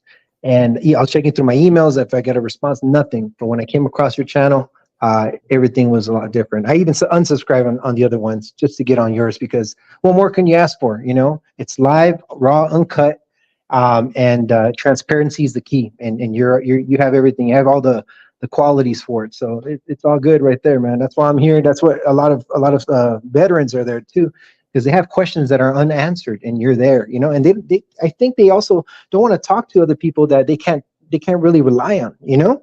And with you, Yeah. since you're a former veteran, you have that experience. You're not going to stray them to the wrong direction, and that's the key right there, you know. Let me tell you something, man. I'm tell you something. See, a lot of people take my kindness for weakness. Let me explain something to you. Because I got my daughter and my niece live with me. I got hundreds of family members that live here in Houston, and a branch of my family don't even talk to me because I joined the military, and they say I think I'm better than people. And I've never defended myself. My cousin called me. She wished me happy birthday. Our birthday is a day apart. Hers tomorrow, and her sister who passed, who I was very close to, was the next day. I talk more to you than many of my close family members. Not that growing up they had beef with them. It's just that if they see me talking the way I'm talking to you, they wouldn't believe it. No, exactly. I'm the same way too. I got a lot of family over here, and they always tell me how did it go in the military, blah blah blah. I'm very short when it comes to that because they will never understand. It's always good to have communication with people that have experiences just like yourself and many others that will understand and will relate, to you. A lot of family members or people from the outside will never see what's going on from the inside, and it's good to have this platform of open on live, so you could talk to people and open up and see what's going on in their head and their life. It helps them out not only what they need to do in their life for the future, but it helps them out psychologically as well. It helps me, brother. Let me tell you something, because I got a bad case of PTSD, man. Oh yeah, I'm 100% for PTSD. People say, "Nah, H-Town, you cool." Them people know me, or even if they see me on it. Let me tell you, when I got back home, this really what kind of hit me. That when I got back home, I went and stayed. One of the family members picked me up and took me to my aunt's house. And when I hadn't been home in 3 years. It was right after the Gulf War in '91. I got home. And so I stayed at my aunt's house, who I've always stayed over their house. And I went to sleep. I felt comfortable sleeping on the floor in the corner. And that bothered her. She come over there and asked me, "Are you all right?" I said, "I'm okay." When you're in the military, I had been over. I want to be somewhere where I felt comfortable, and that's just, and she, that they say I changed. I understand, but it's just who I am. I can't explain everything. As long as I'm not mistreating you, as long as I'm good to the family, what does it matter? I'm a man now. When I left here, I was a boy anyway. I was in the military, the training, whether I went to combat or not, the military, and we grow as a person, and we should respect people who grow. You know what I'm saying? Right. And let me ask you, when you say transparency, let me read this here. Love say your channel is great, just enough live. Do more when you can. Okay. All right. Let me see what Sherry says. Sherry said, "My OB lets the state senators know that you are how you being treated," because he's the brother blind. We're gonna talk about that later. What do you mean by transparency? Because when you on these channels talking, when you try to reach out to some of the channels and you try to communicate and they don't respond, what is Yeah. Like transparency, my definition, like how I see it is, a lot of times when you approach somebody or YouTube channel or whatever, and you want to talk to them and want to, kind of express yourself, they're not very clear on the message. There's been a lot of YouTube channels that I listen and I watch. They kind of circle around the, I don't know, it's weird how they do it, but they don't kind of give They you the straight dance. answer. That's Right, what they say. But they dance around it. right, My family, they say, get to it. Go and spit exactly. it out, man. Yeah, And they give you these vague general big. answers. And let me tell you what that is. Mhm. That's from I almost put it on the slide one night. That's the back in you. I don't know, you seem like you're a little younger than me. I'm 56. So they had back in the day, they had Dion and the Psychic Friends. They had Sister Cleo, who these it was kind of a scammy thing dealing with psychics on. I ain't saying that all of them illegitimate, but they were doing it, and Dionne Warwick was a famous singer promoting this on television back in the day. So they give you these general vague answers, what gonna happen with your life. So they're trying to take a general product and apply it to all veterans. If you come up with something different, they don't have no response. They are what you call a one-trick pony. Right. And it leaves you off more confused than relieved from your question, right? So and it's only one question you could ask, because who knows when they're going to get back with you on the next time. So with you, like I said, transparency, raw and uncut, because if you have another follow-up question, you're there, and if you can't answer it, you could probably get back with them on the next episode or on email, right? Yes. I mean, we can maybe even call you directly, who knows, but regardless of anything, there's always resources. Yeah. I think you called me before, huh? I don't think so, but I'll probably ask for your number later on. Yeah, I saw somebody else that's got a dog in their email, so I thought it was you. It wasn't you. Now, yeah, you different. That's right. So check this out, brother. You said what you just repeat what you were saying. You said transparency, but you also said something else. Yeah. Pretty much, like I said, again, just to reiterate, raw and uncut, you're there and you could do follow-ups, and that's what matters the most. If people have more questions that you could ask them, and if you can't get them that moment, you could reach out to them. The subscriber could reach out to them again, and they could maybe get back. You could get back with the question. You could email, maybe contact. There's so much with you that other YouTube channels wish that they, what I mean, like they won't be able to do, and you're able to do it, so now that's the key thing. Okay, that's what it was. That if I don't know the answer, I don't pretend or ignore the veteran. There you go. Remember, I'm no expert. I'm a knowledgeable person, but even with my knowledge, because of my PTSD, my short-term memory, I get confused sometimes, and because their laws continuously changing, and because different veterans experience different things when it comes to certain physical ailments. Alaskan ICE is on point. When it comes to Social Security, our brother D Law know what's going on. See, we have to use the valuable people around us.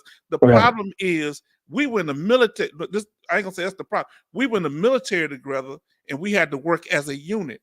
Right. People want to come out and they want to do their stick, but they don't want you to interact. They just they don't want to have to openly interact with you, because why do you think they don't want to openly interact? What do you think the issue is? A lot of times, you're either it's how you're brought up or how you're trained. In the military, you don't ask questions. You just do what you're told, right? And for me, as an experience, when I came out of the came back from to garrison from Iraq, the chaplain even used to say, hey, if anybody needs psychological help or whatever, you guys could reach out so and so. Nobody ever raised their hand. Nobody wanted to go to the office because they were ashamed that they were going to get blackballed, right? Yes. They're going to be they're going to be the black sheep. They're going to be put out in the corner, look at it as crazy. So you're already accustomed to that environment. So when you're out, you bring those stigma. It's like a stigma. They come with you, and eventually it affects your life in the future, and that's why people become the way they do. They get depressed, with medications. A lot of people taking medication too. It's just, it helps to cope what's going on in life. And a lot of people are not going to understand your background. They just see you from who you are from the outside, but they don't know what's going on in the inside. No, they don't. No, and it's good to have the platform like you're with yourself because it helps out unite veterans. Doesn't matter whether if you were in the Army, Air Force, Navy, any branch of the service, you're there together, and we're trying to help to get to the right direction. All of us together. And I think that's what matters the most. That's what. Let me ask you this here. Other than well, even with the interactions, what makes it you feel you saying authentic? And I'm using that word. What makes you what is it that gravitates? Is it? I know the interaction is important, but Yeah. as a person, me as an individual, because Yeah. I'm like I'm. Yeah. Let me express. I'm trying to say something because you keep that thought. What am I trying to say? I'm go ahead, man. Go ahead, brother. Like how you are, brother. Also, it also depends on the individual too. Like a lot of times, people are very robotic.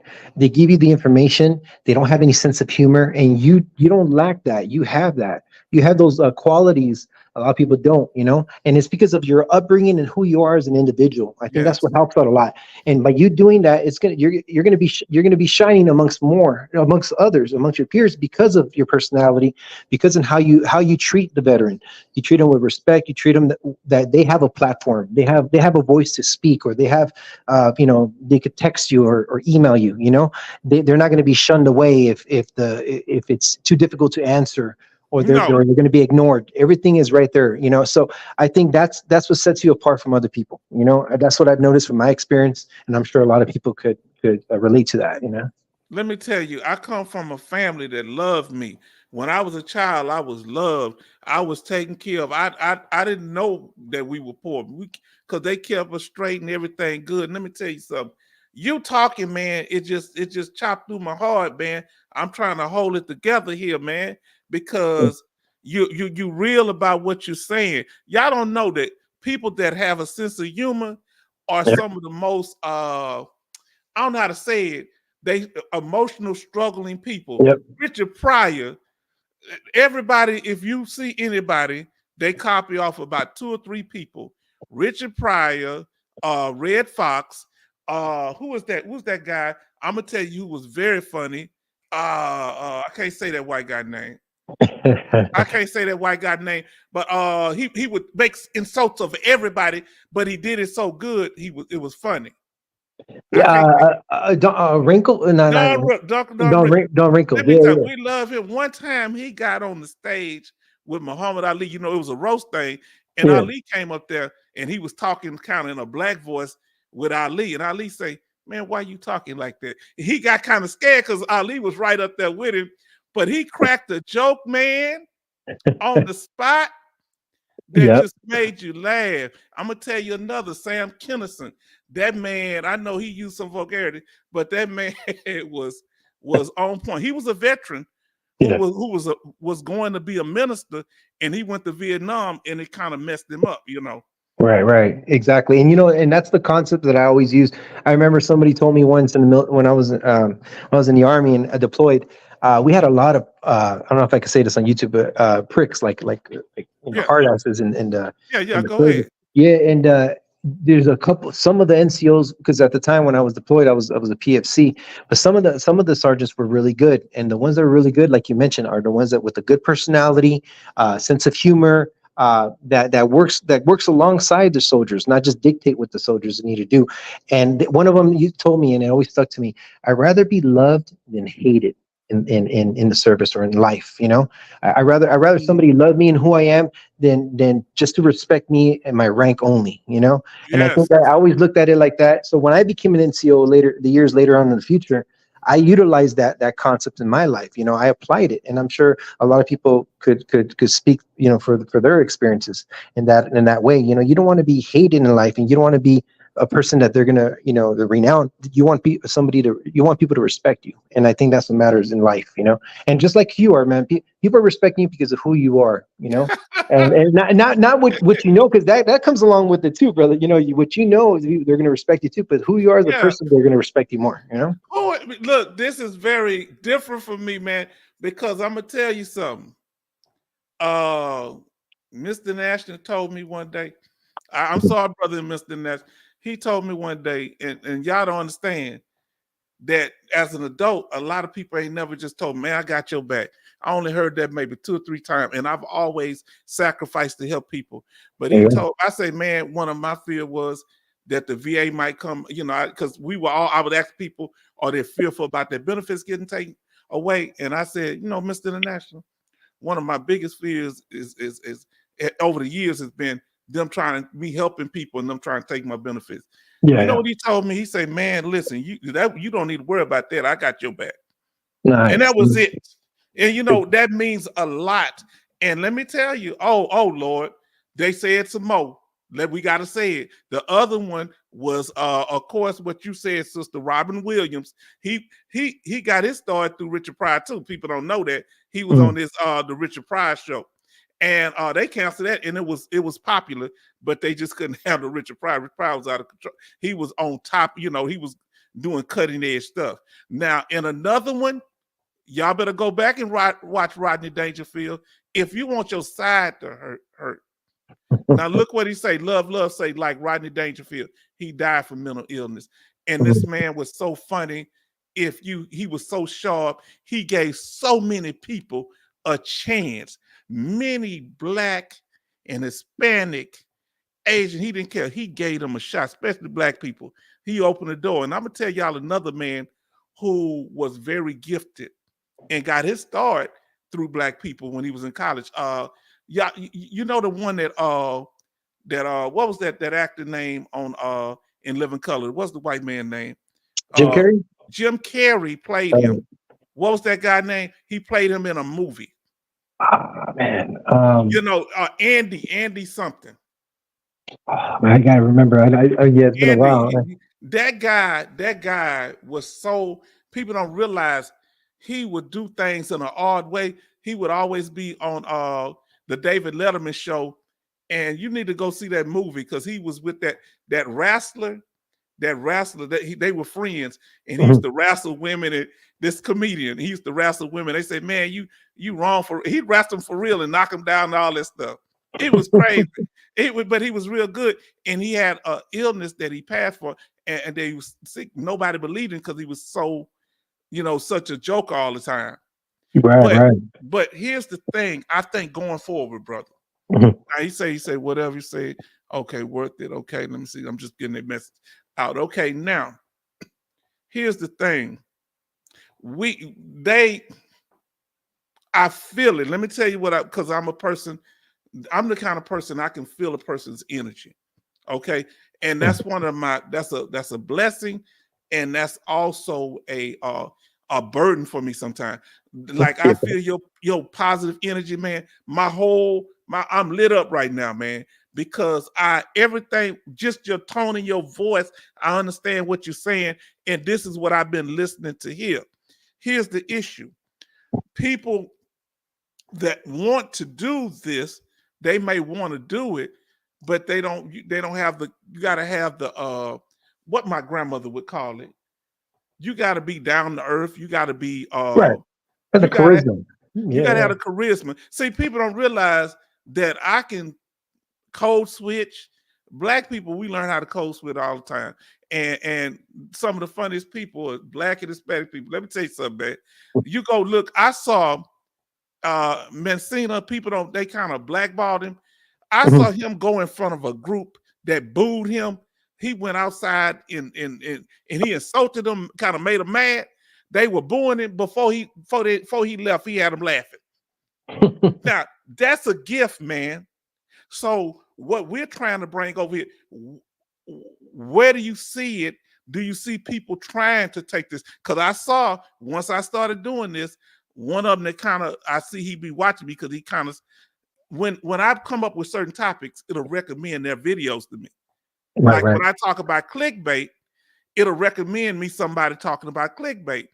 And so it recommend this person. They say, yeah, and this is not clickbait. You know, he kind of had a little attitude. I like the brother. He got a little information.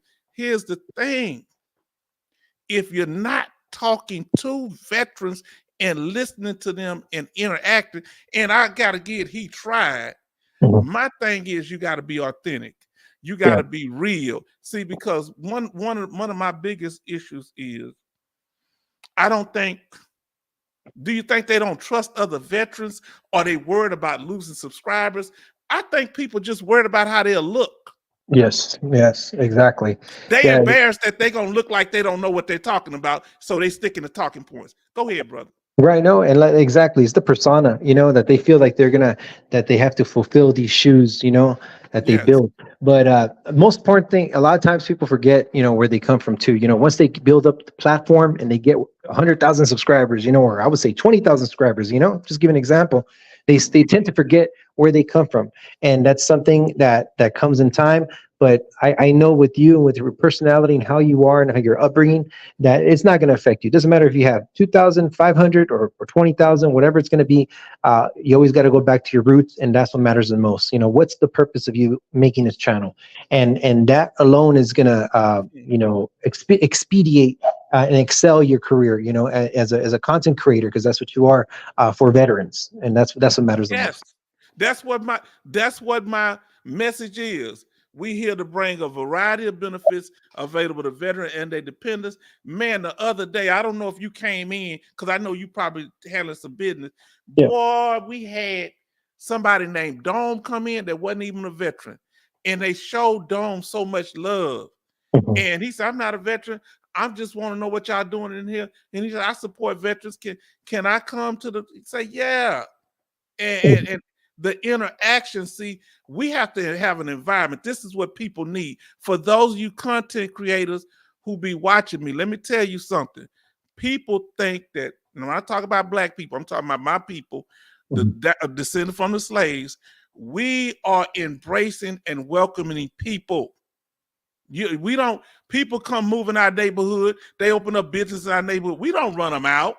We don't bother nobody. You can't go to the worst part of my community and say, look, that's how all them is. I can't go to worst part of to Spain. They got rough parts of Spain. You know that, right? Yeah, pretty much. That's how it is. Anywhere you go, if you go to the worst part and say, look how these people living, that ain't a reflection of the group as a whole, and you don't understand. We are welcoming people when it comes to our culture. Everybody copies us. Everybody wearing short haircuts around the side, that comes from us. Everybody wearing certain clothes, people using slang that we used 10 years ago. I'd be tripping out. Yeah, and like I said, man, like for me, and I know what you mean, and like I could relate. Like the most important thing is the person, the individual. For me, and my perspective, just like you, like when I met you and I communicated with you, I met you as and who you are as an individual. I'm like, man, this is the way to go. This guy's is good people. And I always, always look at the person and who they are. Because sometimes you may get I might have, like for me, for example, I may have a Hispanic brother, right?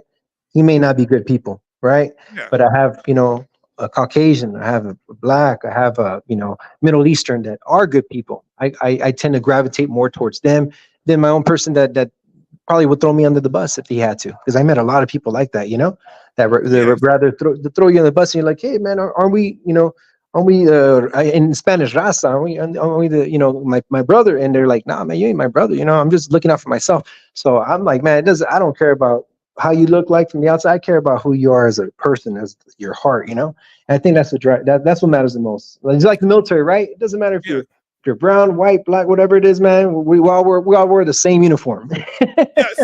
see, but that's why I tell y'all, look, one, I talk to y'all real, because look, when I grew up, all my friends were Hispanic, because in my neighborhood at that time, the boys were Hispanic. So Gregory, Aurelio, okay, and Anthony. So understand, I grew up playing with Hispanic kids, but my identity and my roots, I respect my culture, and I respect other people's culture. So this is why I'm real with y'all, because I'm for Black empowerment, but I'm totally for you too. I got love for all my people, for my veteran family. So anybody come up and say, hey, that guy, he be talking about Black empowerment. Yeah, because that's a part of my culture.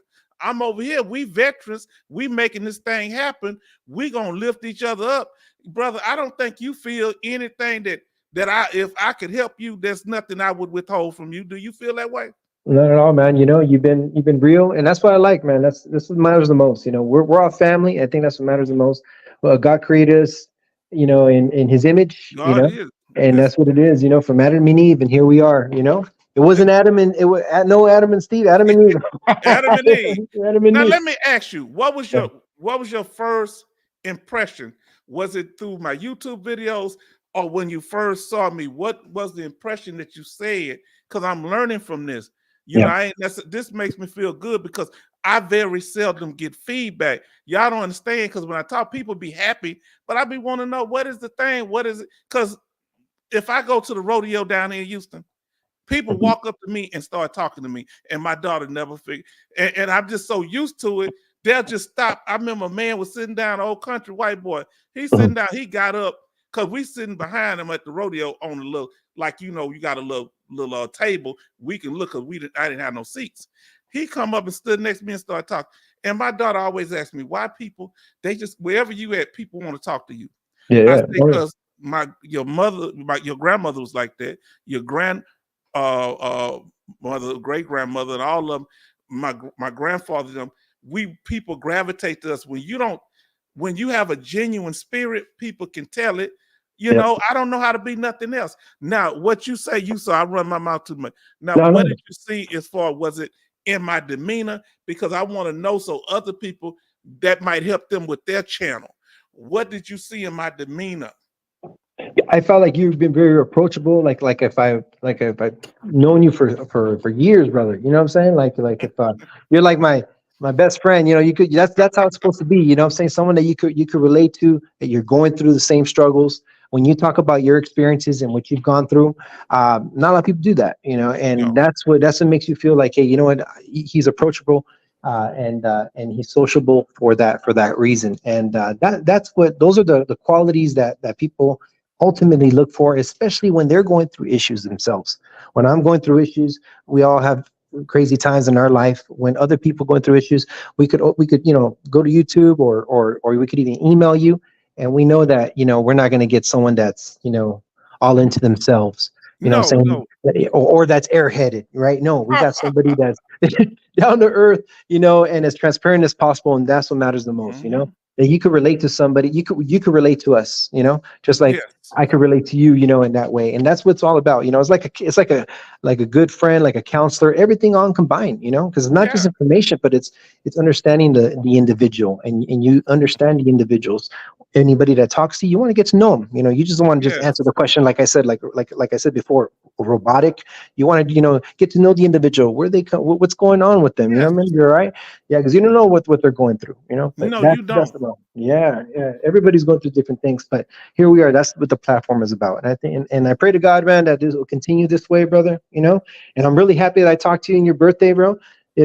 Same month as my birthday, which is amazing. So I just want what you say. Yeah. So I just want you to continue doing what you got to do, brother. We have your back, and we're supporting you all the way, bro. And that's what matters the most. Yeah. One last question for you. You said something about it's a game changer. What do you think? So the issue is, do you think that many content creators are resistant to engage like this? Because a lot of them are turning into these, where they getting, a lot of them are being called veteran sharks. Yes. So exactly. So do you think they're gonna leave that model where they start interacting with veterans, or you got to have a heart for something like this, or can they grow into it? What do you think? You have at the heart, you have to have a passion. If you don't have a passion, you're never going to achieve anything. You know what I mean? Just like in life, man. If you don't have that drive, in your life to get out of bed and do something productive, you're never going to get anywhere. And that's what you're doing. You're doing it for your not only for yourself, but you're doing it for other people as well. And that's what matters the most. A lot of people, like you said, they're in it for their gain. I've seen channels that are in super chats that are I don't even know, subscribers. And those are the ones that are preference over the people that are just coming in and asking simple questions. And you're not like that, No. So it's because of your sincerity and who you are. So I think that's what's going to separate you from the other channels. And I see a bright future ahead of you, brother. And just continuing, uplifting people and answering the questions, or any new content you're out there, man. And if they had any questions, they could give you feedback, and it's going to grow the channel that way too as well. Thank you, my brother. Thank you for coming up. Yes, sir. Everybody, man. Give a shout out to my brother. Much love to all the veterans, man, and much love to you, man. Happy birthday again. And Thank you. looking forward for more content in the future, brother. God Well, bless. I'm gonna be here. Look, long as I'm breathing, long as I'm on this earth, this is who the H-Town vet is, and I'm gonna be this till I die because I want to have more positive experiences with you than negative. And my grandmother would say, you know, when you said how people are, she say people are out for themselves, what they can get, baby. That's what happens when they get selfish. They out for themselves. But guess what? We gonna change the game on all that. Thank you, brother. That's right, brother. Have yourself a good night, man, and much love to you and the subscribers, bro. Have a good night. You do it. Peace out, my brother. All right. Good night. Bye-bye. Soon, bro. Now, what y'all think about that? Y'all got H-Town vet getting all emotional up in here, huh? Now look what she said. Our sister Sherry say, "We got your back too, Dogface." She say, "We got your back too, Dogface." Do you understand? By us unifying, huh? By us unifying, ain't nobody gonna mess with you. Let me tell y'all something. Let me tell you, when people mess with you, I had a neighbor that was getting with other neighbors, try to undermine me. All I had to do was connect with one more neighbor. And I said, hey, you see what they trying to cut my grass? They messing with my grass and they getting the yard man. Guess what? When I just went over there, I say, listen, you don't have to do anything. I just want them to see me talking to you because they thought they had me isolated. When I talked to that neighbor, they fired their yard man. I didn't have to say nothing. For a good 9 months, he was cutting my grass to the he was coming with a blower between my cars. He scratched one of my vehicles. And you know how it is. If I say something, I'm gonna want to put hands on him. And I asked the night, say, man, can you stay off my this here? Then I talked to the actual homeowner. You know what that joker told me? I said, hey, can you keep your yard man? I had talked to him in a good 7 years because he on that white supremacist tip. And he's an immigrant from Ireland, but he think he more an American than me. And I ain't been nothing but good to him. I asked him, I said, can you tell you, I said, you know I ain't talked to you in some years. He was happy I was saying something to him. I said, can you tell your yard man? Oh, yeah. He never did it. They kept doing stuff, blowing dirt on my, and I finally got him up out of here, yard man. You understand? First I said, hey, man, one last time I asked him, he said, hey, won't you call the police on him? I say, I don't have to call the police on your yard man. That's your yard man. That's your problem. And he looked at me shocked. He said, oh, you right. What I'm gonna call the police to your house, and I'm a black man and you a white man with a little baby, and you're gonna be talking about how this Negro scared me. So you got to watch when people try to put you in trick bags, and I'm saying this for a reason. When you dealing with the VA and these representatives talking about they going to help you get your money, they going to say whatever they need to get there. But guess what they're not going to do? I want y'all to listen now. Let's see what our family's saying here. Old veterans are, okay, Dan, Dogface, awesome man. Yes, indeed. Don't stay away too long. Hurry back, Dogface. We need you here, brother. We are dying and getting long-term care. We getting older. And so we trying to get the message out there. And I'm going to tell y'all something. No, I don't show no difference whether you donate financially or not. I don't know your situation. And people give in different ways. You give time, effort. Man, come on. Be here. Everybody throw a little change. That's good. I didn't know about donation. Somebody said something. I said, let me look into that because I didn't know. And when y'all start doing it, I appreciate you. You understand? And guess what I do? When I get a donation, I let y'all know. Ain't nothing done in secret. Huh? Did y'all hear what I said? When I get a donation, I let y'all know. You know, for the most part, I think I let y'all know all of them. But the reason I do that is to appreciate the person that did it. And we all good. We family here. Huh? I'm not hiding because sometimes money change people. Sometimes getting them VA benefits change people. Huh? Now, long-term care is a MA. So now what you need to do, Malby, Find out if they have veteran long-term care in your state. What state are you in, my OB? No, they are dying to get long-term care. I really enjoyed y'all. Tell me what y'all think about Dogface Soldier coming up. What impact did y'all that have? Okay, Major Deal ask a Major Deal ask Alaska Nice if she left for the night, but when she come back in, have that question, okay? Because she said she was getting off. She was saying good night to everybody about 20, 30 minutes ago.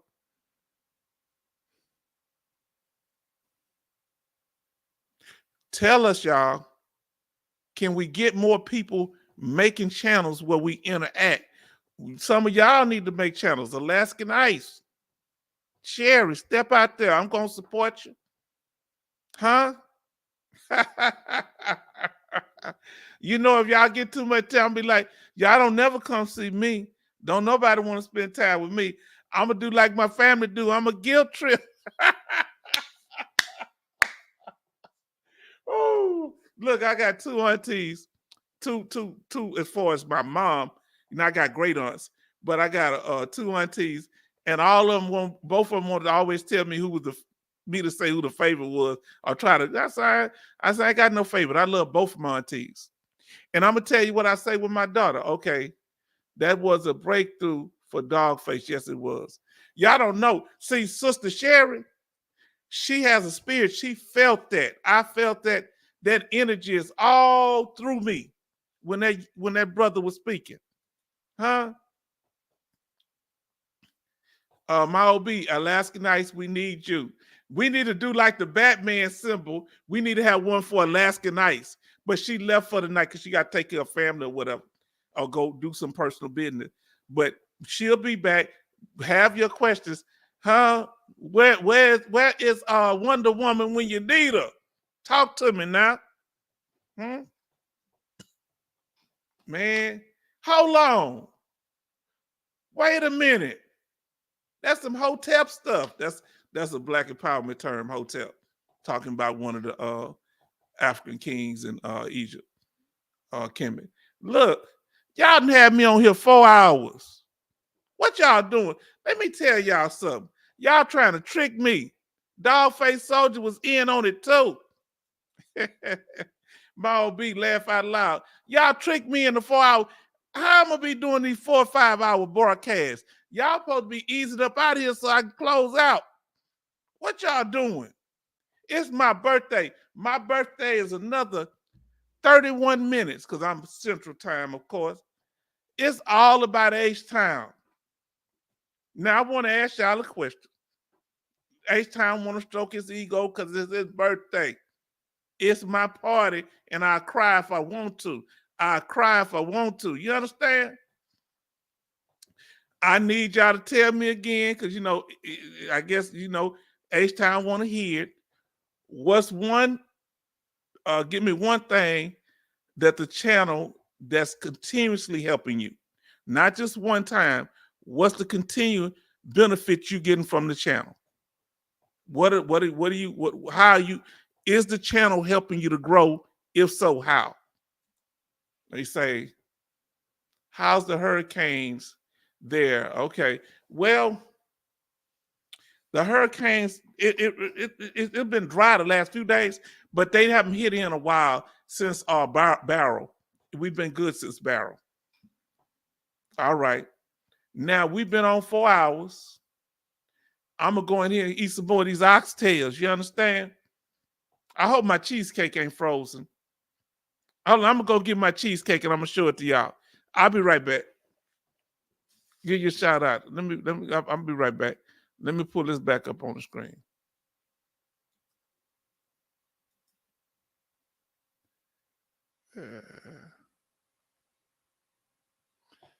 Okay.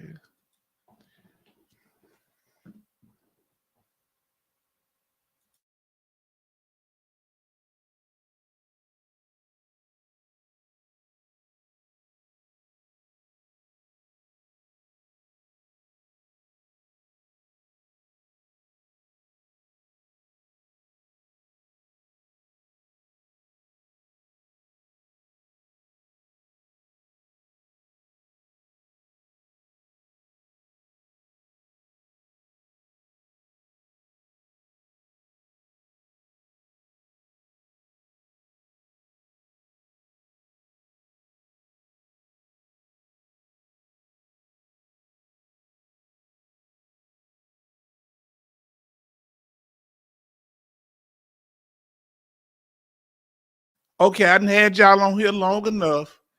We're gonna give our final shout outs. Look, I can't see it's frozen. My cheesecake been frozen on because I left it in the freezer too long. I'm sorry. I hope it tastes just good. This is the softest, fluffiest cheesecake, but I kept it in that freezer trying to do this live stream, y'all. Let me see, can I pull it out? This cheesecake is something. Look at that. Oh, let me pull it up there. There's some good cheesecake right here.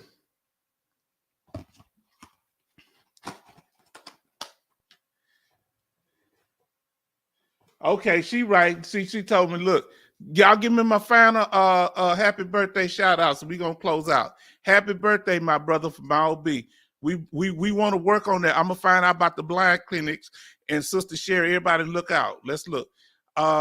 Sherry says it's late for oxtails. Just don't lay down on them. No, I ain't gonna eat no more oxtails tonight because I wanted some, but I'm gonna wait till tomorrow. Sherry say, let it thaw out. Yeah, I hope it didn't mess it up because it was so fluffy. I'm gonna let it thaw out. How long do I need to let that cheesecake thaw out, Sherry? Now, with cornbread, they said they had cornbread in there, but I couldn't find it. I'm gonna have to find my cornbread because they had a choice of biscuits or cornbread, and I chose cornbread, but I don't know if I had none in there. I didn't get the rice. I got the mashed potatoes. And what they do it kind of artsy. So they put the oxtails on top. And I'm gonna be honest, the just oxtails, the oxtails are more tender. These were okay. The smaller ones, the bigger ones they need to be a little more tender, but they was all right. They taste very good. So she told me 30 minutes. So 30 minutes to throw out my So I'm gonna remember. Okay, that's about 12 midnight. I shouldn't be eating that late, but I ain't been eating.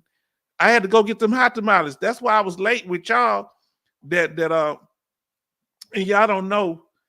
Y'all really made me feel good because my cousin, the one that ain't talked to me consistently over the years, she reaching out because everybody in the family passing. And so when she called me for my birthday, it kind of upset me. I'm gonna be honest with you, because they don't really deal with me. But now that everybody dying off, you want to deal with me. Now I got a lot of family members that are cool and we good, but that was the thing, it kind of. Let's see what he said. He say HB50 more. What's HB50 more? Tell me what that is, Chaplain. Let's see. Now, Sherry say the cheesecake should be room temperature. Okay, that's why you want me to. Okay, you should eat cheesecake room temperature. It shouldn't be cold. Oh, okay. I didn't know. I was almost treating it like ice cream. Now, any final statements, my family? And I want to thank y'all for joining the H-Town Vet on his birthday celebration. How do y'all think it went? Huh? We had two people come up. We had Major Boomer, and then we had our brother, Dogface Soldier, and Sheridan come up before. Y'all have all been blessings. Make sure, Sherry, you look into dealing with that Chapter 35, or if your husband want to do any training or schooling or whatever. Now, because I remember you mentioned it last time. Now, my OB say, VA sent me a letter. You made too much. Her. Can I get 10 someone? Then have never filed it too hard. Okay. So y'all say it was great. Okay. Now look what that's what Sherry said. Hold on. It was great. Tell us how was it, the birthday? I'm enjoying. It was wonderful to me. Y'all don't know. I had Major Boom on there. He's a real support system, and I ain't putting it by myself. And he always got some answers. And when Dogface Soldier come on there, that man melt my heart, man. You don't know. I'm emotional. I'm a soldier, but I'm sensitive, huh? Now, here we go. Major Boomer says we need folks to call in and talk. Now, here we go. Happy birthday, 50 more. Blessing. I received that. You know, my great granddad had lived to be 108 years old. He was born into slavery in 1852, and he died. So yeah, he died almost. He almost made it. He made it to almost 60. He lived to almost 9 years before I was born. I think he died in 1959, 1960, and he was chopping wood almost to the day he passed. Yeah, he was, yes. James Byrd. Now, please help. Okay. We're going to do what I want everybody to put their thinking caps on and see what we can do to help Mal B with his issue, with his vision problems, his blindness, and we need to get him some help with his VA. If y'all find anything, we are the resource. The next time we come here Sunday, we need to have some information. I'm going to look some things up. We want all of y'all to find out anything that can be done to help our brother in his situation with his vision. Okay? So we're going to say good night. So last little shout outs, go ahead. We're going to, please, you hear our brother putting out a plea out there. And when our family call for us, we got to be there. And thank you, Chaplain, for being here. Chaplain, my sister Cynthia came here. Thank you for everything you do. This is Sister Cynthia. Thank you for everything you do. We appreciate you, A-Town. I really enjoyed it. Thank you. You know, I'm going to tell y'all, when y'all support me, what it means to me, huh? I really mean I need to get a haircut. My hair getting all out there. You understand what I'm saying? Now, Chaplain Davis said it may be hard to do with these teeny boppers out there running around. It can be. Now, Mal B said, thank you for everything. Oh, man, I appreciate it. Any final shout outs? I want to thank y'all for being here. This is the best birthday. Because, I'm going to be honest with you. I ain't really had but about one birthday party in my whole life. Maybe 1.5. And I threw that birthday party for myself. The other ones I shared with my cousins, because remember I told you when we was little kids, they just bought me a cake, but really the day party, they bought me a cake and them a cake because our birthdays are one day apart. That was the only time. I always felt left out on things like that. Now, but I was always loved, like when my people, they celebrated me every day, but part I want to be stand out sometime. He said, let's say a silent prayer over Mal B right now. Everybody, let's say a silent prayer. Let's give it a moment of silence.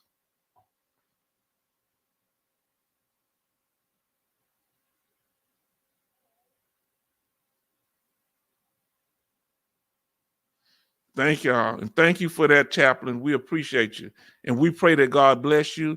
And we're going to do everything that we can to be a blessing. If I keep dealing with Chaplain and I keep dealing with Boomer and Sherry, I'm going to get saved again. I'm trying, look, I'm backsliding. I'm trying to get back there, but I want to take my time. Well, say ain't no time, huh?